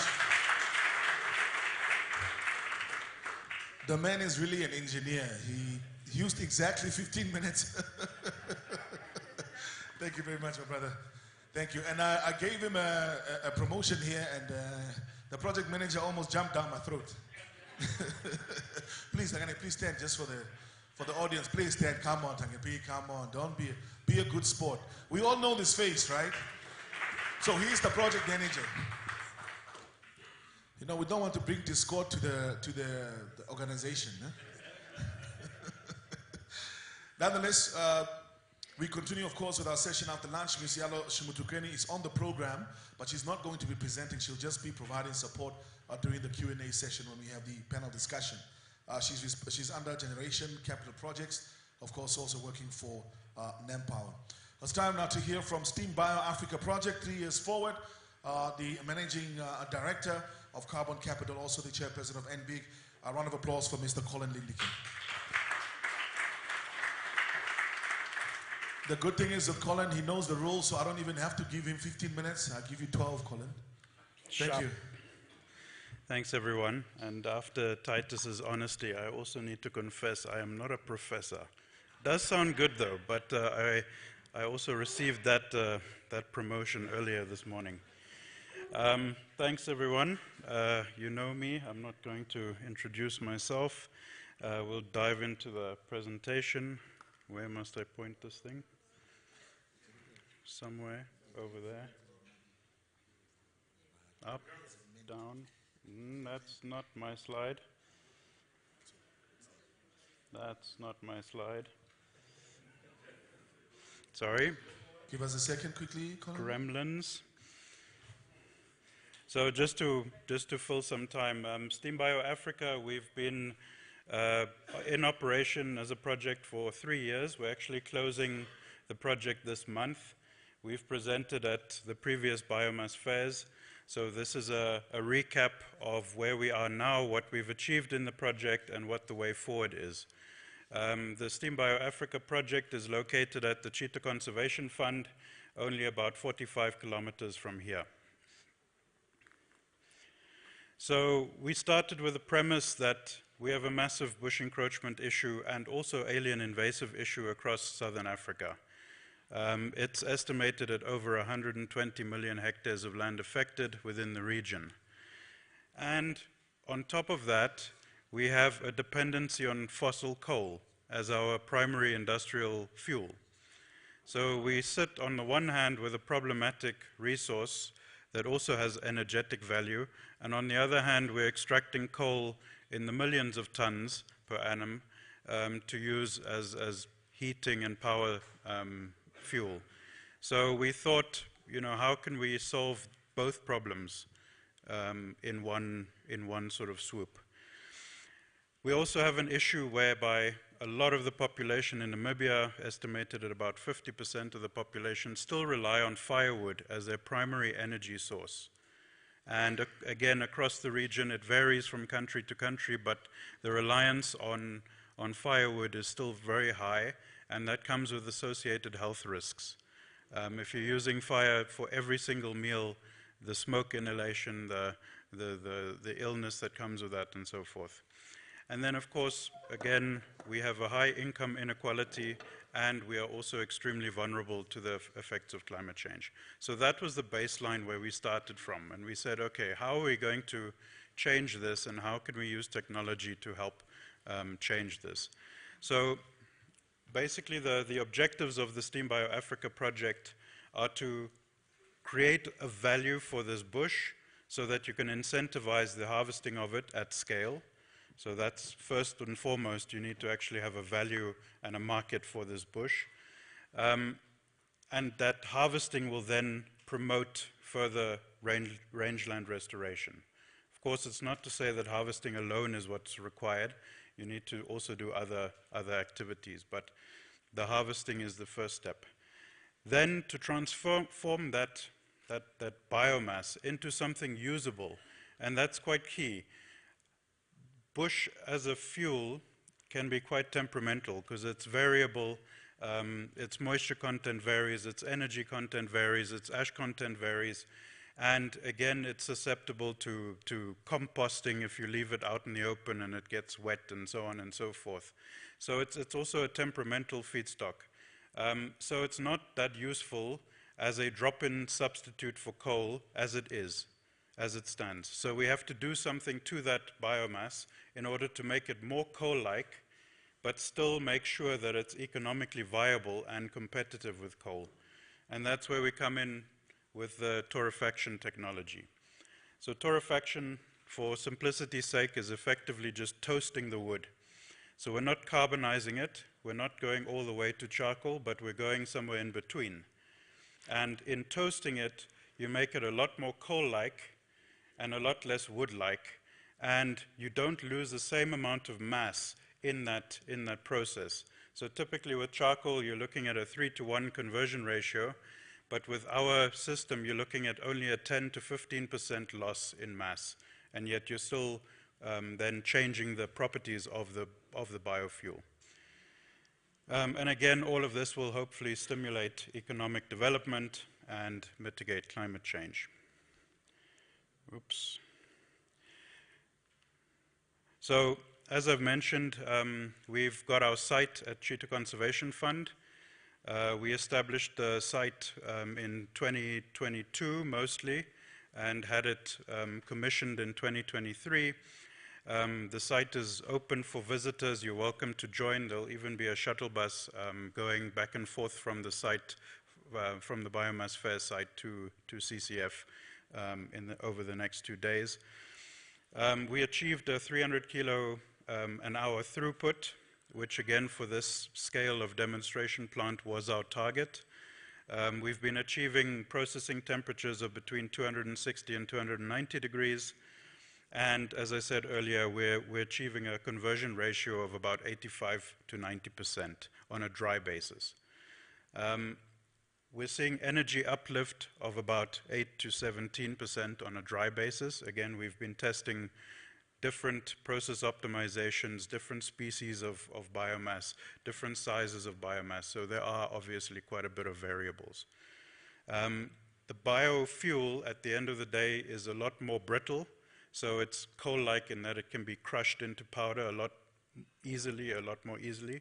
And it's also much more hydrophobic. It actually avoids absorbing water so readily. And it's microbially inert. So you're not going to get it rotting or composting, even if you leave it in an open stockpile. And then again, you have to ask, where's the rest of the mass going? So the rest of the mass is actually being captured as a condensate, and this condensate is a mixture of chemicals, much like, you have your wood vinegars in there, and you have other interesting platform chemicals. So we're still studying those. In addition, because this is an EU-funded project, there's a lot of supporting research around the technology. The technology is core, but around that, there's so many different arms of research that have been going on in the process. I will quickly, and not doing any of it justice, just quickly run through. I mean, obviously, we've been doing analytical analysis on the biofuel and all the process steps and products. There's been consumer research, both in the domestic fuel user and industrial fuel user space. There are gender studies, there's financial modeling, land management studies, life cycle studies, logistics studies, market trials, policy mapping and development, remote sensing and resource mapping, soil studies, supply chain mapping, user trials. It's way too much for just 15 minutes of presentation, but there's been a lot of research emphasis. Much of this research is publicly available and will be available on the Steam Bio Africa website long after the project closes. So, the project has not been without its challenges, that's for sure. And if you ask any of the project partners, there are some others in this room, they will tell you the same thing. The path to success is definitely not a straight line. And we've had to deal with endless challenges within these last 3 years. Starting with COVID. COVID was initially a challenge. The system was primarily built in the UK. So steel prices and the fact that there were lockdowns and so on caused delays and price increases. And then, of course, logistics was also affected, so it took far longer to get here and so forth. But after every challenge, you find ways to overcome them. So in that, the silver lining was we had initially intended to build most of it in the UK and just ship it over to Namibia and put it up. But because of these COVID-related challenges, we actually decided we looked at what can we actually procure locally rather and save us costs and time frames. And so in overcoming that challenge, we were actually able to increase the local content of this project and use a lot of local suppliers rather than shipping steel halfway across the world unnecessarily. And it goes on and on. I won't go through every single challenge we faced because it's endless, but at the end of the day, what I'm trying to say is that we're far more knowledgeable now than when we started, and we're far more advanced in terms of the the ultimate design for this technology than when we started. However, we're not where we wanted to be. There's definitely things that have kept us from achieving what we wanted to, and we still foresee another phase of basically research and development and tweaking our current design to a point where it is economically viable and technically useful towards our objectives. I've already touched on it, but currently the Steam Bio Africa project as an EU-funded project will come to a close at the end of the month. There's obviously reporting to be done and a review process by the EU, which will continue probably until early next year, but effectively all the project activities will stop at the end of the month. So I urge you that if you haven't been to site already to go see it in operation, then now's the chance before the end of the month. In the short term, what we foresee is another round of grant funding would be preferable to be able to make the changes that we weren't able to make within this project frame. So we now know how to make the energy more efficient, how to make the whole process more efficient. And so we're still looking for now the next round of funding that can get us there on the current site. In the medium term, the idea has always been to upscale this technology. A throughput of 300 kilos an hour is not going to get anyone anywhere. That was more of a demonstration. So our goal is to ramp the scale up to about 2 tons of throughput per hour, which would be about 15,000 tons per annum. And that design could then be modular, so you could stack multiple units on top of each other, depending on the size of the offtake.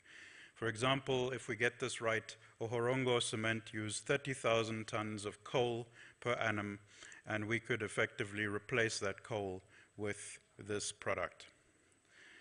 And then long term, obviously, to replicate. So once we've got the commercial scale design ready and validated, then the idea is to replicate.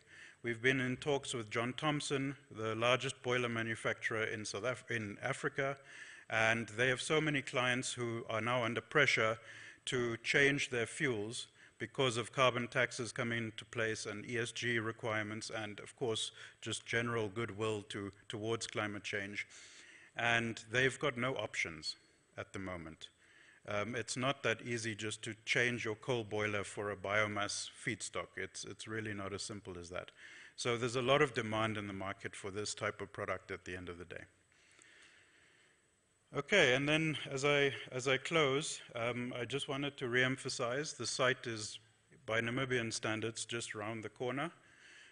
So please make a point of going to the site. It's open for self-drive visitors anytime, but there will be tour guides on standby over the next 2 days, starting from tomorrow until Saturday. And there will be a shuttle bus leaving from the entrance of the expo site to CCF and back. So if you want to jump on, go see the site, have a bit of a tour around CCF and then come back, you're welcome to. But you're also welcome to drive there yourselves. And it is an interesting piece of equipment. There's a lot of things going on, and I think it's worthwhile to see what we've done so far and where we want to go further. And basically, just to finish off, I need to acknowledge all the partners that have been involved in this project. We have 15 partners as total, and it's not, again, always easy to manage a project with this many partners, but also we wouldn't have been able to achieve what we've achieved without all these partners doing their various bits towards the project. So yes, with that, I thank you for your attention, and please come see the site.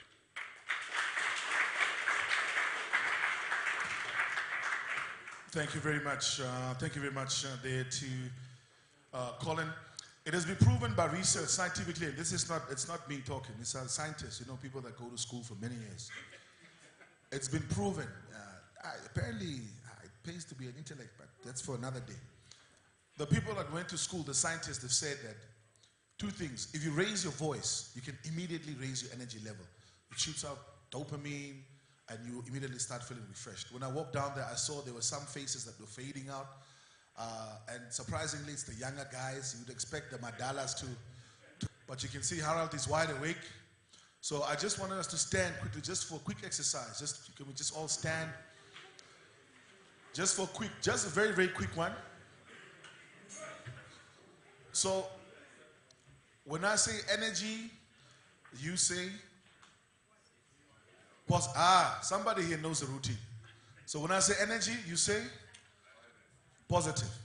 Okay. There we go. All right. Energy? Positive? Energy. We have to go a little bit louder. The voice must open up. Positive? Energy? Positive? Energy? Okay. So we're adding it. We're taking it to the next level, right? So when I say energy, you clap. But if I say positive, you don't do anything. Okay. Let's try it now. So when I say energy, you clap. When I say positive, you don't do anything. But it's a loud clap. All right. Positive. You see? Now we see who's focused. Now we see who's focused. All right, let's try it one time. If I say energy, you clap. If I say positive, you don't say anything. All right? Energy. Energy. Energy, energy. Energy, energy. Energy, positive. All right, let's try it one more time. Positive. We are still not there yet. Energy. Energy. Energy, energy, energy. Energy, positive energy. Positive. Beautiful. There we make it. Thank you very much, ladies and gentlemen. Please take a seat there. There we go. Do you see how it immediately just changes the mood in the room and just your overall feeling of the body? And then we'll send Apollo's Noah to you guys. Nonetheless, just to, of course, come and share with us, also coming from South Africa, you know that we are tied by the umbilical cord with SA. If it's not their power, then it's their CEOs that we get here. Founder and CEO of Africa Biomass Company of South Africa, Mr. Willem van der Merwe, will just come and speak to us on the latest biomass processing equipment and techniques to process encroacher bush as well. So please give him a warm round of applause. And I saw how Willem was enjoying our meat. But almal weet Namibia the best of beef anywhere. There we go. Yeah. Willem van der Merwe, ladies and gentlemen, it's over to you. Thank you very much, Ricardo. Good afternoon, everyone. I had an experience in Namibia a month ago that I have to share with you guys. As a South African, I don't see you as Namibians attached with an umbilical cord to us anymore. It was like that in the past, but I think you guys are doing a tremendous job on various sectors and actually showing an example of what can be done, small and large scale. So I had the privilege of touring Kahuku land in July, and as we went out of the inspection gate at Palmbach, where they inspect if we are carrying meat from north to south, we were actually about 50 kilometers further down south. Now you get this tinging feeling, where's my permits, where's my passport, etc., etc. And something happened with me. Well, when that policeman stopped us, he was driving to us and he waved us down. He said, "Sir, I'm sorry to bother you. We are looking for a family in a white Toyota double cab." Now that's as common as you can get.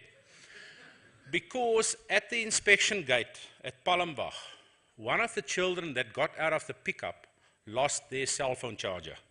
And we're just looking for the owner of the charger. And I want to commend you as Namibians for that. It's made an impression on me for the rest of my life.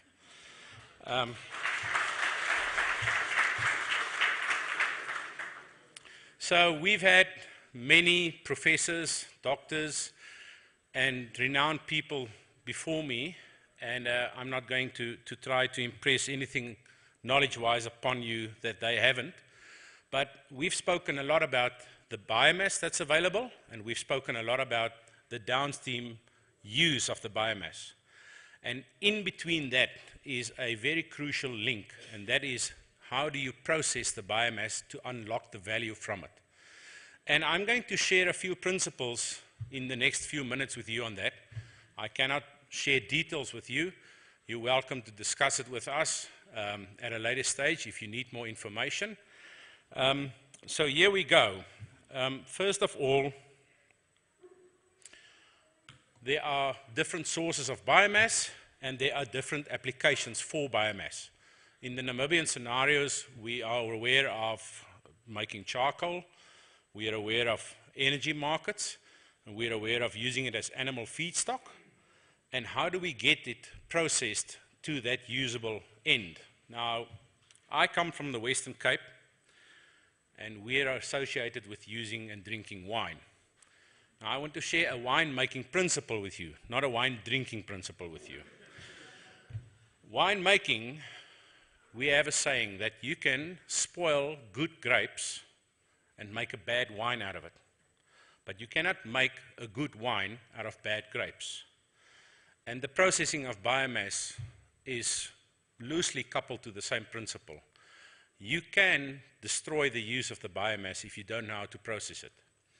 You have to link the biomass that's available to a suitable technology to process it to a suitable end user. And a few ideas on that. And I need to mention, we've been involved in this process for quite a while. And I think anyone that's been involved in this would agree with me to say that the biomass in Namibia, Botswana, and some of the northwestern parts of South Africa is very unique, and a lot of people has made a lot of assumptions and learned very dear and expensive lessons. So do not underestimate the challenges that comes with it. And then obviously with the NamPower project at hand, and I hope there's more than one, the challenge to scale this up is also on our hands. So feedstock, we've already been corrected. It's not 26 million hectares, it's 46 million hectares that's available of various different species in various areas. And the only remark I have to make about this is know your area, know what you can and cannot do, know the type of raw material you've got, and then you must couple the processing technology that's available to your source.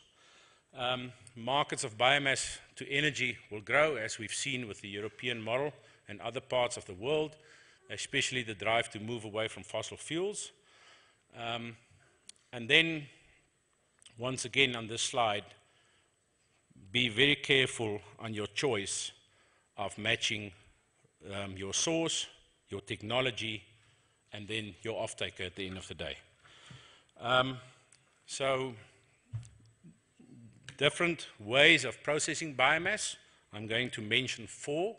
One is wood chipping, and then the second one is wood grinding, then hammer milling for feedstock, for cattle, and then last one is a project that we've been involved in to design and build a billeter that chop wood into fire lock lengths to make billets. We call it billets. We derived the word from the sugar industry.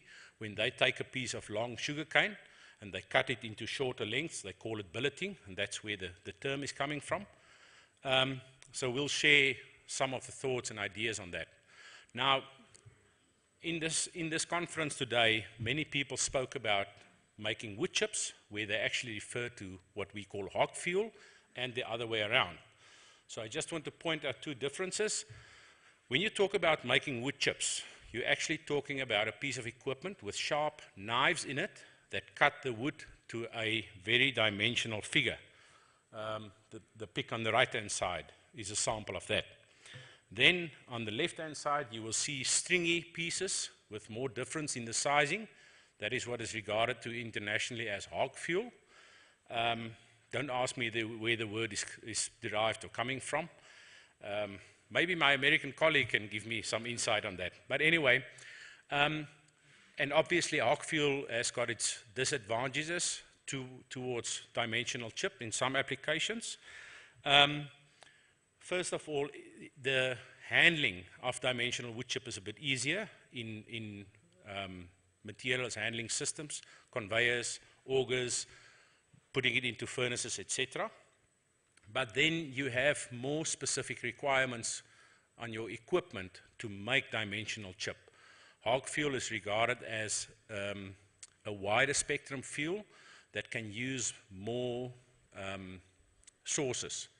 So, for example, if you use a full tree, a Namibian thorn tree, you cannot make dimensional wood chip out of a branch that's 1/2 inch or 12 millimeters in diameter. It's just not possible. So a lot of the crowns from your trees would be unutilizable to make a proper graded dimensional chip, whereas everything goes in the hog fuel scenario. So hog fuel is, if you want to utilize the whole source, that is in many ways, many places the option to go with. One other consideration that you have to take into mind, especially if transport over longer distances is part of your consideration, is the bulk density in hog fuel is much less than in dimensional wood chip.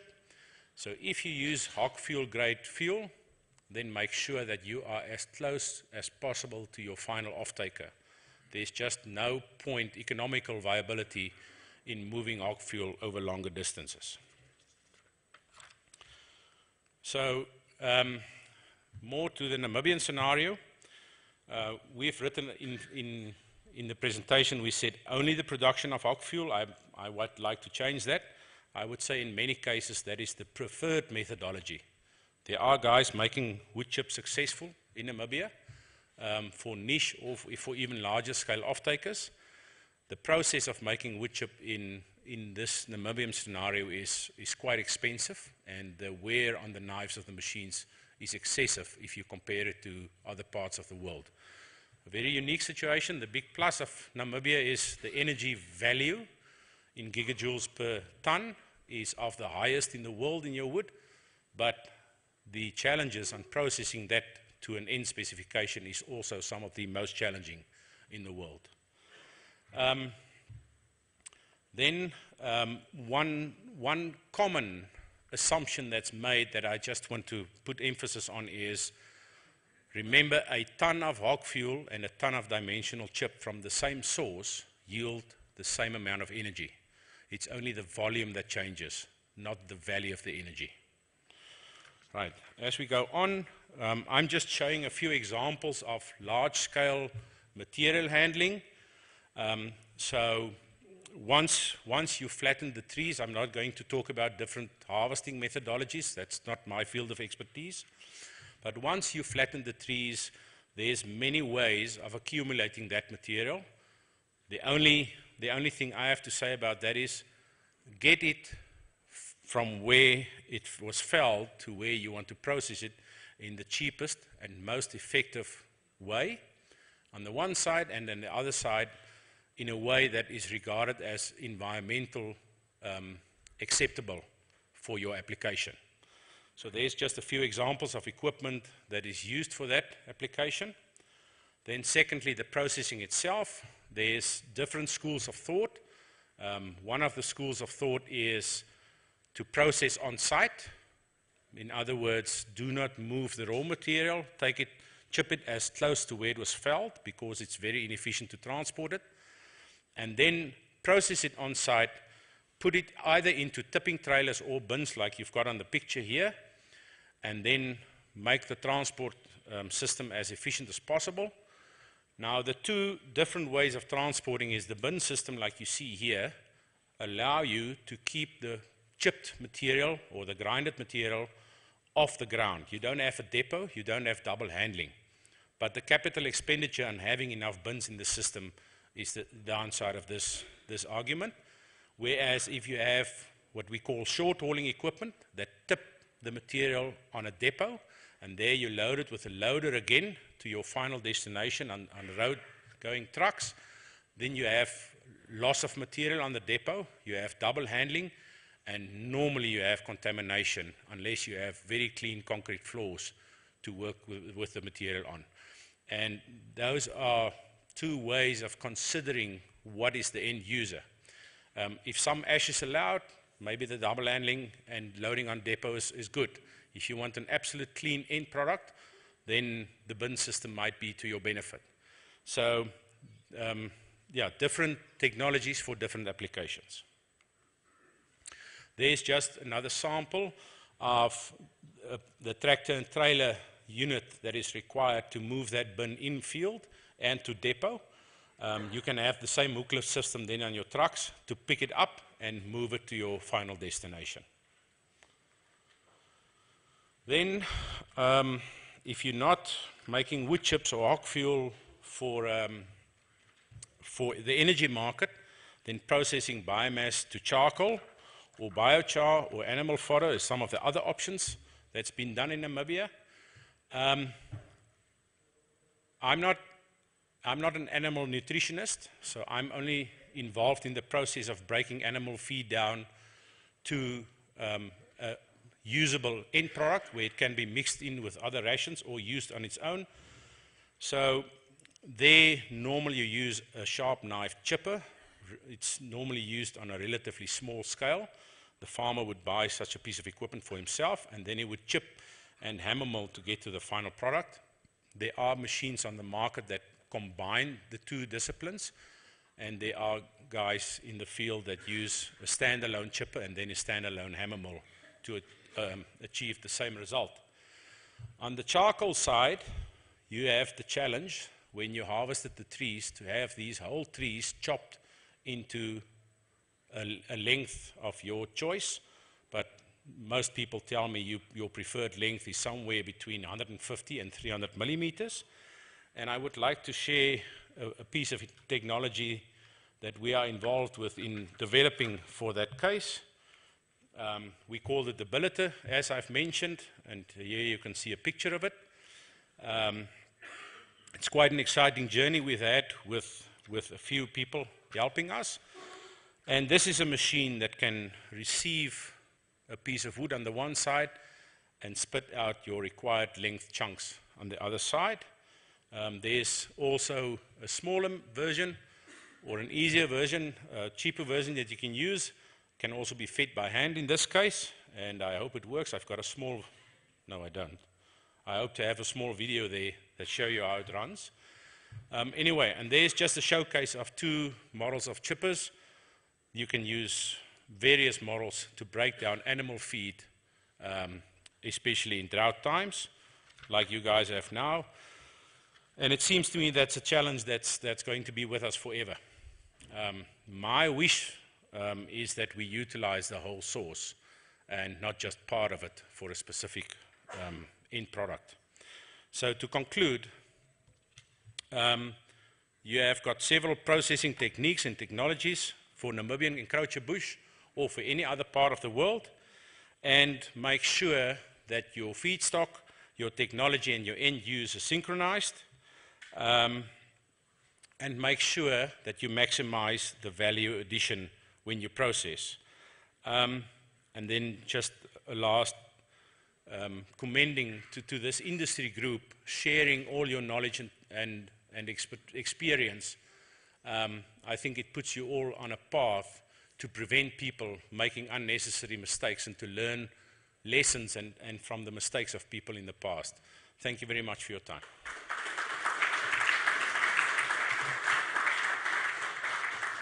Thank you very much to Mr. Willem van der Merwe, the CEO of Africa Biomass Company, of course, coming and speaking to us as well. Willem, we appreciate you coming yourself. Usually, you know, a company of your size, you just send one of the managers to come and speak on the platform, but we appreciate that you could come out by yourself and represent the organization at the highest level. We continue with the last one quickly in the first section. That is Mr. Michael van Hacht will come and represent Makara Bush Products. Unfortunately, Mr. Ralph Diddick could not join us today. Please give him a warm round of applause.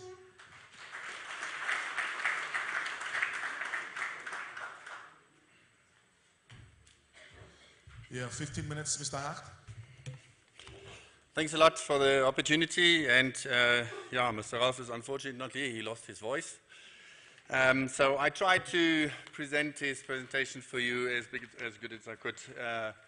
Dr. Sabine Oppersperr will help me a little bit on some points. Let's have a look if I can get into this one here.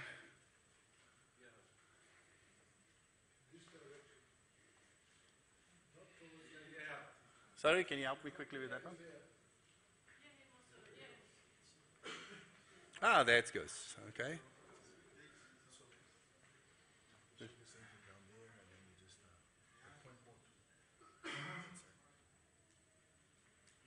Okay, there we go. Okay. We started about middle last year with the pyrolignic acid project at Makara Bush Products. And started producing actually this year in bigger scale. It's also an innovation method of making charcoal greener a little bit because we take out the smoke and produce out of the smoke the wood vinegar. What is pyrolignic acid? The first step, you get the wood acid, or the pyrolignic acid that is coming out of the killing, the smoke that is condensing, and then after the distilled it becomes wood vinegar. It's a biostimulant produced from smoke.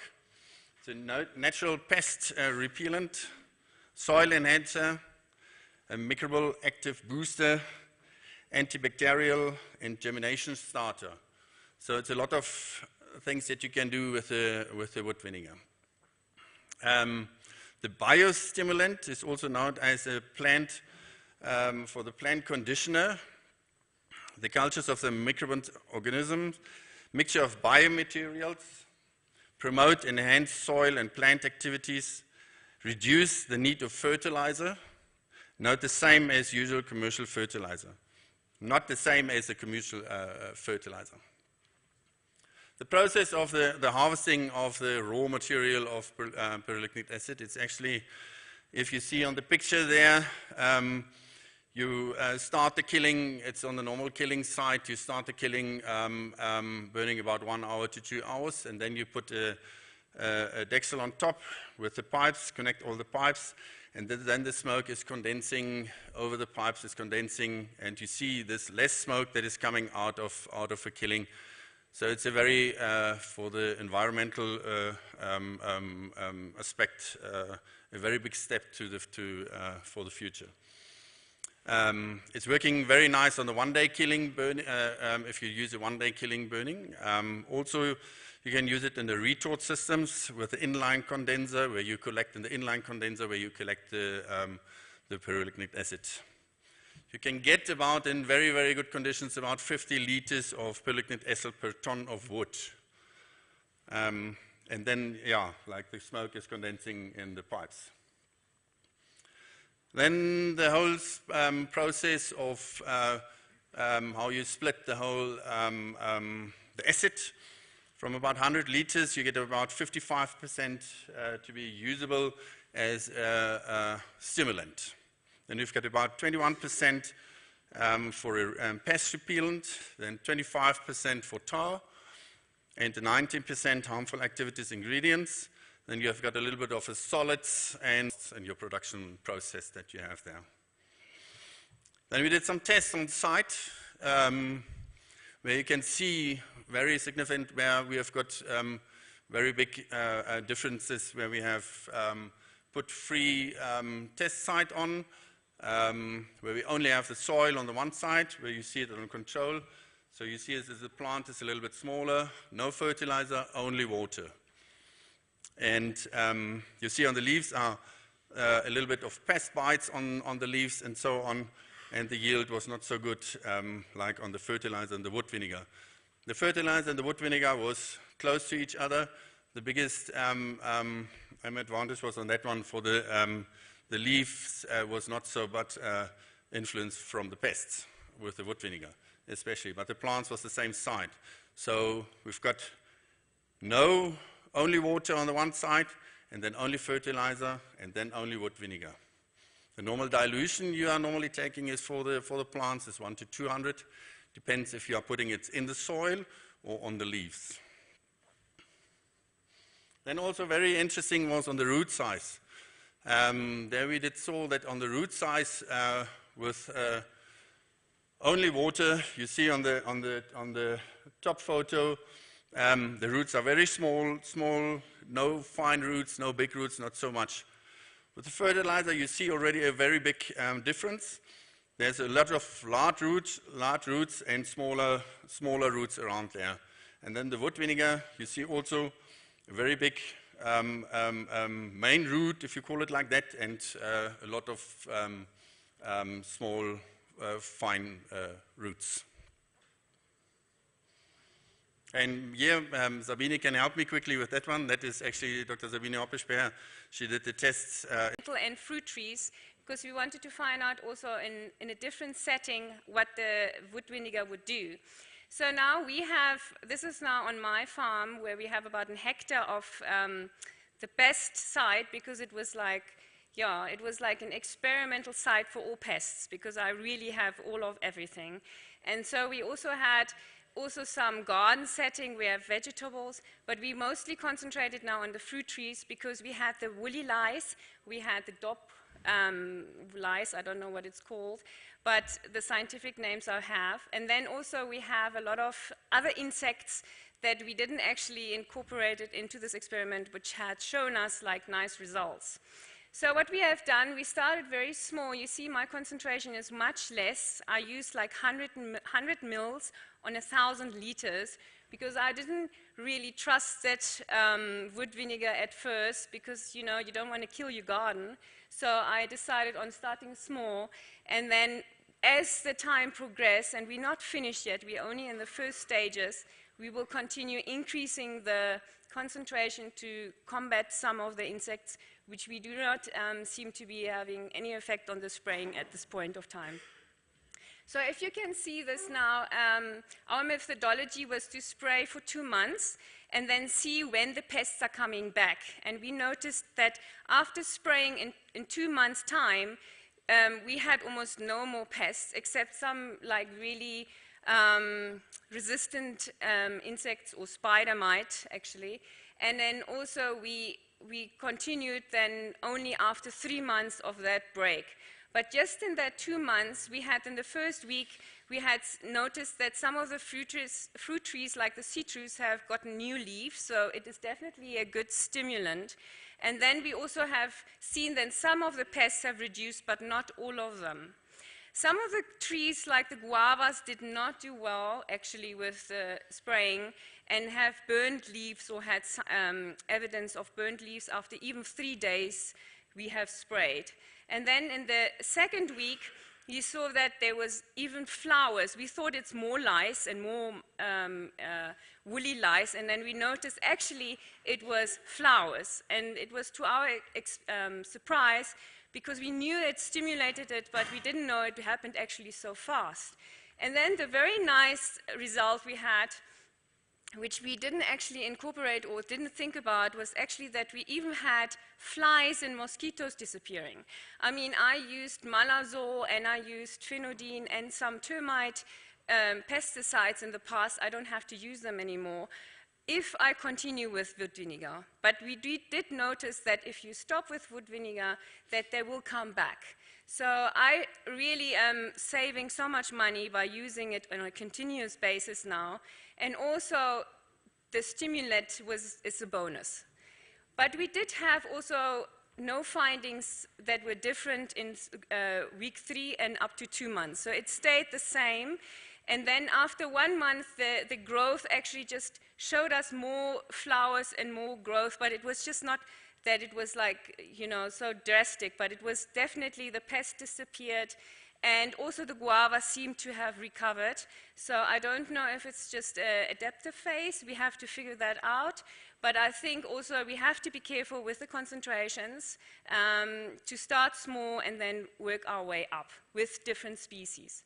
Then other things we have noticed in the garden is that, for example, our crop has increased in the garden, the vegetable garden, but also with the fruit trees. I have neighbors that have no crop yield, where they have no lemons. We have so much, we don't know what to do with it anymore. And then also with the tomatoes, they stimulated flowers so much. Negative is in salad. It was just bolting the salad, so we have to be careful in what crop to use it.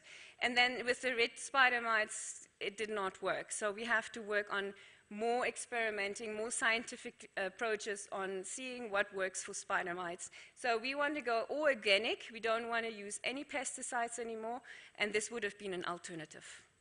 Thank you.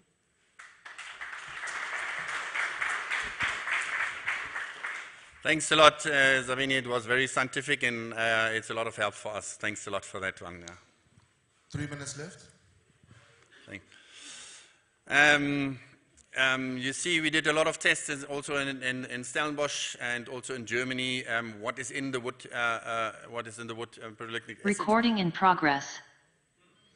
Okay, thank you. So it's very high in iron, copper, and zinc and manganese. So that is also very good for the plants. And also, not all wood vinegar, not all proteolytic acid is the same.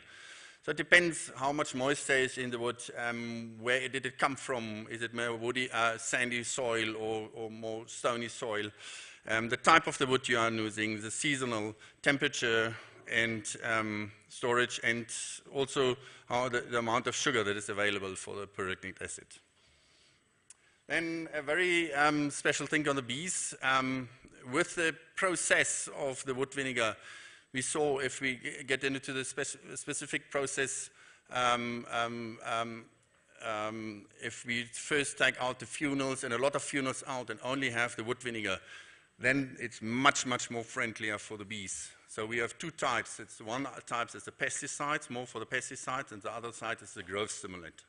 And the growth stimulant doesn't chase the bees away. And also the same, the soil dwellers, there was some tests doing that they did in California and China. We didn't do the test yet here. We are still busy with that one, so we cannot give any feedback on that one. Yeah, that is the short from my side, from the wood vinegar. Hope you enjoyed it. Any questions, you are welcome to ask me. Better Rolf, he knows the better answer when he's got his voice back. Thanks a lot. Thank you very much, Michael. We could probably just remain on stage for that quick Q&A session. Will you take the Q&A or will it be Dr. Sabine? The Q&A, the questions. We only have room for one. But for the second person, we have to charge, unfortunately. Nonetheless, can I ask, just to sit down? You can probably take a seat here. On this end. But you're not very good with following instructions. You must be a CEO. This must be a CEO, this one. Titus, can you please come to the front? Ms. Yalo Shimutukweni. Mr. van der Merwe.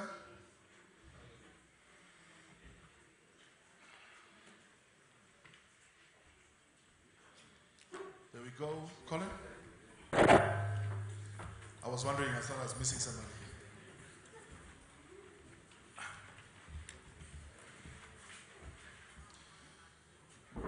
All right, there we go. I think it's time for the Q&A. Do we have any takers? Let's start first. Whose hand was up first? There we go, number one. Do we have any takers for questions? Number two. Okay, then we provide the second one here. Harold, just right there, yes. So once again, please, there's the first one first. You'll come after second, Harold. All right, just your name and organization, and please, just one question or comment, strictly.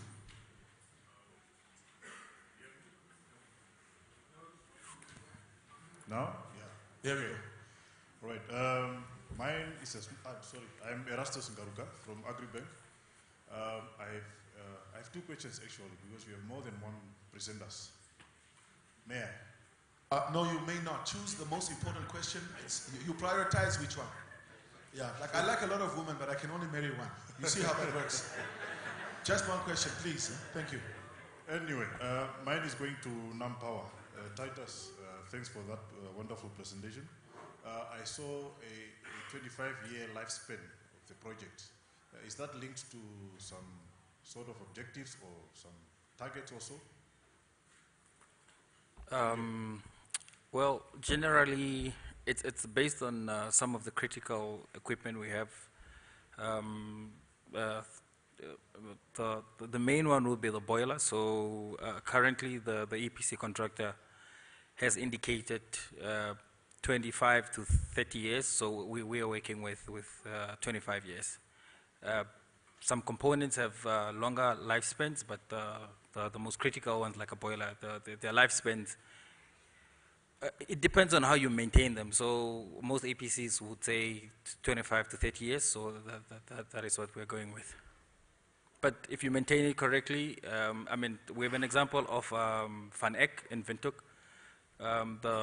It was built in, I think, 1976, but it's still running currently with major refurbishments here and there. But yeah, it all depends on that. Yeah, that one was built in the good old days when money wasn't a problem. Van Eck. Okay, thank you.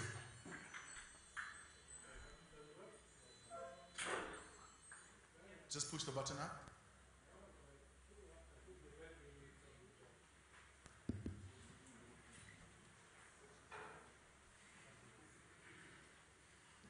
All right, thank you. You mentioned Van Eck. Van Eck is making a big loss, and that's also my question. What is the price per kilowatt hour that comes out of the bush to energy market, and who pays for if something goes wrong?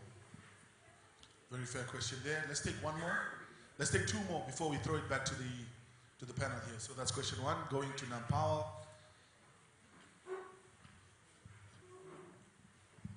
Margarete Fechter, farmer, and my question goes to Michael van Hacht. Maybe you can just take us in the farmer side. So how are you buying it? How must the farmer supply it? Are you getting it on the farm? Or yeah, just the supply chain from the very beginning. Thank you. Great one, yeah. Tangeni, please. Thank you. My name is Tangeni from Nampower. The question is for the wood vinegar. Sorry, I couldn't catch your name. I just wanted to know what was the active ingredient. You said 19% is potential harmful active ingredients in the wood vinegar. What was the active ingredient you were finding? We'll take one more before we throw it back to Douglas. Over here. Come around here, please. Okay, we see more questions at the back. I'm sorry, but you know that we don't always see the naughty kids because they sit at the back, you see. Thank you very much, Moses.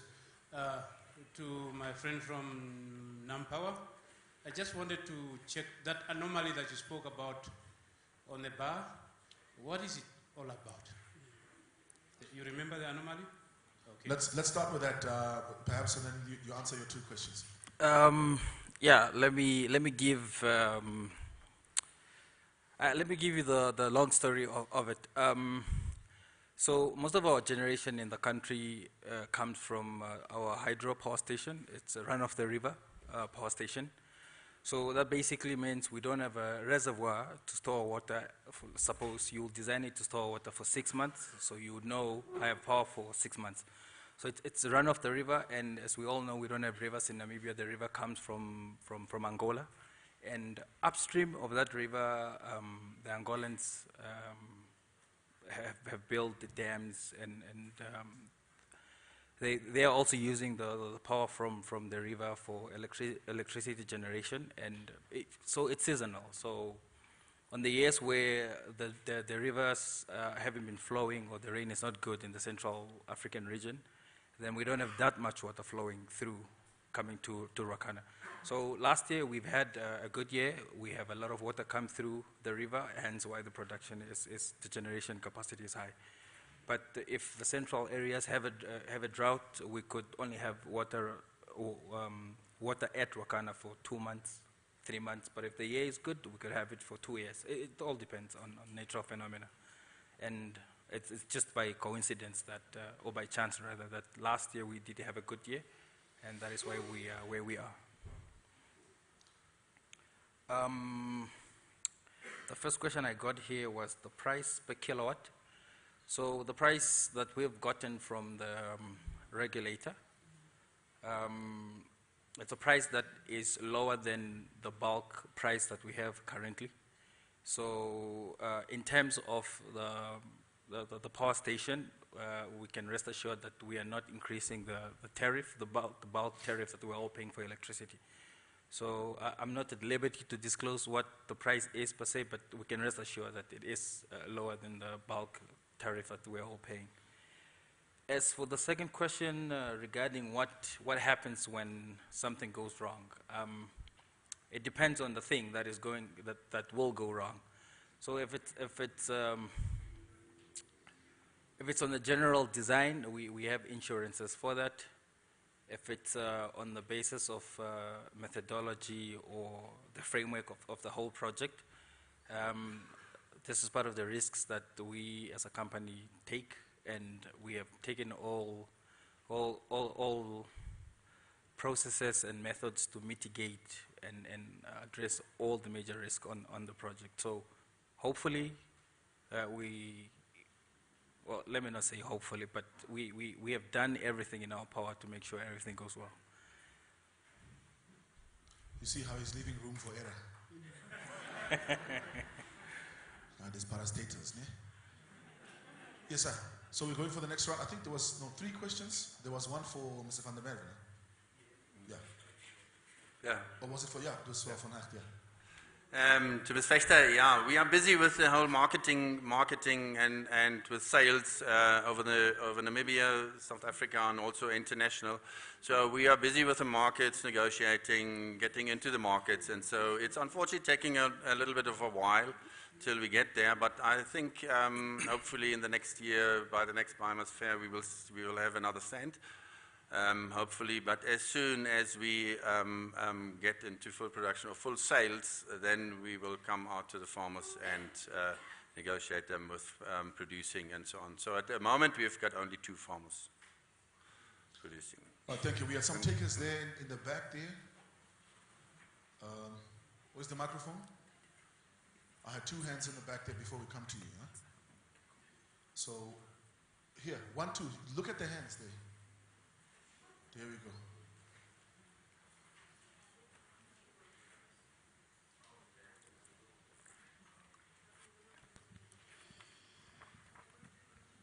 Yeah, good afternoon. My name is Johan. I'm from Standard Bank. I've got a question for Titus from Nampower.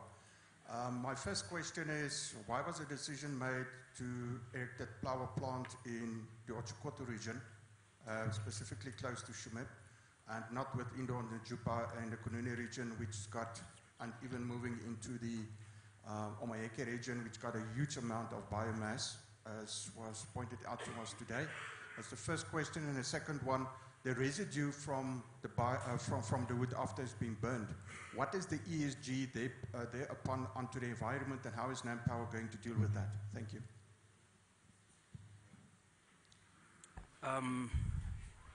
Yes, good afternoon. My name is Anton. I'm from Standard Bank, same group as Johan. My question goes out to Colin. We would like to find out what was the key purpose of building the steam bio, and what was the significant impact it had on the nation since it's going to close within a month or 2. We've got one more here. Please don't monopolize the mic in that corner. Bring it here. Yeah, just bring it down to these 2 gentlemen, then we take those 2, then it's good. And no more Standard Bank, please. Yeah, I'm being reminded here it's a diamond sponsor. Okay, good afternoon. Thank you, sir. My name is Mali. I am representing Blue Wave Development Consultant. My question goes to Nampower. Okay, my question goes to Nampower. My question is with regards to local economic beneficiation. We saw that there will be ad hoc fuel supplier, which basically means that there will be people that will be bringing in fuel once in a while. Is there any special arrangement in your processes that will ensure that those that are economically marginalized are also beneficiary of that? We are not here in our audience, and I'm talking about the youth, the women, the marginalized. Is there something that you are going to do to let them know of this opportunity, which I believe will go a long way in ensuring localization and also grassroots economic empowerment? Thank you.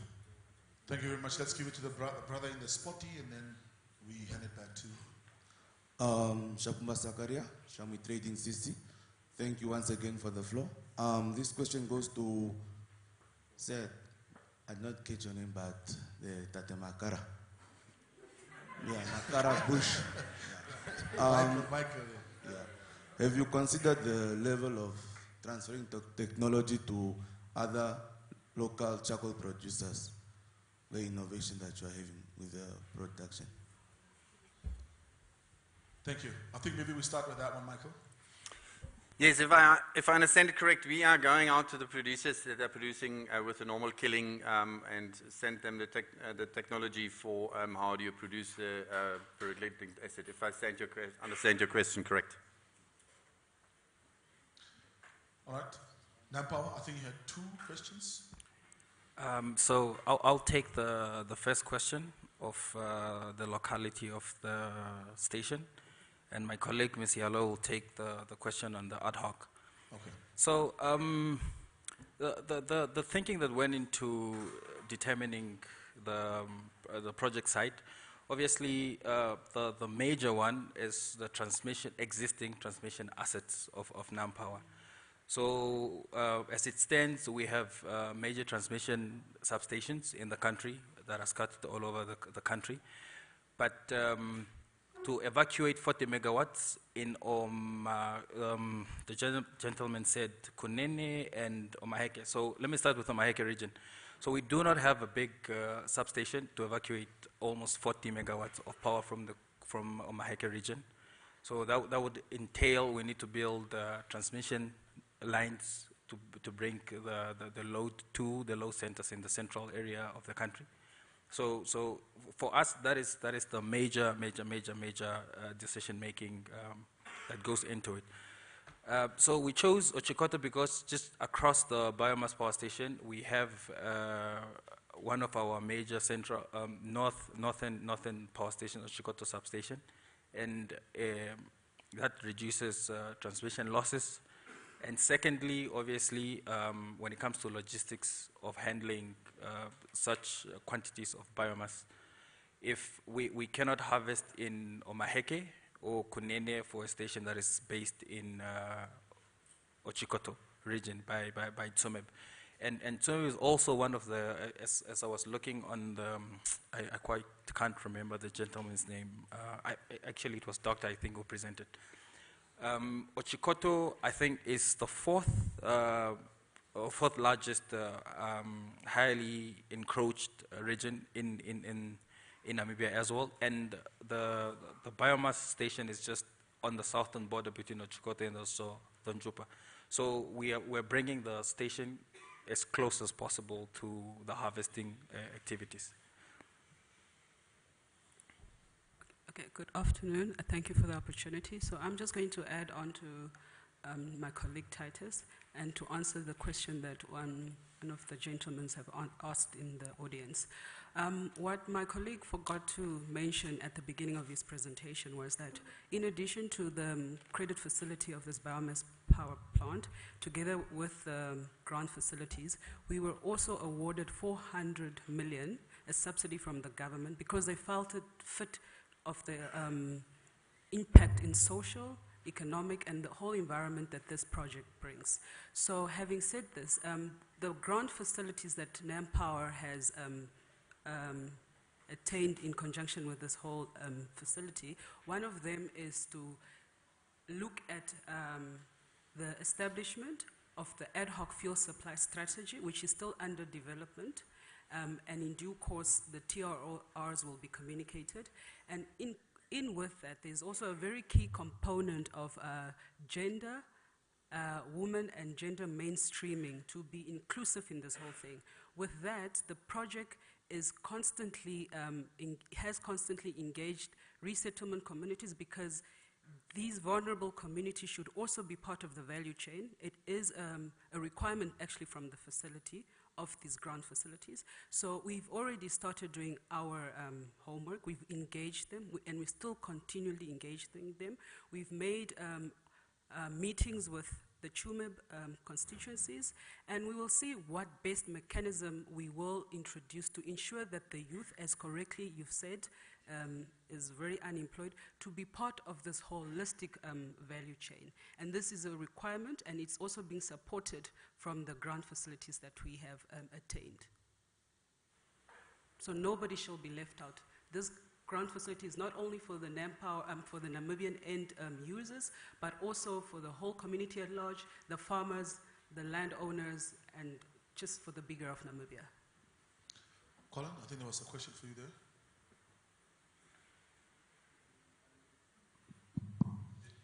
Yes, why we did it, we have a massive problem and no one's going to come and solve it for us. So we need to develop technology locally, adapt technology locally to solve a local problem which is quite unique in the rest of the global context. So that's why we pursued to bring this new technology and adapt it to our local environment. What the bigger impact was for the country over these 3 years, it was a 10 million euro project that funded a lot of research. And it's 10 million euros of research and development funding. So this research is largely publicly available. It will result in tools that anyone in this room can access and use going forward in terms of logistics modeling, resource mapping, soil data, and harvesting techniques. So all of this research will remain open to everyone, and that was funded through the project. What isn't open is the technology itself that we still aim to commercialize. So of course the designs aren't going to be made public for everyone, but in commercializing it, hopefully the benefits will also be expanded and spread across the region.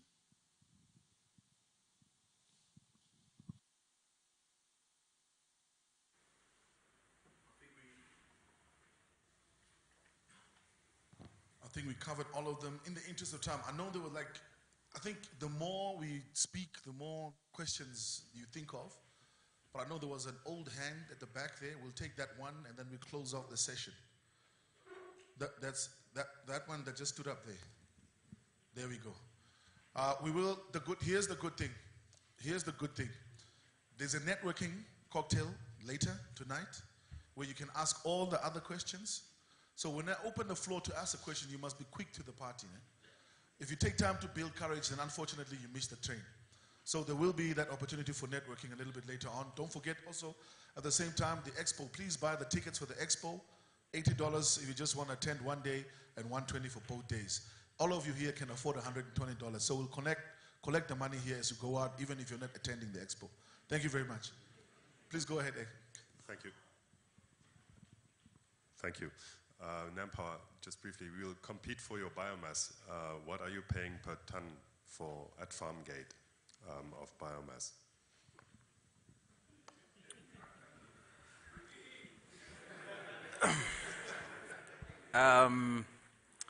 I see we have some of the fuel suppliers that we've signed with here.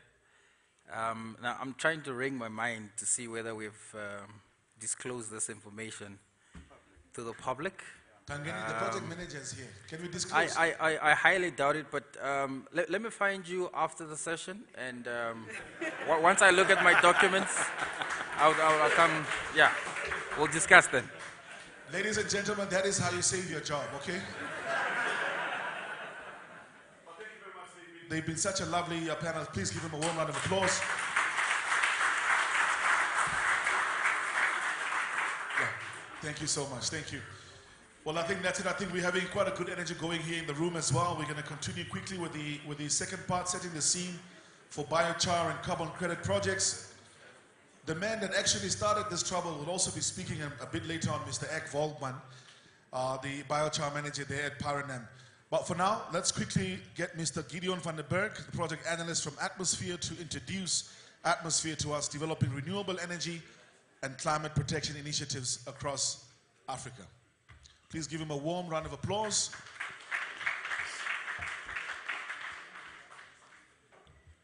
Excellent. Thank you. Whoa. It's really nice to see such a full room after 4 p.m. Thanks, guys. So yeah, thanks for giving us the opportunity to share who Atmosphere is, what we're doing, why we're here. My name is Gideon, and I'm joined by Katrien, our biomass team lead. I'll definitely be outsourcing some questions to her later. This is our first time in Namibia. It's my first time in Namibia. So again, looking for volunteers for this crocodile meat story. So let me know. Okay, First and foremost, Atmosphere is a climate protection company, a non-profit climate protection company. We're based in Germany and Spain, and what this means is we specialize in financing and developing projects that reduce greenhouse gas emissions. That is us in a nutshell.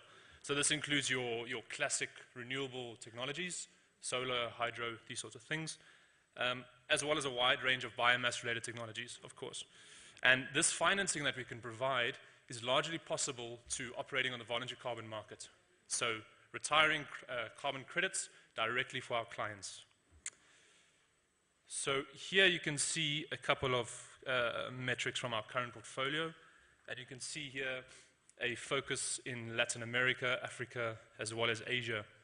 And increasing Atmosphere's presence in Southern Africa is something very much in my own scope at the moment.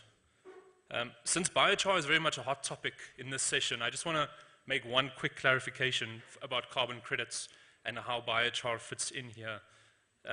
Biochar is an example of a carbon removal project, okay?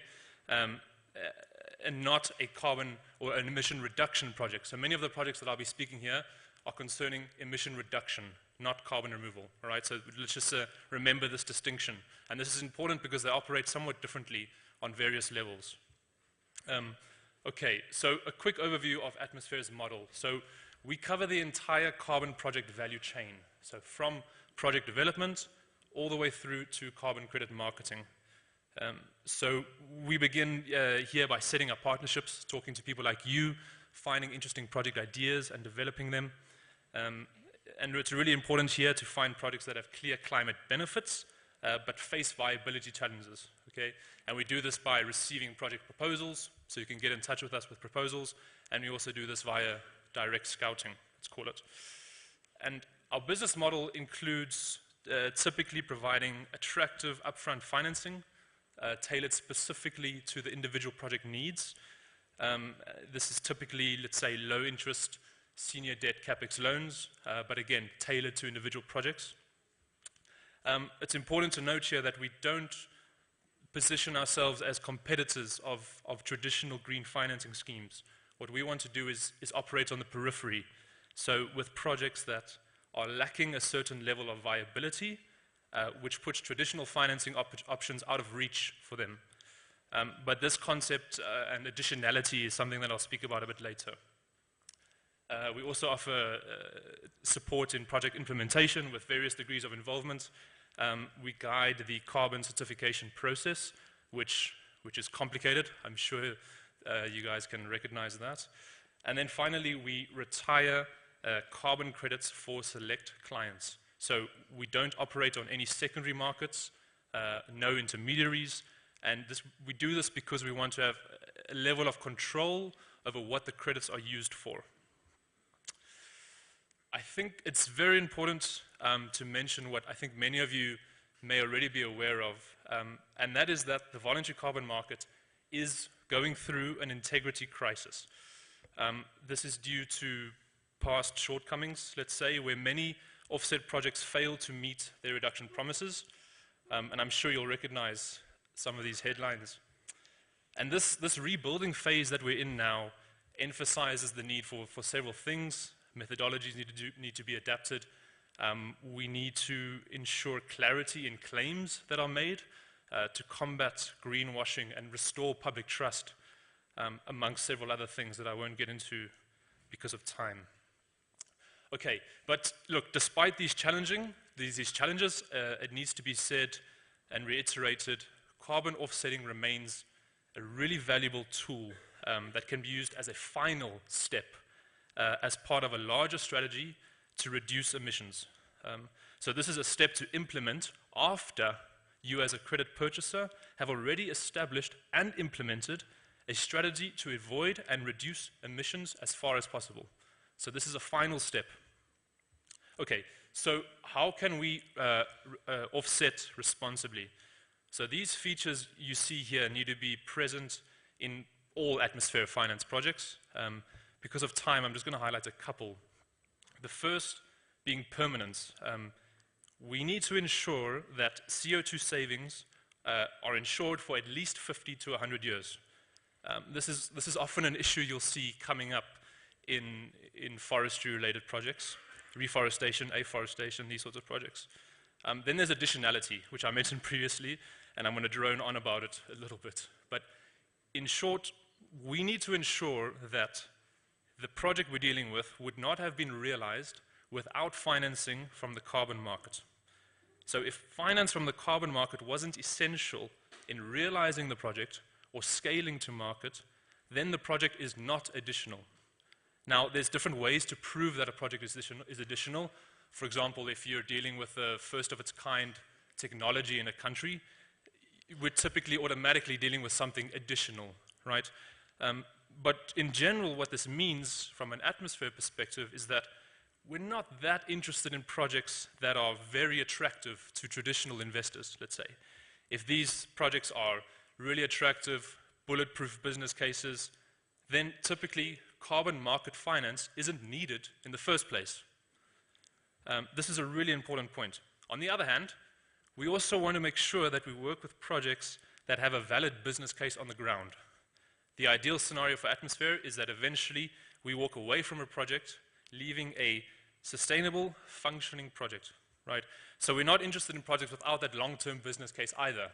So this leaves us with a really thin slice of the pie, if you will. Not green, not red, but orange projects, if that makes sense.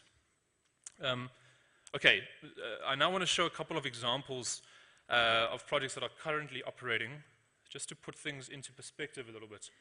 So here we have an 8 megawatt biomass power plant in India, which uses mustard harvest residues that offsets about 50,000 tons of CO2 per year through displacing dirty electricity. And atmosphere's role here is to increase the competitiveness of the electricity produced through a subsidy comparable to a feed-in tariff.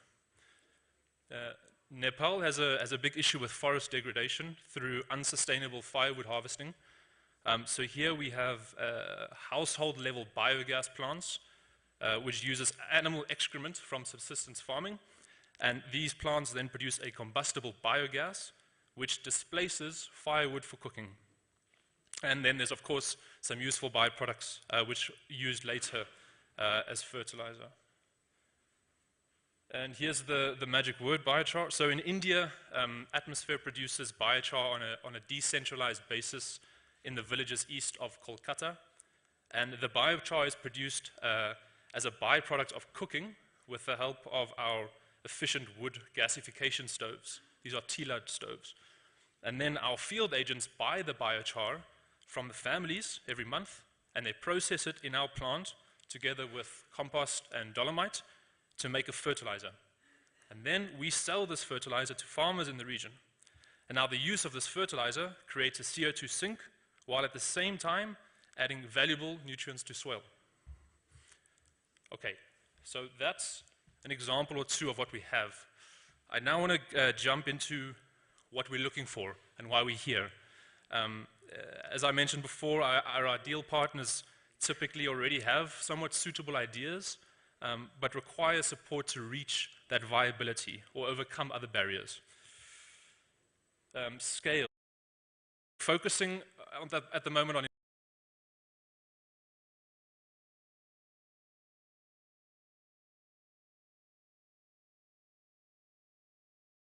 emission reduction. I'm not talking about carbon removal here. We're looking for the sweet spot of technologies that are proven but face barriers in the specific context of the project. The project's financing needs to be sustainable. We can't rely on financing from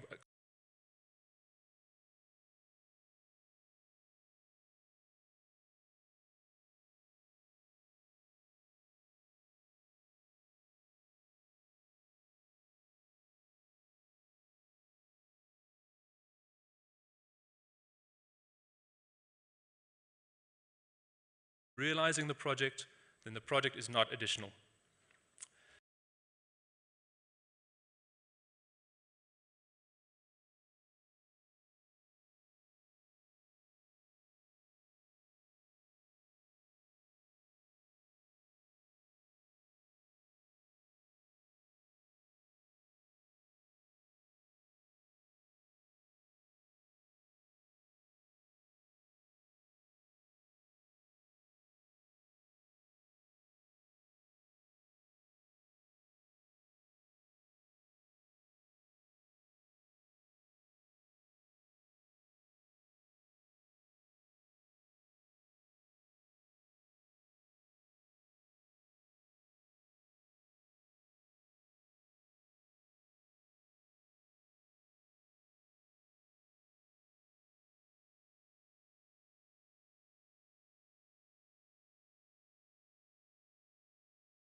Main challenges for us, of course, include value chain logistics. Of course, we know this, and ensuring a sustained availability of biomass. And then, of course, creating this value in these biomass residues from the beginning. Here, just a couple of points for you guys about, let's say, positive or negative attributes from an atmosphere perspective on these projects. But because of time, I'm going to jump through here. Here we now have a category of biomass related to anaerobic digestion, combusting, excuse me, waste management. And here again, we're dealing with renewable energy generation, but typically now with the addition of methane emission avoidance. Again, dealing exclusively with residue or waste biomass. We don't work with any energy crops or industrial scale animal waste. Again, here's some ideal feedstock volumes. I would take these with a pinch of salt. The idea here is not to hit a target of feedstock volume, but to hit a target of emission reductions. So this is just an indication for you, again, industrial scale and not household level right now is the focus. Challenges, and these things are more or less the same. So I'll just leave that up for a second and move on. All right, the next topic is the hot topic at the moment, and these are now negative emissions. So enhanced rock weathering and biochar being the focus. And the key point here is now that we're transitioning away from emission reduction credits to carbon removal credits. And these operate a little bit differently on the market, in regulation, methodologies, and so on. Our requirements are somewhat strict. We need proven technologies as well as proven long-term storage of the sequestered carbon. The volumes we're interested in, again at the industrial scale, about a minimum of 800 tons of biochar annually. The challenges are there's many, let's say. The main ones include a lack of maturity of global standards, the financing structure and credit offtake agreements between Atmosphere and our partners, the recent entrance of removal credits into the voluntary carbon market, and the subsequent lack of regulation. And here again, some positive and negative attributes, things to look out for. All right, so I'm going to wrap up because of time. So just to wrap up, who we are and what we're doing and what we're offering, these may be some barriers to your project, making its viability questionable. 30 seconds. And if certain criteria are met, Atmosphere can step in and offer some solutions, taking a share of project risk and working towards viability. And that is where I'd like to end it. Thank you. Thank you very much. A round of applause.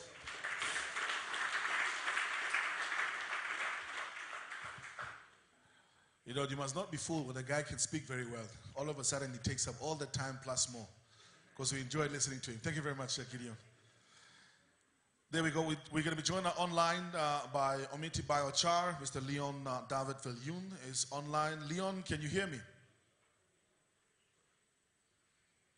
I can hear you clearly, yes. Can you hear me? I can hear you clearly. Leon is going to talk to us about empowering local communities through natural resources use, a case for community-driven biochar projects. Leon, you strictly have 15 minutes. Thank you very much. Thank you very much. I'm going to just make sure that you can see my presentation here on the side. So I do trust this very well, and I'm pressing my stopwatch on the side. My apologies for not being there. I have a passport stuck in an embassy or in a consulate, so unfortunately I couldn't travel. But first and foremost, thank you for giving us the opportunity. Much appreciated. Right.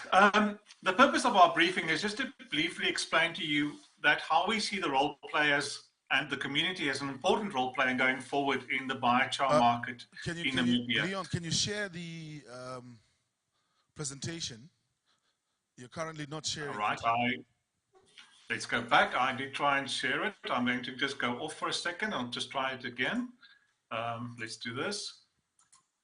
You should be able to see my screen. Are you seeing that? I'm not sure what, because it says it's screen sharing. I'm going to pull it across. Let's see quickly if there's a, is that, are we up or not yet? Or is it still problematic? Not, okay. It's, do you, how's that? There we go. Are you using two screens? Are we good? Yes, I'm gonna take one off.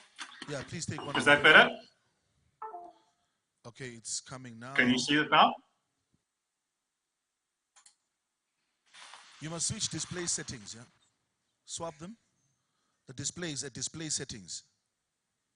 I'm going to see what's causing the problem. We did a test just before we started, so I'm not sure about why it's causing the problem. Right, display settings, right. Swap, yes. I just swapped it. No. Okay, right. Can you see it now? No, not yet. Okay. Not yet. Okay, let me go out there. Let's see quickly what's It was causing the fine. problem. You almost had it. Yeah, sorry about that. Okay, can we do Not this? sure what's Let's causing the give you a problem there, chance to also. quickly fix that. Then we can quickly take Mr. Eck. Then offline, you can, just for the technical team, sort that out. Thank you very much. Can we quickly load? I'm going to get the technical team to help. Yeah, let's do that. 100%. Thank you very much. All right. Can we get Mr. Volkmann's presentation ready?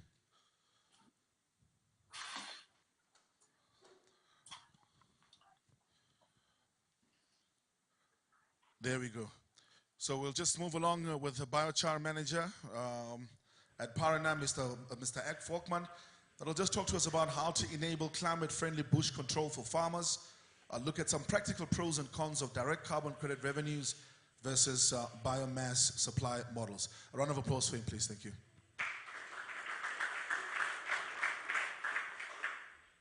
Thank you. Very undeserved before the presentation, but thank you for having me. Sorry. Do you want Is to? this better? No. Thank you. No, that's okay. Thank you.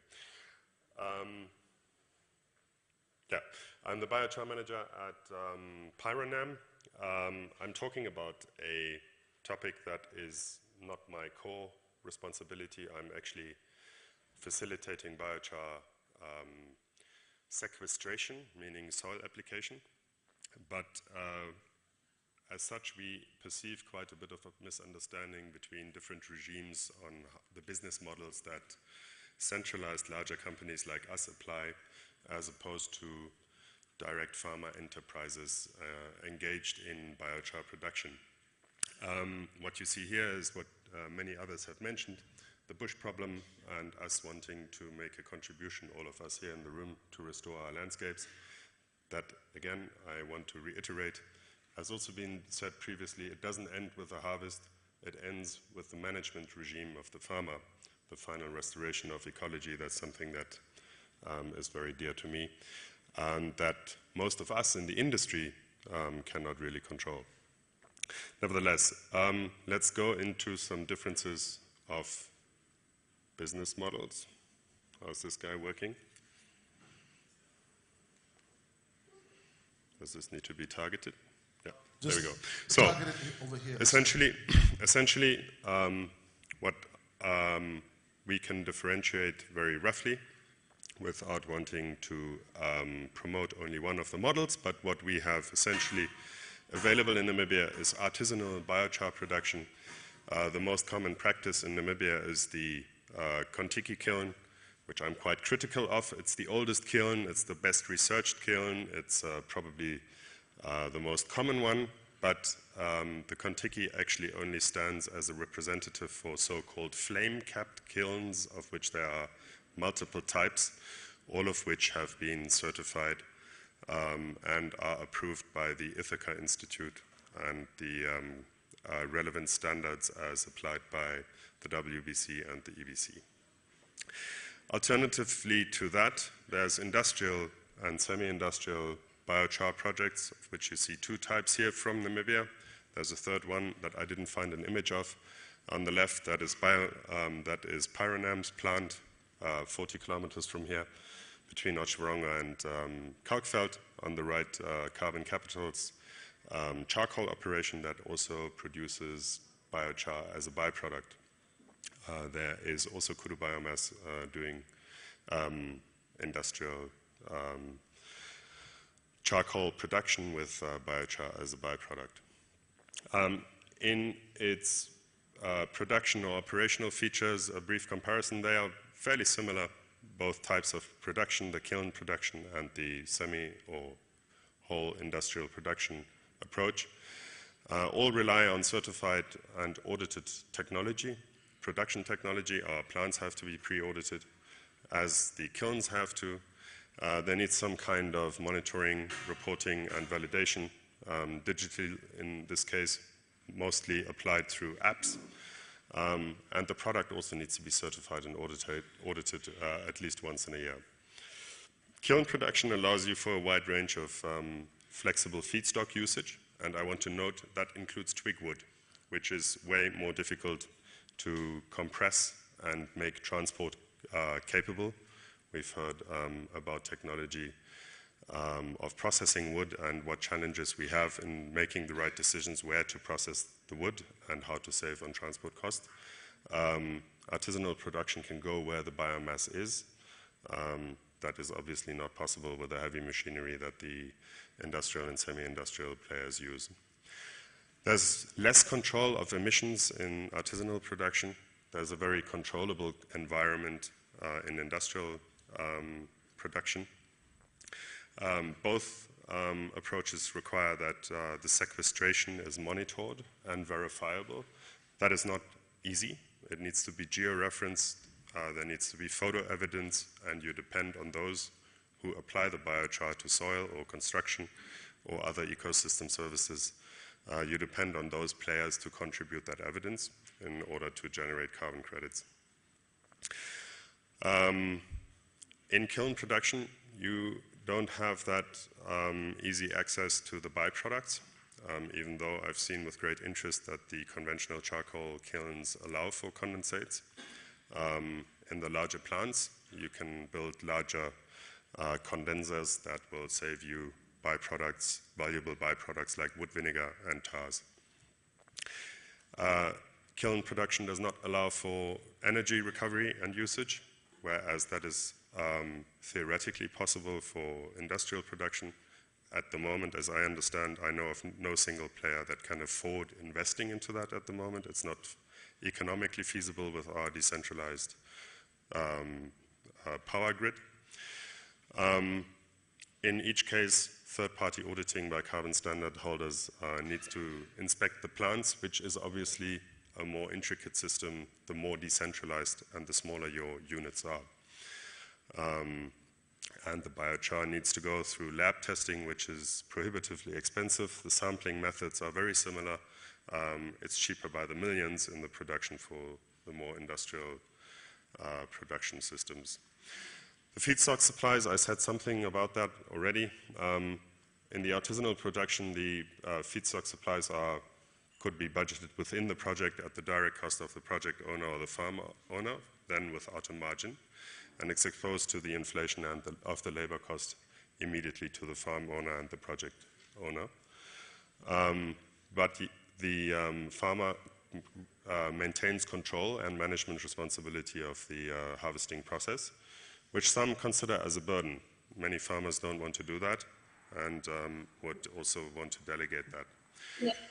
The remuneration as a portion of the carbon certificate sale or the sale of biomass are two different models that farmers can contribute their biomass into artisanal production projects. In the industrial or semi-industrial production, most of us and our peers purchase biomass from farms, and that is exposed rather to the value of the credits and then the labor cost.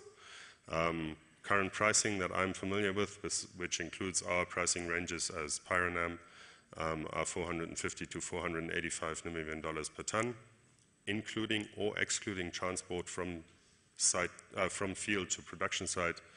And we are considering a model where we pay farmers for the biomass via the biochar yield, considering $200 to $250 per produced ton of biochar. In our model, we would consider service level agreements for harvesting, meaning third parties, neither Pyronam nor farm owners would harvest, but specialized companies, which would be less of a management burden for the farm owners and may lead to a better quality of clearing. Capital requirement. In the artisanal production, I'd jovially say more people, less capital requirement. In the industrial, rather more capital requirement, but less people, even though there are different models of the labor intensity of even the industrial production process. Whether you load biomass with conveyor belts or by hand makes a huge difference in terms of labor impact. There's certainly more direct risk for the farmers to take if they venture into artisanal production. And it's a relatively complex entry process. You need to familiarize yourself. You need to learn a lot before you can master the entire production process, including with the income of carbon credit sales. Whereas in industrial settings, there's a lower risk for farmers involved, and it's experts and capitalized companies that take that risk and know what they are doing.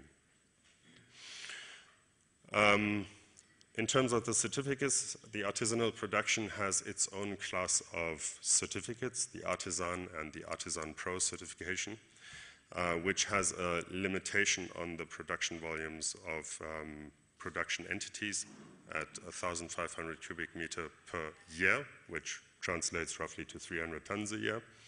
And each of the production sites, the centralized ones like you are familiar with from the charcoal industry, have to be individually certified. Most of these projects depend on collective carbon credit schemes, like I will assume Biochar will introduce us to.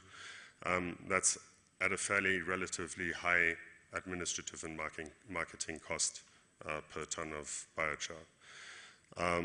In the industrial production systems, you have the higher value WBC, EBC certification with unlimited production capacity per entity, and the smallest of the industrial or semi-industrial plants in Namibia produces 1,000 ton per hectare at the moment in a decentralized fashion that can be modularly combined into clusters.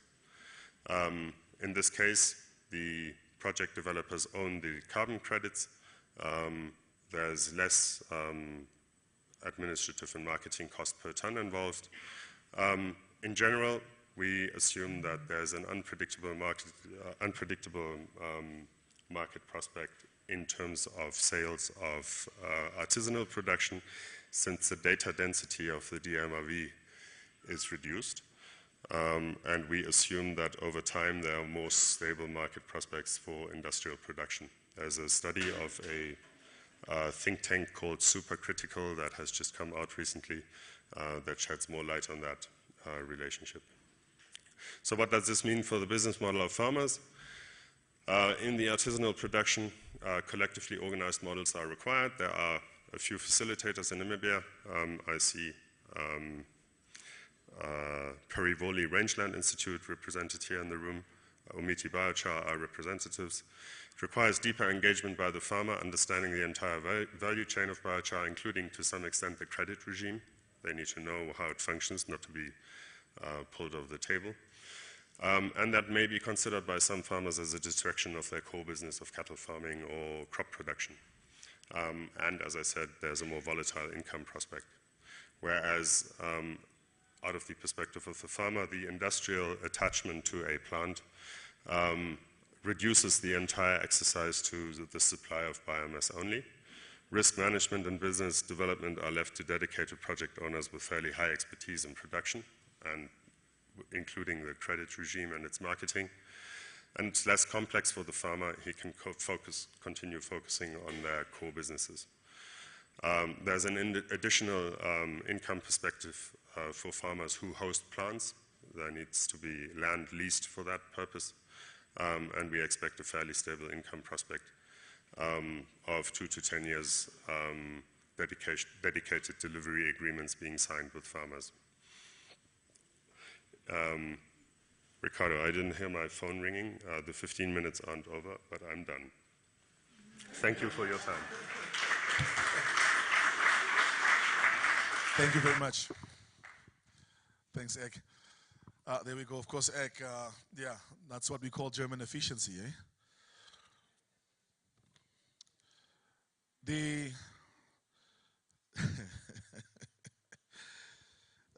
the jokes are better in the afternoon.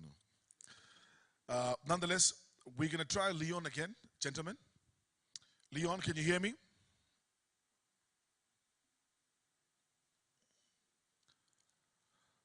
Leon going once, going twice. Can Ek and Gideon just get to the stage in the meantime? Right, can you hear me? Okay, I can hear you. All right. Let's see if we can get Wonderful, thank you very much. Just hold on, we're just trying to see if we can get the... Yes, can you see my screen?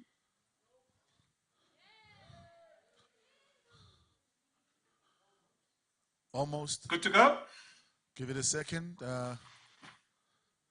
Okay, skip a slide. Let's see. Right, skip the slide. All right, so it's we've got the cover page, community-driven natural resource use. All right, fantastic. Okay, great. Thank you very much. It's over okay, to you. Let's get back to it. Thank you for that retry. Appreciate it. All right, so I'm going to keep it short because obviously we got the graveyard shift and we need to get to the message.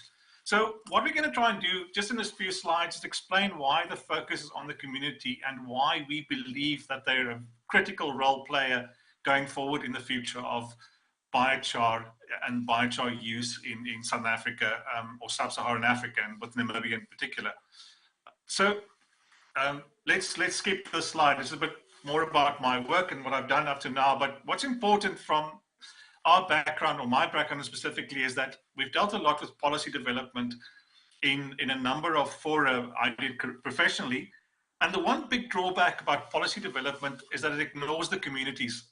And the reason why it ignores the communities is that policy is designed by governments to be implemented by statutory bodies. You've got classic examples, the static biodiversity units, you've got NGOs such as the Peace Sparks Foundation, all of them working in their own environment on policy. And all they need to do is leverage the policy that's already been approved by the government. So in Namibia's case, just as in South Africa's case, they're signatories to the Conference of Parties agreements, and therefore they feel that policy will guide the process. Now, in essence, that's true, but what happens in reality?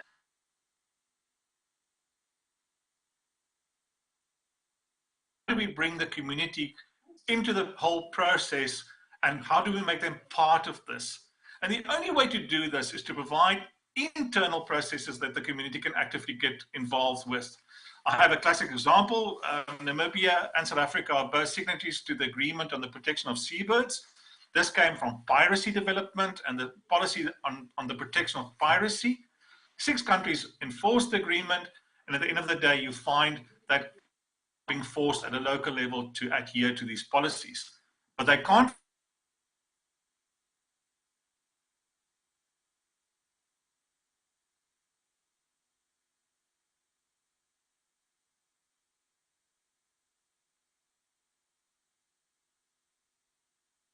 conservation, we are making a mistake. Natural resource use is in its own right an element of economic development. And if you conserve, you're in trouble. If you use, you manage. Right, on to the next slide then. So in a lot of the research up to date, there's this analysis of what communities are doing with the natural resources. But the analysis are done collectively, and they say, oh, we're going to look at this community, how they interact with the natural resources.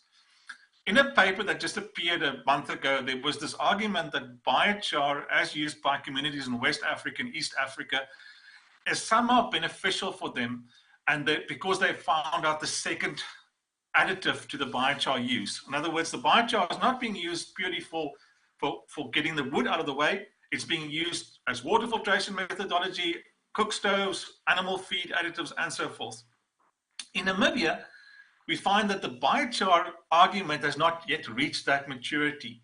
People want to clear and there's the focus specifically on conservancies, communal land. If they clear the wood mass, they create more grazing space. And therefore, biochar is not the way to actually, there's a focus not on biochar. It's just on clearing maybe some of the nuisance bush so that there's more grazing available. We need to identify how do we integrate the communities in becoming part of that secondary use segment. How do they realize that biochar, just as much as charcoal, has got a benefit under the natural resources segment? And Here you got this classic contradiction of the tragedy of the commons. In principle, under the commons argument, we all own it.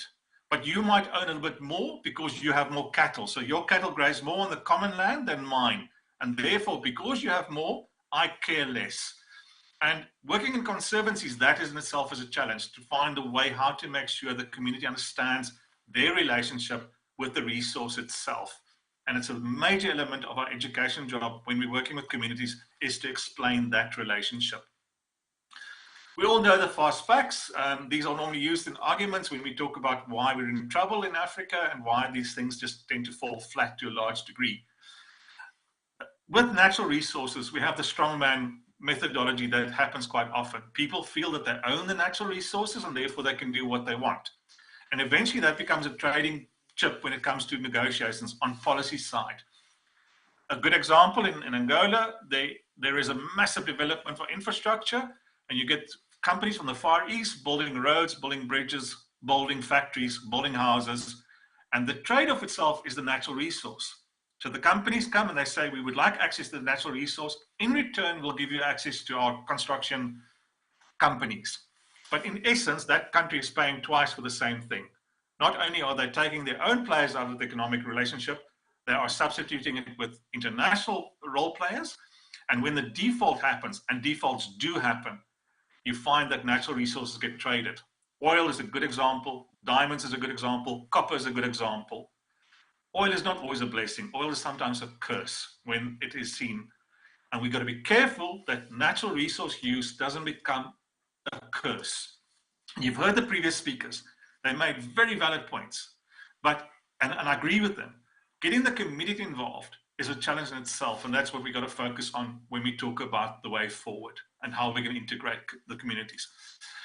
Right, so the way that we go about it is to explain the circular bioeconomy. We go to a large effort to explain to the people that participate that they're part of the economic process. And by actively participating in the economic process, they are making a change to their lives. And obviously the big selling point, when we take that relationship into international media and marketing and carbon credits, it's always easy to prove the SG1 and the SG8 principles as they appear under the UN guidelines. And I'm also going to cut a bit short here. There's a few more I want to say about that, but it's not relevant at this stage. So in our model, we took a test site, and these photos were taken on a test site. We spent a lot of time to try and explain to our practitioners why they are part of the bioeconomy. And we have to keep in mind the only thing that they can trade off in this bioeconomy is labor.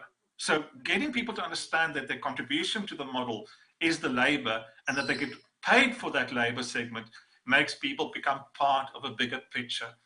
You can't successfully implement a biochar project in a conservancy if you don't have buy-in from your local community. Once you get the buy-in from the local community, you've got to be careful that you do understand what constitutes that community. Normally it's elements such as language, culture, all the factors that define the broader concept. But once you start taking away those layers of what constitutes the community, you understand who are the people that really want to be actively involved. And we've made a conscious decision to bring women into the process. And again, on this example, the women tend to work finer than the men in terms of the way that they manage the kilns. These are standard Kontiki kilns. And so we train the ladies first under the audit system that we use. So an audited company flew out and we made the training woman focused, not discounting the role of the men, but we made a point of getting the women behind the kilns because of the focus on detail. And it's something we're quite proud of because it meant that a larger segment of the community was actively involved in projects. And that ripple effect from women working on projects we see in the way the money is spent in the households itself. But we also realized that in a community, you've got these various levels. You've got teachers and you've got traditional leaders and you've got people that all play a role, and you have to provide that economic canvas. We're talking about the business model canvas. You've got to explain to people why they fit into the model and what the benefits will be for them when the labor is added to the projects itself.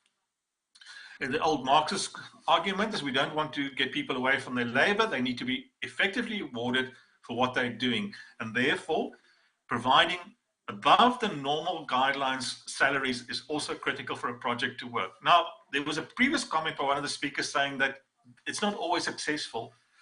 Under the artisan program and the C-Sync management program that we use, we find that the labor component can be well managed and well paid. So we do find that we can pay a little bit more than the normal rates. But the reason why we can do that is because we kept the market small, we kept the project small, and we kept the overheads very, very small when working within the community sectors. Of course, we face challenges when it comes to trying to explain how the process integrates at various levels. And there's a constant process of telling people who their client base is, why we're involved, and what we can do for them. So we kind of use this scenario where we explain the links between partners, the values, the resources, the activities, the channels, all standard economic arguments. And I don't want to go into detail for that. Our time is a bit short on that side. Here, this slide to me is the most important of them all. When we work in a community, we work bottom up. In other words, we start with food security in order to end at nature, socioeconomic, and drought resilience targets. Normally, it's the other way around, where people say, oh, we're going to give you the benefits, we're going to restore the grasslands, we're going to reverse degradation, etc., etc.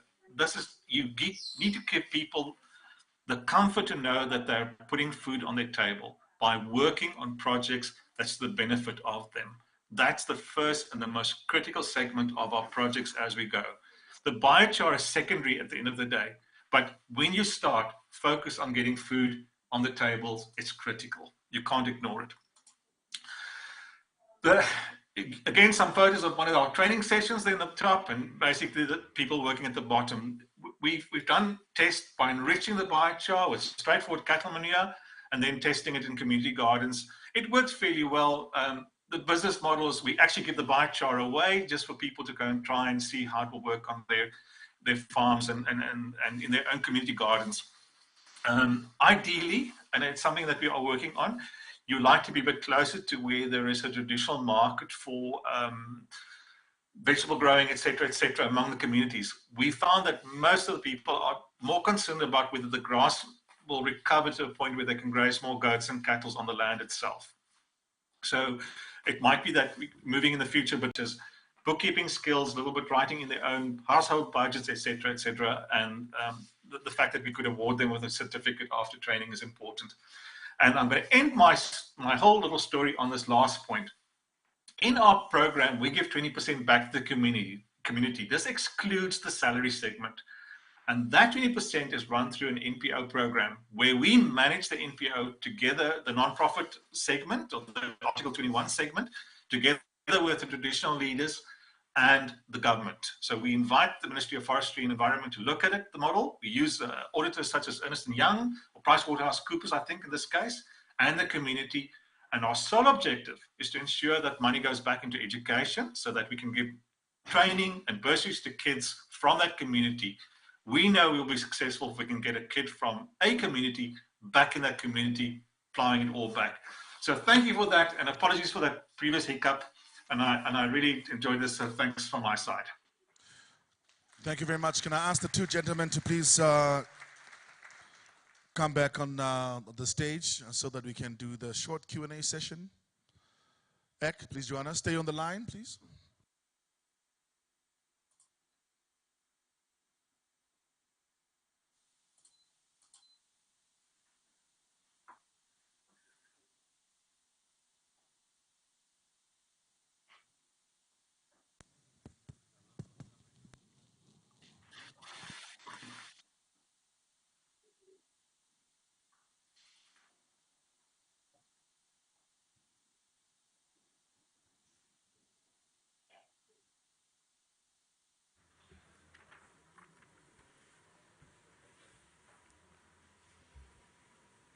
Do we have takers in terms of questions? We're only doing one round in the interest of time, so please raise your hand quickly. We've got one going there in the back. We've got the second question here. And I think that's it. All right, let's take that one quickly. Thank you. Okay. Malte from the German Bioenergy Association. My question goes to atmosphere. For carbon removal certificates, you say a proven long-term storage is needed? What does it mean in years, and how does you ensure that?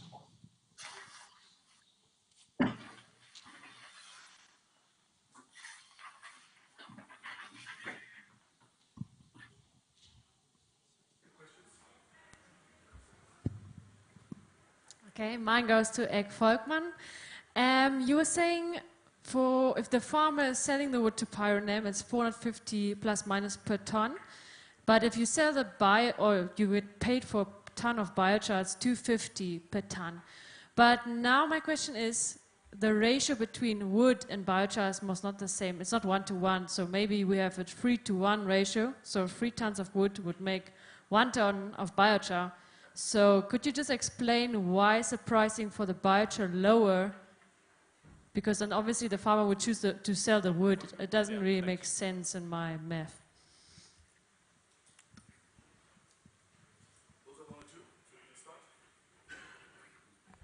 Okay, hello everyone.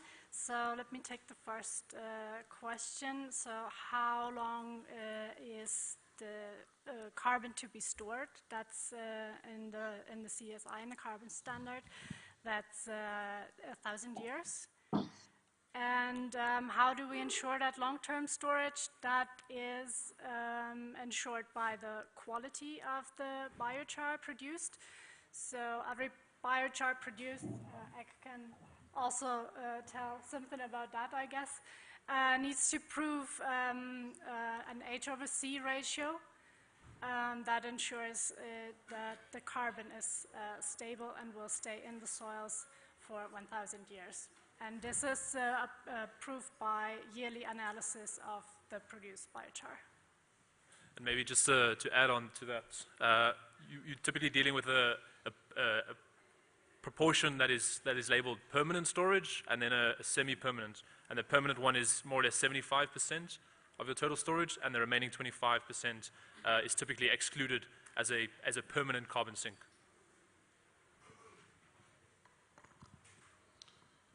Thank you. We did not have any more questions. That one there. That one wasn't on.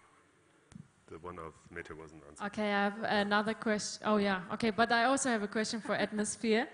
You were saying you were interested in industrial scale, like 50,000 tons annually, but the examples that you showed us, I don't know, it did not look industrial, like making biochar and the small stove and those kind of things. So are you looking for totally different projects, or are you looking for those projects but just a lot of people, or how should we get to 50,000 tons a year? Perhaps you answer the other question. I think we missed one earlier. And then you briefly to the pricing. The $450 to $485 are the price ranges of biomass purchases of various entities. They can be including or not including transport from the field to the Apparently, site. can you speak up a bit, Egg? They can't hear you. $450 to $485 Namibian dollars a ton could be including or excluding transport from the field to the plant in a radius between 3 kilometers and 30 kilometers. That's the range about that I know of the value of biomass has at the moment. The model of paying the farmer for the produced biochar only would include that harvesting would be done by third-level service providers that would be paid by the initiatives. Thus, the farmer actually only gets like a levy for the biomass without any operational burden, without any operational cost. So that's a bit comparing apples to pears, but both models are operational. And then, can I go for that second question? Yes, please. Can you guys hear me? Yeah. I think the answer is somewhat simple. The first part is, it's just about expanding our project portfolio. So yes, a lot of what we have in the examples you saw are at the household level. What I didn't include is some non-biomass related projects that are at this industrial scale. For example, we have a solar project in Senegal, which is dealing with 130,000 tons CO2 avoided per year. So that's the first point.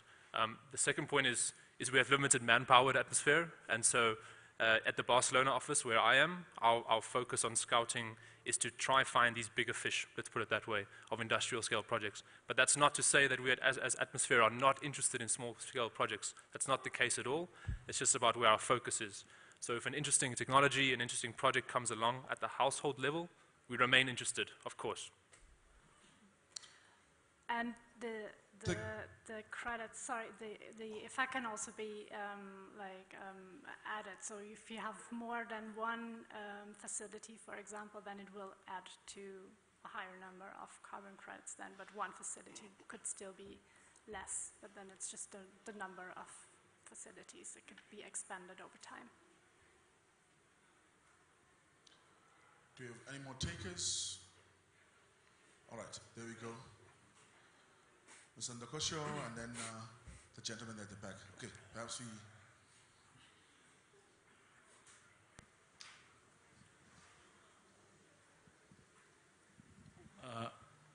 Thank you very much. My question is directed to Atmosphere. My question is things like payment for ecosystem services. Namibia, we have protected areas like national parks and state forests and community forests. What are they going to do to qualify for your funding? Thank you.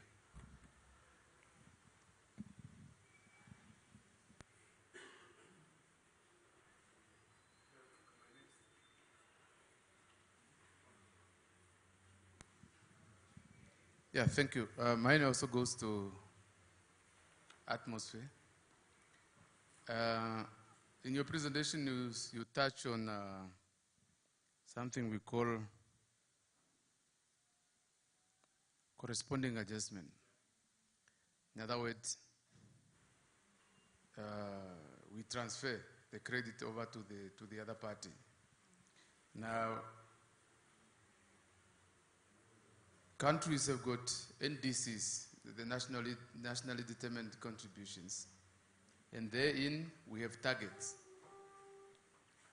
Now, if I'm to transfer my targets to another party, or at least our credit to another party, what it also means is that we might not be able to meet our ambitious target in the nationally determined contributions. So that has always been a bit of a debate, and I'm really looking at how Article 6.4 of the Paris Agreement is really going to be, I mean Article 6 in general, 6.2 and 6.4 will be dealt with respect to those issues, especially the one of corresponding adjustment. Thank you very much, Mr. Ndokosho. You can probably get the response from there, and then we close out the session. Thank you. May I respond to you about corresponding adjustments? Yes, it is a very complex topic, and we are, as Atmosphere, also very excited or waiting for how countries and the mechanism will deal with that, or what their suggestions will be. Our business model is that we get donations from private persons and companies who offset their flights, willing to offset flights and business travel. And of course, these clients giving their money to us, they would like to have that claim saying that they have offset these emission reductions. So we got a conflict there, and we are working towards educating our clients that they cannot take off the credits from the countries, and that is what also Gideon mentioned on the transparency and the claims, that we would have really to be transparent. Who is the owner of these credits? Is it the country? Is it the person paying for us for the efforts that we are doing? So it's all about transparency and claims, and yeah, getting into negotiations with the countries about these credits. Yeah, just to add on that, I mean, we as Atmosphere are really excited to engage with governments and to look at NDCs and understand their conditional contributions and unconditional contributions, and understand for which technology types, which projects, corresponding adjustments are possible and which are not possible, and working together with the government and engaging on that. And just for clarity of what corresponding adjustments are, it's a tool to avoid what is called double counting, where the emissions reductions are counted by your host country as well as by the entity where the credits are retired. So here we've got double counting, and with corresponding adjustments, we can avoid double counting. Thank you very much. Can you please give our panelists a round of applause? I'm looking at the time, and I think we need to do just a 10-minute, just a breather, or we can close off. But I think some people are not looking too good. So let's step out for 10 minutes. Is that fine? Do we continue? Let me get consensus from the room quickly, just by a show of hands, to continue with the finance section too, and then... Okay, now you guys are outvoted. Let's take the stretch. We'll finish up at 5:15 exactly. No, not 5:17. Thank you.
right, colleagues, let's proceed, please.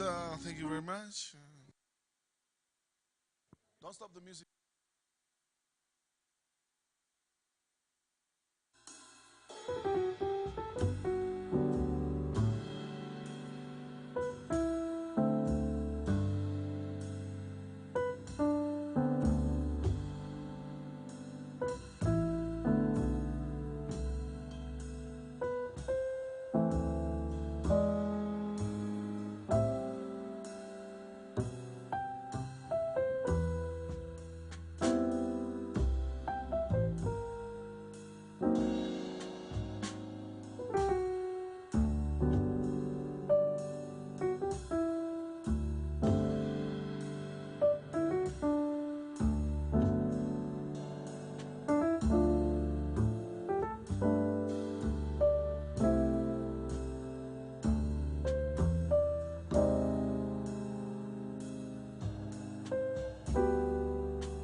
Thank you very much, ladies and gentlemen.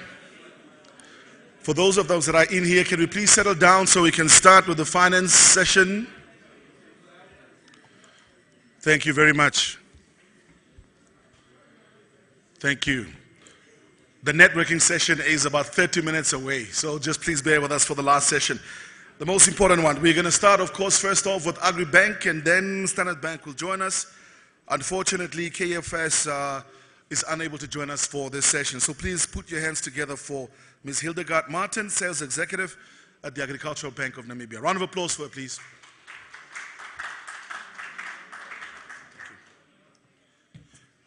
Where's the pointer? Just point that direction. Yeah? Okay.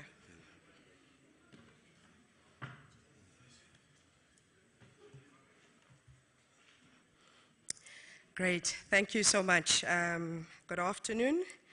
And I would like to stand on the protocol already observed. I am Hildegard Martin from the Agricultural Bank of Namibia. And just in reference to the joke made earlier by Ricardo on the German efficiency, Hildegard is a German name. So 15 minutes or less, I'll be employing that as well. So I'll be taking you through briefly the biomass financing scheme by the Agricultural Bank of Namibia. As most of us should be aware, Agribank is a state-owned enterprise with a mandate to promote and grow the agricultural sector, to develop the agricultural sector, premised on affordable financing as well as innovative financing solutions. We have a keen focus on financing the full agricultural value chain. And as a date, we have a loan book of about 3.5 billion, and we are strategically positioned in 8 branches across Namibia, servicing the 14 regions of Namibia. So our clientele is made up of commercial producers, communal producers, resettled farmers. Those are the groupings of who we serve. And the commercial producers, in essence, are the established producers or established farmers, and those that are emerging as well that fall within the spectrum. Another way to look at them is those that actually own the land on which they produce from. And then we have the communal producers. They ordinarily operate on state-owned land. They have use of right over the land with specific defined terms. And their production is more orientated towards household as opposed to commercial. And then last but not least is our resettled producers, state-owned, and we have joint funding for this particular category with the Ministry of Land Reform. So just to illustrate the diverse products that Agribank offers, above and beyond the well-known farming and livestock purchases, we also do purchase a number of things. We have production loans across the board. We have piggery loans. We have poultry loans and so forth. And Agribank also finances infrastructure, implements, machinery as part of our offerings. We have offerings on alternative energy solutions, laborers' houses, you name it, Agribank does offer it. And then also in line then with financing the entire agricultural value chain, we also look at the likes of agro-processing loans and so forth. So above and beyond that, we have services that we offer to our farmers and producers as well at no cost whatsoever. And these are the agri-advisory services that we offer that take various forms, various shapes, various frequencies, depending on the objective of the particular intervention. So these go from one-on-one mentorship for the farmers, farmer information days, probably some of us have attended some of those, as well as short training courses with a specific objective. Great. Now let me draw your attention to our biomass financing scheme. Our biomass financing scheme in its current state has two streams. The first being the charcoal production stream and then the charcoal processing stream. Now, the charcoal production biomass financing leg really looks at working capital. Working capital with the likes of tractors, you're looking at the storage sheds that you might need, and you're also looking at laborers' housing, as is listed in what I'm currently projecting. And then you have the charcoal processing leg of our biomass financing scheme. Working capital, you're looking at general equipment and vehicles. If you need to set up a charcoal processing plant, it is something that the Agricultural Bank of Namibia can also finance.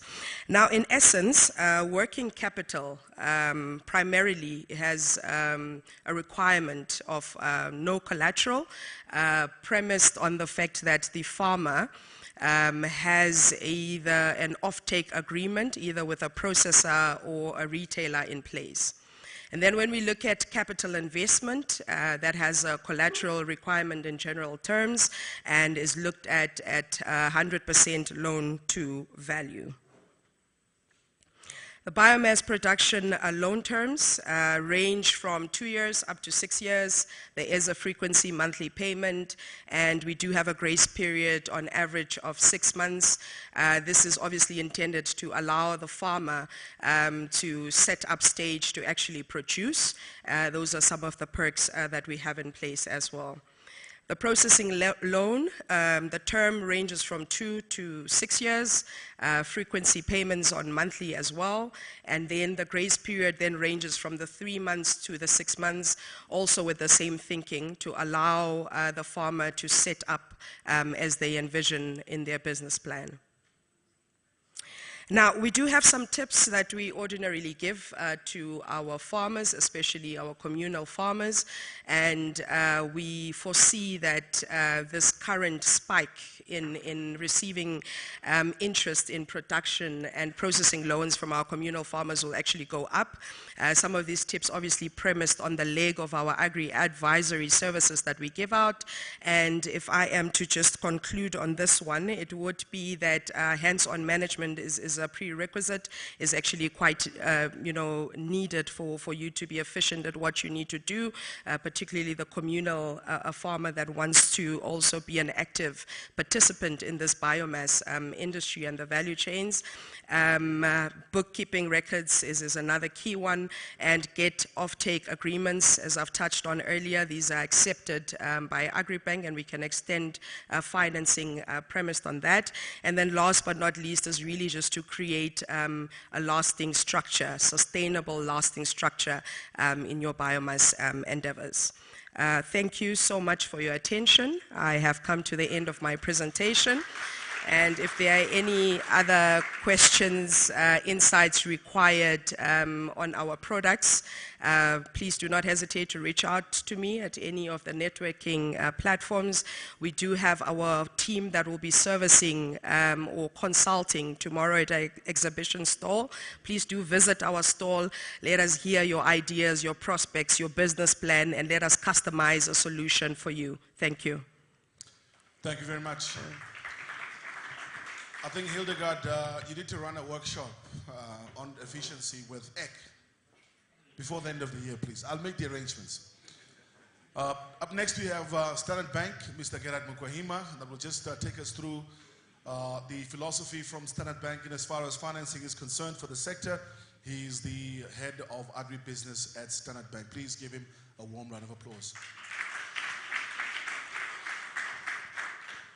Of course, he's here to represent the diamond sponsor, so please clap until he's on the stage.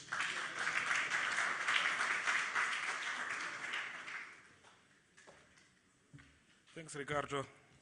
We're having some technical issues at the back there, but soon the file will be on your screen anytime soon, and then we can kick off. But perhaps while we are waiting for that technical issues being sorted, I'll probably just take you through two key things. Of course, in the morning, we indeed indicated that by the biomass sector in itself, not only help us to address the environmental challenges, but also create economic opportunities. And for us as the Diamond sponsor, we have been together with the Biomass Fair since its inception in 2018. That in itself is a testimony of our commitment towards the biomass industry. Of course, I'm sure you would agree with me that our role as a financier for us to support the sector is through creating those appropriate or customer or tailor-made financial instruments that support the sector. But for any banking institution to develop a tailor-made package of financial instrument will require the understanding of the of the specific sector, in this case, of course, the biomass sector. The biomass sector, of course, we've seen, of course, from various presenter itself, has a very long value chain. And as a bank, to provide solutions to such a value chain will require us to pick at every single point of the value chain and try to understand what solution do we provide for harvesters, what solution do we have for the processors, what solution do we have for the exporters or the off-takers at the end of the day. I take note of and understand the file is still taking some challenges on that side, but it's okay. You can even change share the other screen. It's okay. The table screen, yeah. Okay. The idea was first to give you the full Standard Bank CVP in terms of what we offer as an agribusiness unit. Perhaps in brief, of course, while he's loading, we, as agribusiness, we offer a full range of product and across various industry within agribusiness. Biomass, of course, the biomass sector is one of them. And for us, as I initially said, that it depends on where you are within the biomass value chain, and what your own demands are for us to develop the particular package for you. So if you are, for instance, just a harvester, someone that owns the farm already, and all you want to do is to buy those killings, to buy those chainsaw or whatever. I mean, we saw earlier in one of the earlier presentations, some of those chippers, the wood chippers and the like. So for us, it requires, so what is that specific need for you? There's a specific, those in finance will know these things, that it's important to match the financing with the asset. So if you are to buy a wood chipper, I will not give you a term facility, or rather I have to give you an asset finance. But that asset finance, of course, should meet your specific need in terms of how much deposits and so on. When it comes specifically to biomass financing, we came up with a specific solutions just looking at the biomass. Say, for instance, in this that you see on your screen, for someone looking for purchase of vehicles and tractors and so on, and say, okay, look, you are going to require an asset finance, but what deposit do you require? If it's related to biomass, I think there's just a screen up. If we look at a conventional financing, we're probably going to ask you 30% or so, but we look between 15 and 30%. In fact, we give you some room to play. And then very key as well, when it comes to working capital, because at times, when it comes to biomass, of course, there are times when you just have to start. If you have to start, at the very beginning, of course, you have a farm, but you have enough density or wood density at your farm, but you need to kick on. What financing would you require? Of course, the purchase of those, but you're going to need some working facility as well. We have workers that you have to pay until you sell that first load, that 40 tons of charcoal to whoever off-takers? Is it WM Trading there in Windhoek, or is it a Tosha, what is it, a Jumbo Charcoal, or whoever? So you are going to require support. So that is where we come in and provide you with a working capital, at least to take you up to the time when you start trading, and then you start repaying back on that facility. We have provided funding to some of the clients where we give them up to 6 months moratorium for term facility, because some of the items, some of the assets, what we've noticed also in the biomass is that they don't come as a whole. Some of them have to be assembled only when ones are on the farm. And you have to buy them in bits and pieces. And not every single of them have a serial number. So hence, of course, you cannot do an asset financing. Until it's in the country, you assemble them together, it becomes one unit, then only do you do a typical asset finance. But before you do that, prior to doing the asset financing, you do a term facility that allow you to get the facility, the items in country, reassemble it, and then convert it to an asset finance. But until you have assembled it, we cannot ask you to start paying that particular asset because you have not started operating. So we have to wait for you to start operating. So, so what I'm trying to bring across to you is that our financing is tailored to the specific need of the entity, of the business.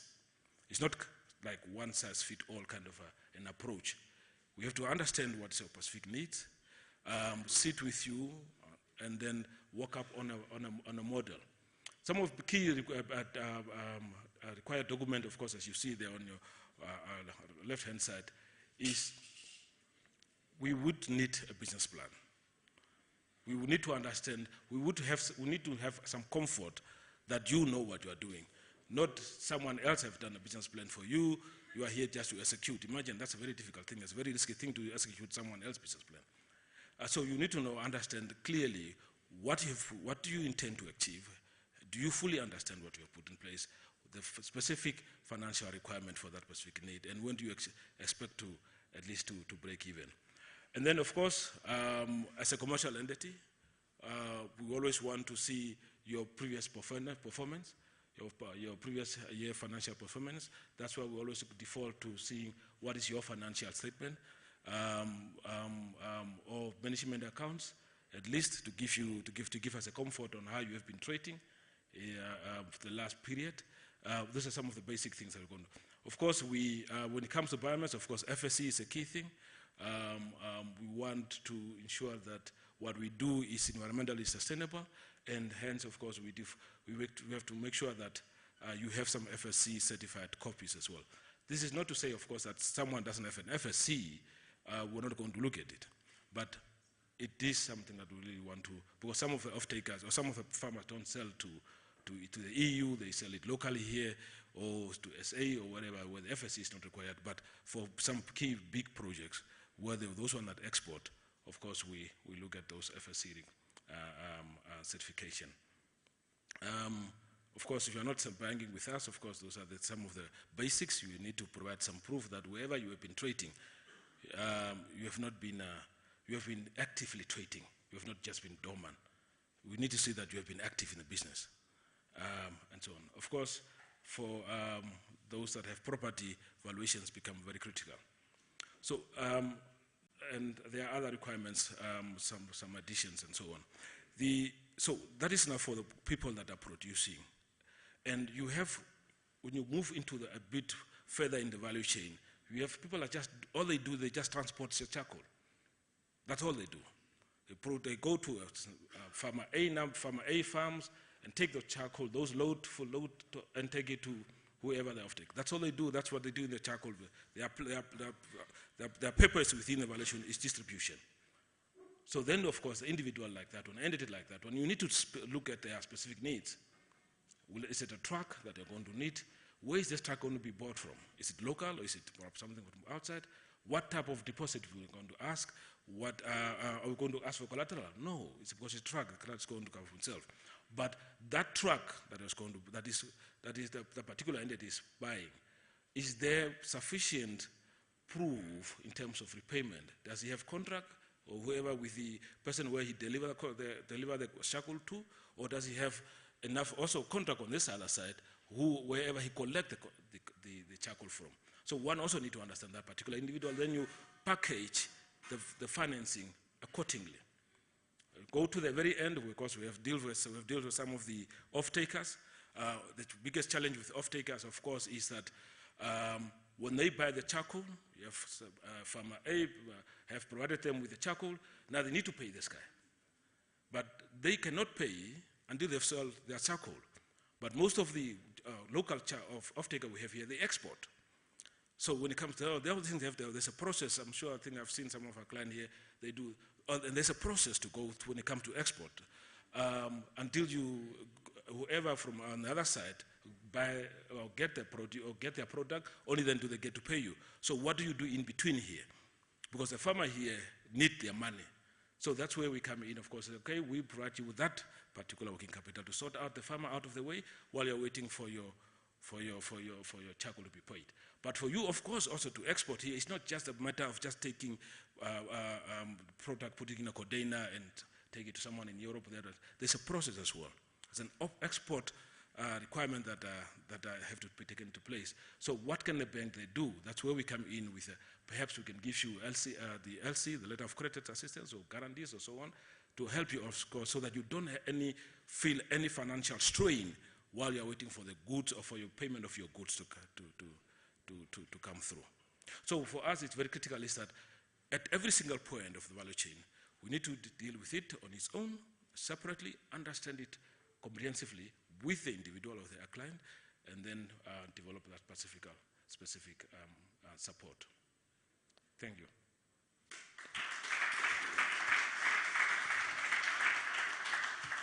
Thank you very much. Gerard, you can perhaps just take a seat there while Hildegard joins us on stage. We have to give the platform for the Q&A. The people came from far. Some people came from Kleine Coupe to sleep in a guest house here, so we must... Ndileni was supposed to join us as well, Senior Manager for Research at AgriBank. She's not getting up. She wants a special introduction also. There we go. Do we have any takers in terms of the questions? Can we... All right, one question there. Just one question for both of them. What is the turnaround time in one of the interest rates? Turnaround time and interest rates.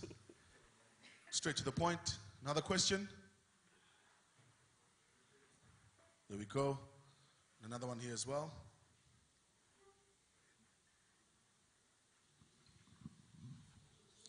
Thank you very much. My question is on the risk. I didn't see anything about you including your loans and wildfire destructions, aftercare. I didn't see that in your schemes. Thank you. Is that for both banks? Okay.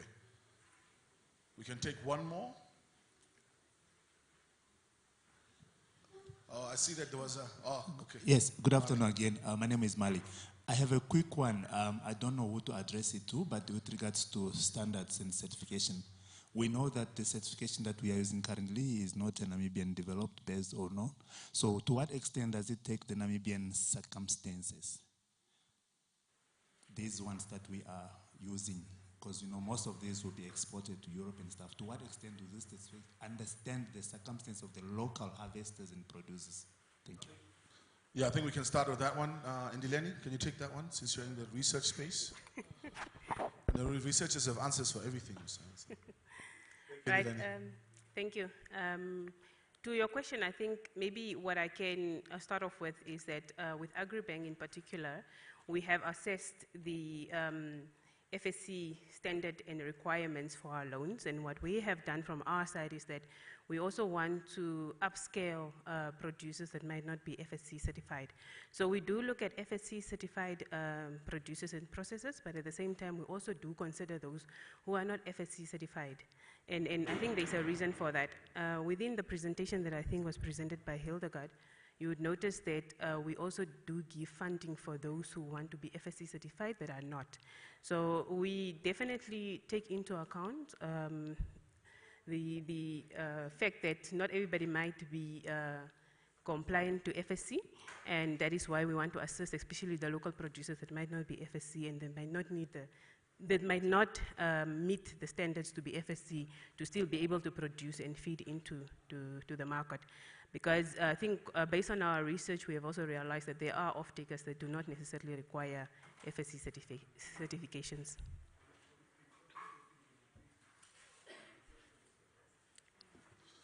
All right, thank you. I think Progress wants to add value to that one as well. Yeah, just to add a little bit on what my colleague Hindelen has said. It's quite a very valid question. If we look back in 2014, 2015, we were operating on not Namibian-based FSC standards. And they started that process. We're currently operating on Namibian-based standards. So we are actually going in a process of almost closer to even doing some review. But of course, there's developments in the industry which are taking place, and we take account of that. So there is a Namibian FSC standard. No, it's implemented. Everybody who is FSC certified is working on FSC certified Namibian standard.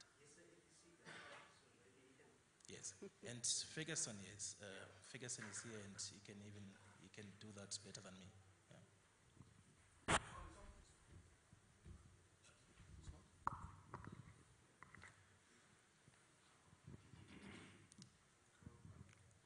Okay, thanks.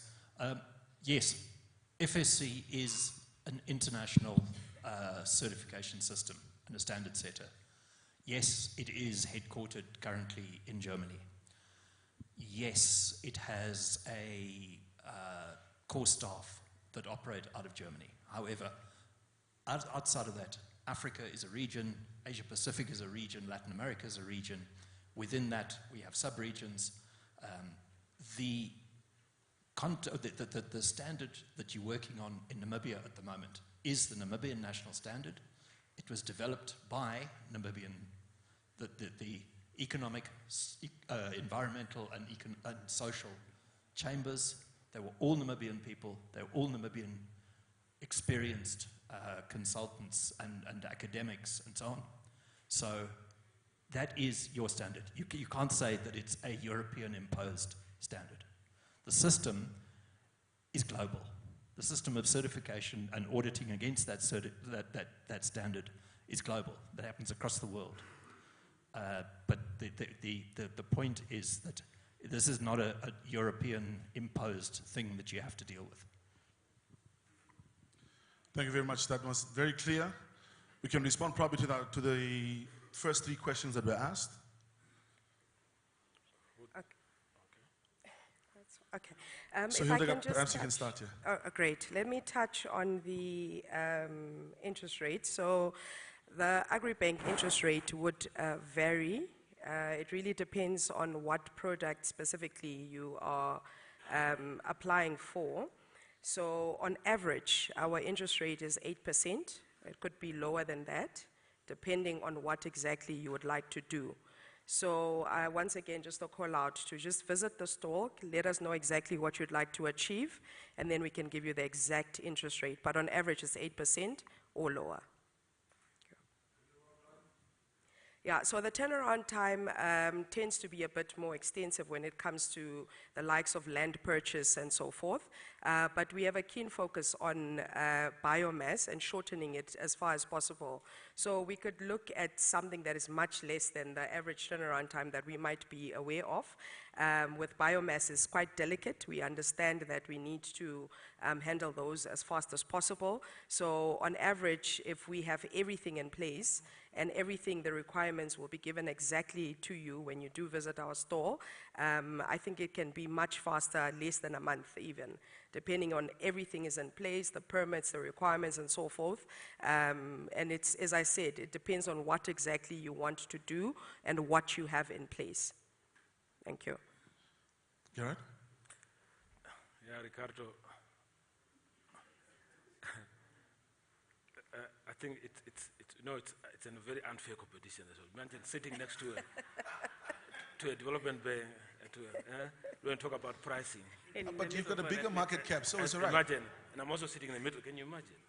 But nonetheless, yes, when it comes to pricing, unlike, of course, your agribank and so on that have a definitive pricing, or I should say a fixed kind of pricing, we use what we called an ROE model. And with that, of course, it depends on every single entity or applicant. No one will have the same price. But it is important to note as well is that our pricing is linked to a prime rate. I'm sure you all know what is a prime running rate. Ricardo, you know what I think? You know what is the prime rate now? Sorry to put you on the spot. Can you answer the question, sir? Sorry to put you on the spot. Okay, everything, our pricing is all linked to a prime rate, which is 11.5. So from that point, it's where it depends whether you move up or down, depending on that individual entity's risk rate. I think it should be 11.25, no? Sorry? The prime rate right now, 11.25? 11.5. 11.5, very close. Yeah. And in terms of the turnaround time, of course, I think that is where Agribank will say, oh, sorry, now I'm sitting with a commercial bank that is so quick on things. So, of course, for us, our turnaround time, it's quite fast. But key, of course, it depends on whether we have received what we would want as a bank. Do we have the financial statement that we have asked? Do we have the management account? Do we have the cash flow projections, what we have requested for instance? Do we have the business plan? So when one have these things all in place, it makes the transaction, whether 2 weeks, 3 weeks, whatever, much quicker. And also, more importantly, it depends on the asset to be financed. If it's a farm purchase, for instance, it won't take less than a month. It won't take a week, because there's a process that has to go, because they have to go through the attorneys all the way to deeds office before it gets registered. There's a valuation process that if they have to buy a truck for transportation, of course, you first have to get the invoice from your dealer, and so these things are much quicker. There was a question. On risk management. Yes. There was a question on risk management and aftercare. Yes, you probably not be able to see this in our proposition or in the pricing. In our brochures or so on. Even when it comes to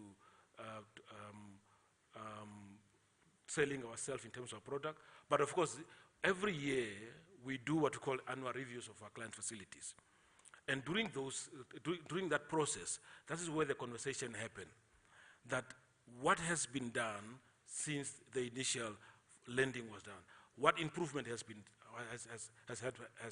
happened, and are we seeing an improvement in your vegetation?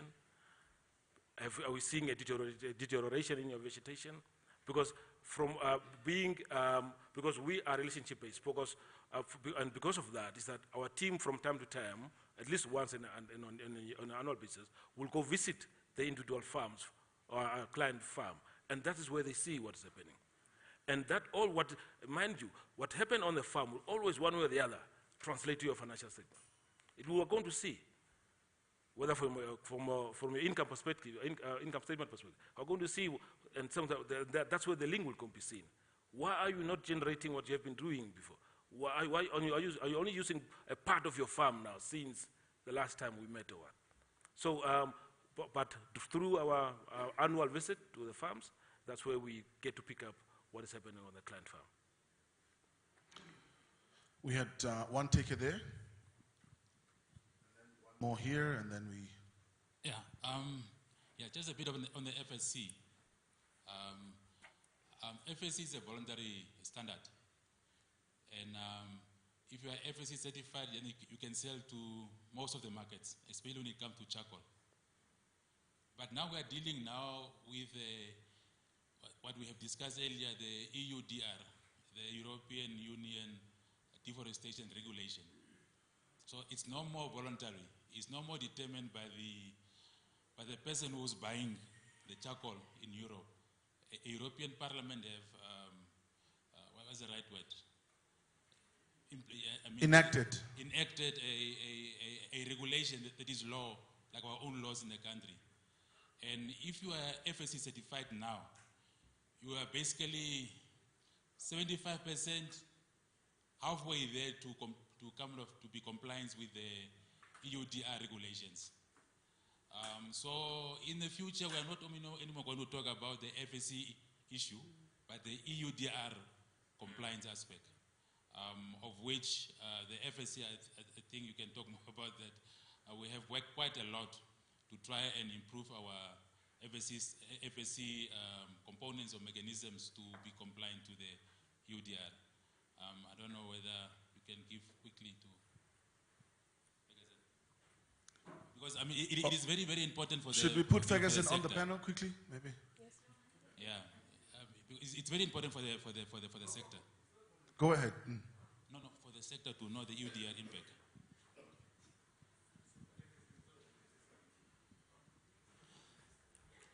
Okay, to respond to that, yes, FSC is entirely voluntary.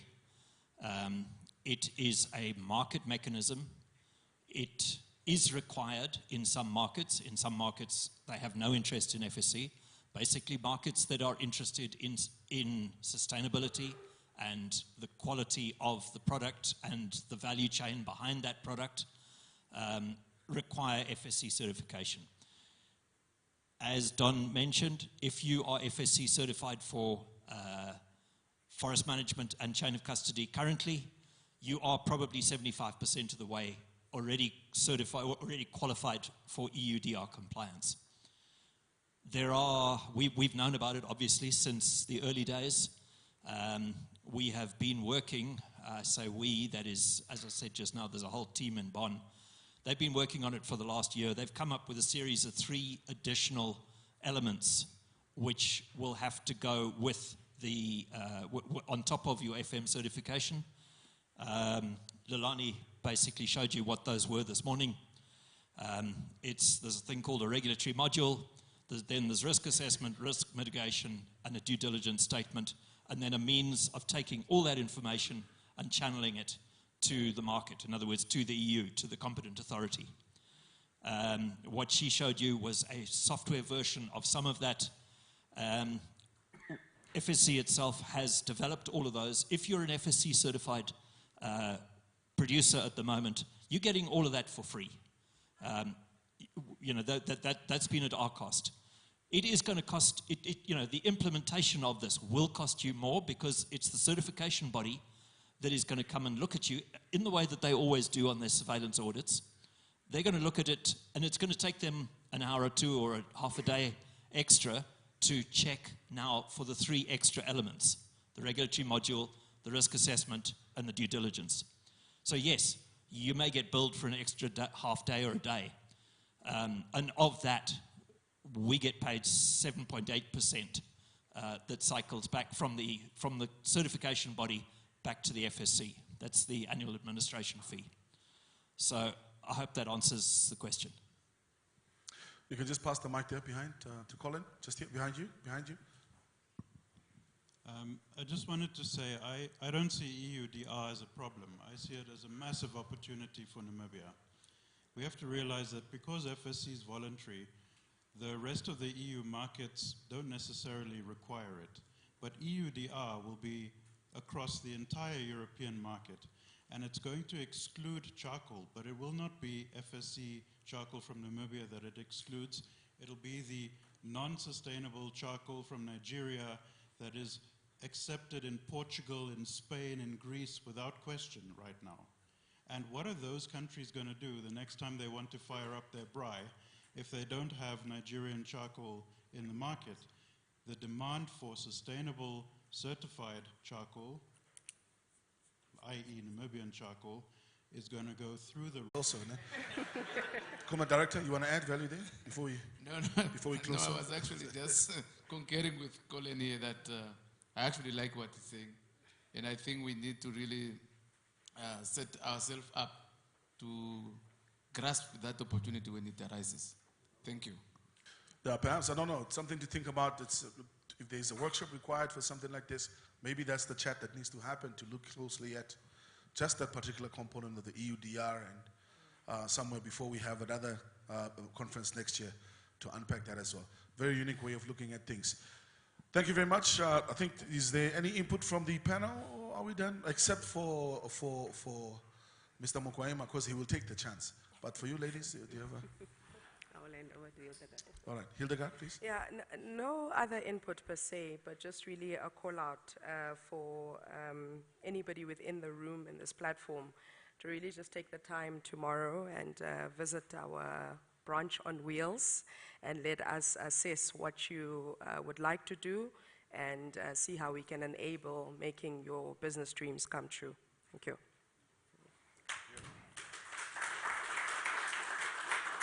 Thank you very much, Gerard. I was told that our biomass brochures was in a goodie bag, and that we're only going to be given tomorrow, I understand. So within that, of course, we're going to see the detailed product requirement and qualifying criteria and the likes in that brochure. And of course, also your contact details are there of all the, if you like to reach us, we can come to you, or we can set up an online meeting. Of course, we're in a digital era. Sometimes we don't have to drive all the way to Windhoek or to Shuarongo here to come meet any of our RMs. We can meet online and have a discussion wherever you are.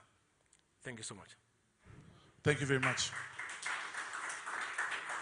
Indilene, you have something, or are you releasing us?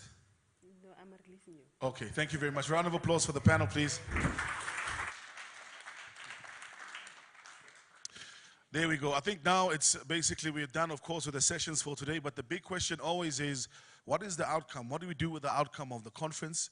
The idea really is this year to compile a significant report with the key outcomes of the different sessions and the conversation, and that will be disseminated, of course, throughout for all of you to access that report as well.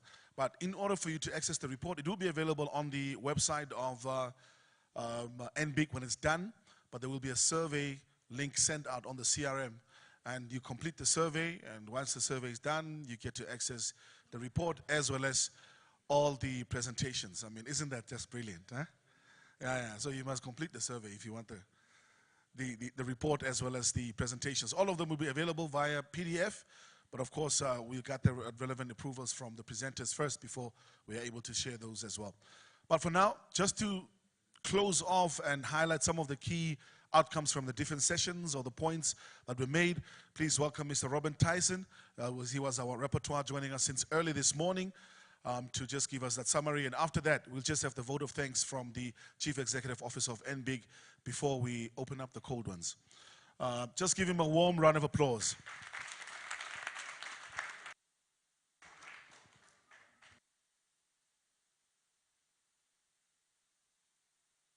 This morning to every single word that you've said, and I've really enjoyed all the presentations, and I've learned a lot. And I've got two quotations. First of all, one is from, was it His Highness or was it His Worship this morning? It's so long ago. I think it was His Worship Shivuti. And what he said is, Namibia has abundant natural resources. We can reduce our reliance on fossil fuels and create job growth while preserving our environment. And Mr. Ndokosho said government is aiming to promote inclusivity, including commercial and communal farmers. We heard about the business park, the biomass park here in Otjikoto. We heard about ideas for Otjikoto about possible use of waste and etc. to generate maybe some sort of recycling. There was a discussion, maybe it's one of the points that needs to go a little bit further, about what is forest and what is bush and how do we define those two. There were some concerns also from members about delays or perceived delays in terms of issuing permits. We saw this wonderful map based on research about bush thickening, and one of the things that came out, of course, is that more research is going to be needed in terms of extending that information. We also heard how remote and satellite sensing can be used to look at this. And I also heard the word audio. Did you hear that? She mentioned also microphones, audio. I don't know how that works, but being a radio person, I pricked up my radio ears, and Ricardo as well when he heard audio. We had a discussion just now, but the EUDR procedures, and we were introduced to the apps that will help you. We heard about the NBL boiler, and we heard about the biomass power plant from NamPower, which is 40 megawatt power plant. And one of the side effects, which I found quite interesting, it can help tourism. Did you pick that up? Because he said that tourists would be able to see the game better if there was less bush. You see, you've got to think out of the box, all of the benefits of debushing. There were health concerns about using wood for heating and cooking. And I think I'm right in saying the process that you can transform this is toasting, which sounds interesting. Yeah, toasting it, and that makes it a more useful fuel for burning. We heard about this interested me. I got all excited about biostimulants. Did somebody else think that biostimulants was, not what we heard about? But anyway, I was excited about biostimulants and all of the advantages of pyroligneous acid. We heard from Atmosphere about funding available, especially for industrial scale projects. And we heard about projects like, is it Biochar? I can't read my writing. Biochar, that's right.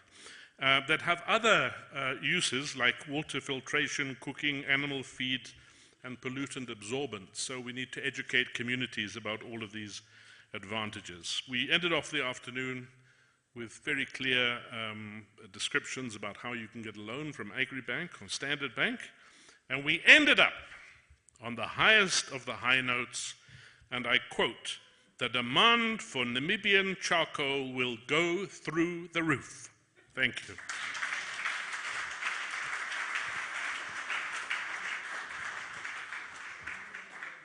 Thank you very much, Robert. How about that voice, huh? Yeah? Huh?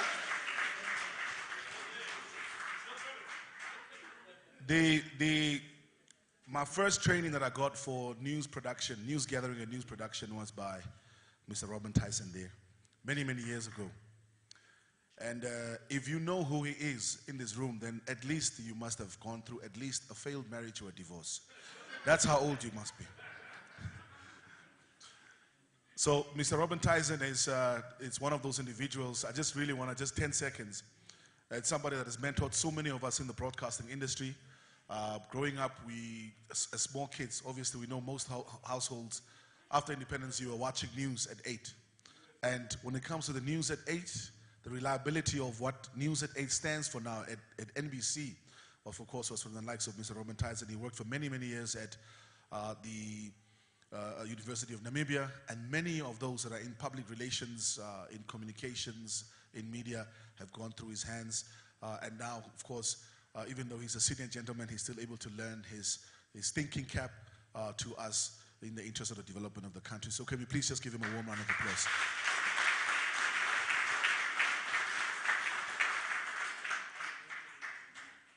Thank you very much. So don't worry, Colin, once you get very old, there's also room for you still. You can work something out. But nonetheless, nonetheless, of course, all of this has to be put together. Somebody has to be the administrative head to make sure that the wheels are moving for us together like this. Mr. Progress Kashandula, of course, is the Chief Executive Officer of N-BiG, responsible for looking after the industry's interest. Can you please give him a warm round of applause for the vote of thanks?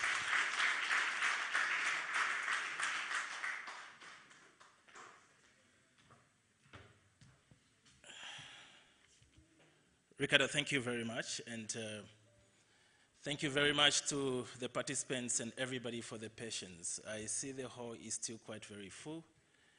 We had quite a couple of technical issues in the morning, but I think we managed to pull through. So thank you very much for your patience.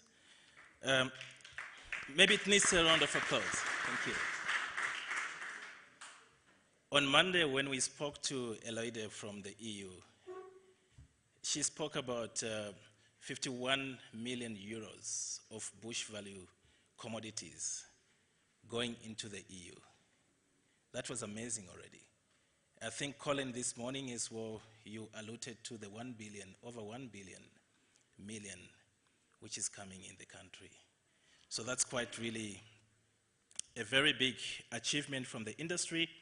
We heard as well about the 270,000 tons of charcoal being produced. And of course, we heard that our country agriculture sector is impacted by bush encroachment, of which we can note that 60 to 70% of our population depends on agriculture. So this phenomena degrades our agriculture land, but at the same time, the biomass base which we get there creates an opportunity which can contribute to sustainable development in Namibia. Going along, I would like to link that to the bioeconomy strategy, a national sustainable bioeconomy strategy which was launched 2 months ago, which calls for sustainable utilization of our natural resources. So this directly speaks to some of the environmental and best practice topics which were highlighted today. For me, there's still quite a lot of work to be done within the industry in terms of capacity building, in order for us to strengthen our best practices, in order to remain competitive for the markets where our commodities are actually heading to. At the same time, there's a need for us to diversify value chains. Circular economy, we need to meet. There's drought in our country at the moment. How do we utilize every little piece of our bush to meet that circular economy? Bush feed, which could actually run us through the current drought. There's still challenges in the industry from a perspective of logistics. We know that our biomass is dispersed. So how do we actually improve logistics? Our railways, from the harbor, we are talking about exports. How do we get this together that we are able to respond to the markets which we are aiming to actually enter? We know about the fuel fluctuation. I think those who are in this room who are involved in biomass production can say it even much more better than me. Fuel is actually one of the costly and expensive, aspect of biomass production. So how do we work together as stakeholders to actually find means inclusively to actually tackle these challenges? Finally, I'm not going to make a speech. We heard about the need for people to comply to meet financial entries. I think currently when you apply for loans at the banks, Agribank and Standard Bank, you can actually agree or disagree with me. You do need to meet certain environmental compliances. Some of them are even asking you to actually produce an environmental impact assessment plan, which shows that your project is going to be sustainable. Of course, we don't forget about the economic aspect, the need to be an off-taker. So how do we strengthen capacity building as well to make sure that there is knowledge sharing which allows for an inclusive business formation within our good Namibia? With that said, allow me to, at the same time, acknowledge and thank everybody from the participants who have been here. Ricardo, you mentioned it quite very well. We would want to actually improve our biomass fare, and we can only do that improvement with your help. So there will be definitely a survey which will be sent out next week, early. Unfortunately, I heard about speakers and those who asked questions asking about incentives. What do I get incentivized if I comply? So in this case as well, I think we need to improve the biomass fare for ourselves as an industry. The incentive to that is access to all the good information package which we had today. So complete the survey, and as soon as you complete it, it's for the good cause of the industry, and at the same time, you will have access to all the information pack which was presented today. Allow me to thank our sponsors for the partnership and, of course, for the trust which they have seen into us to continue supporting this Biomass Fair. Standard Bank, as a diamond sponsor, thank you very much for your continued support. It's highly appreciated. Similarly, I extend the thankfulness to African Biomass for your support. When I spoke to the CEO's secretary, I was not believing that it's true you were coming. So here you are. Thank you very much for taking all that time. It was not very easy. I know getting all those big equipment which you have at the expo through the border to Namibia. That shows commitment, and that shows how you want to contribute to this infant but very early growing industry in Namibia.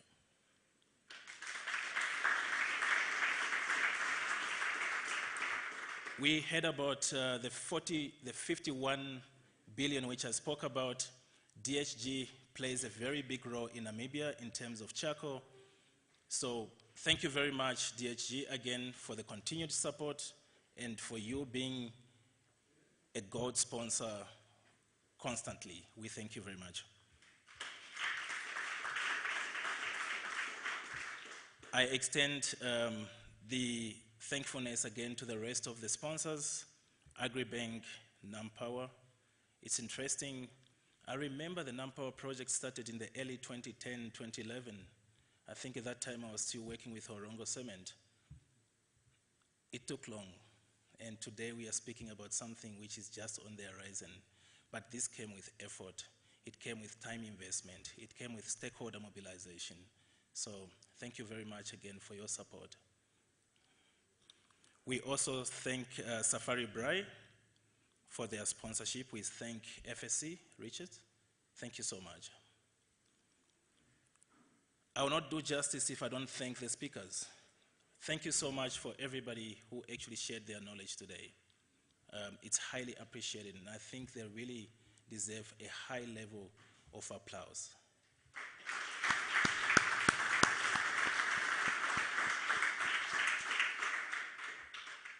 The participants. I said, I think you have been quite very patient. There are few platforms where you could reach 6 o'clock now, and we are still quite a mouthful and room full of people. So thank you very much for your commitment. Otherwise, the presenters could actually be here presenting to an empty room. But this again shows the interest of you wanting to contribute to the knowledge of the sector. So we really appreciate your effort of staying here with us and listening to everything we had to share with you today. Thank you.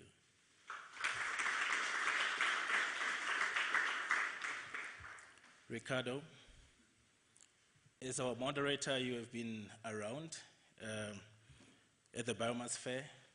You have invested a lot of time. You run around. Thank you very much for your skills. My boss, I thought my boss was going to fire me. When we designed the agenda, he was like, "Progress, this is too full. You need to actually get a skilled moderator to get this through."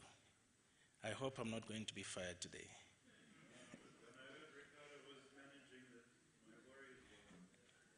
There we go. There we go. Ricardo, thank you very much, my brother.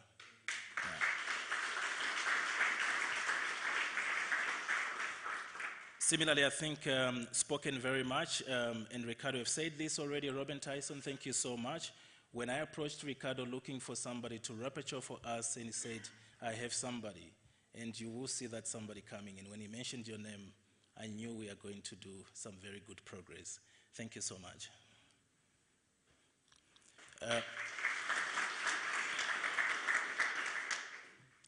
I want to extend the same thankfulness to the technical team. I think they've taken us through a very successful moment today with all the live streaming and all the technical aspect. Ubuntu, thank you so much for your commitment. You were here last night until late setting up this venue. It's highly appreciated and it just shows commitment. Thank you. At the same time, I extend our thankfulness in absentia to the host through the governor's office to allow us to be in this beautiful venue. I think this is actually one of the biggest conference which has taken in this venue so far. So when we approached them, we thought it was not going to be easy for them to allow us because there were still going to be some cleanings and all that. But they made sure to avail this because biomass is quite very important, as you heard today, for this very region. So we thank as well the leadership of the Regional Council for that.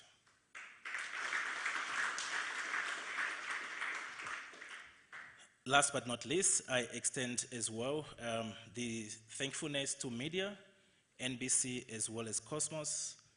They've been here since morning. They've done a couple of interviews. It was live on air, so thank you so much for your commitment to coming to the Biomass Fair. I won't do justice if I don't thank our team. It has not been very easy. My friend, my best friend Michael, I don't know where he is here. But yeah, it has not been very easy. So allow me to really extend a highest level of appreciation and thankfulness to the N-BiG team and the Kion team. If I have to tell you what is the staff composition of Kion and what is the staff composition of N-BiG, you understand why I say that they need a high level of appreciation because it's not easy.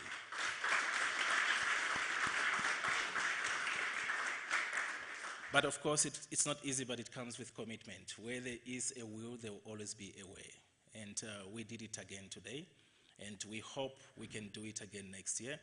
So we want you to help us fill the survey because we want to improve the structure of the Biomass Fair.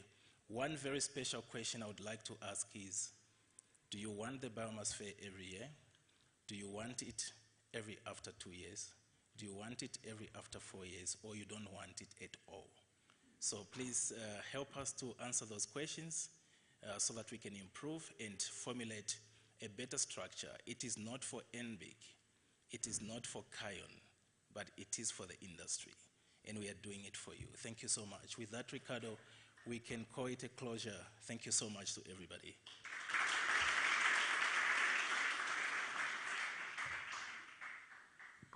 Thank you very much. Just two house announcements, of course. But before we close off, of course, with the national and African Union anthem, since we opened, we have to just follow the protocol. The networking event, of course, is taking place at the Crocodile Park. If you're tired, you don't have to come. Leaves more for us that will be there. The expo tickets are still available, 120 a piece for 1 day, not 80 a piece for 1 day and 120 for both days. Even if you're not going to go, I think because of the work that the N-BiG does, you might as well just buy the 2-day ticket for $120 so that they can put it back into the work that they're doing for the industry.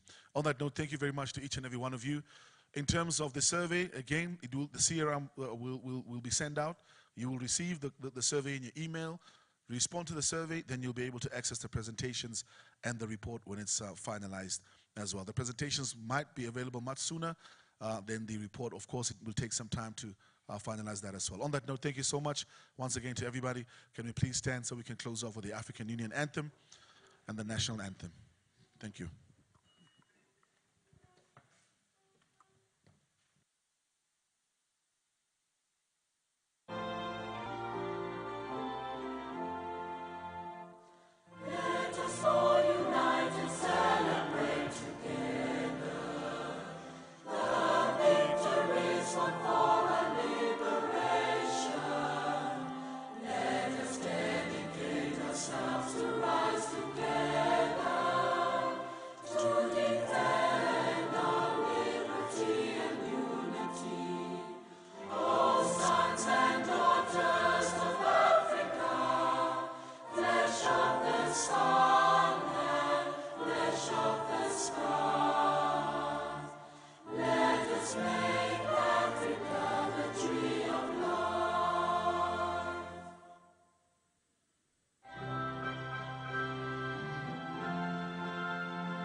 Thank you very much.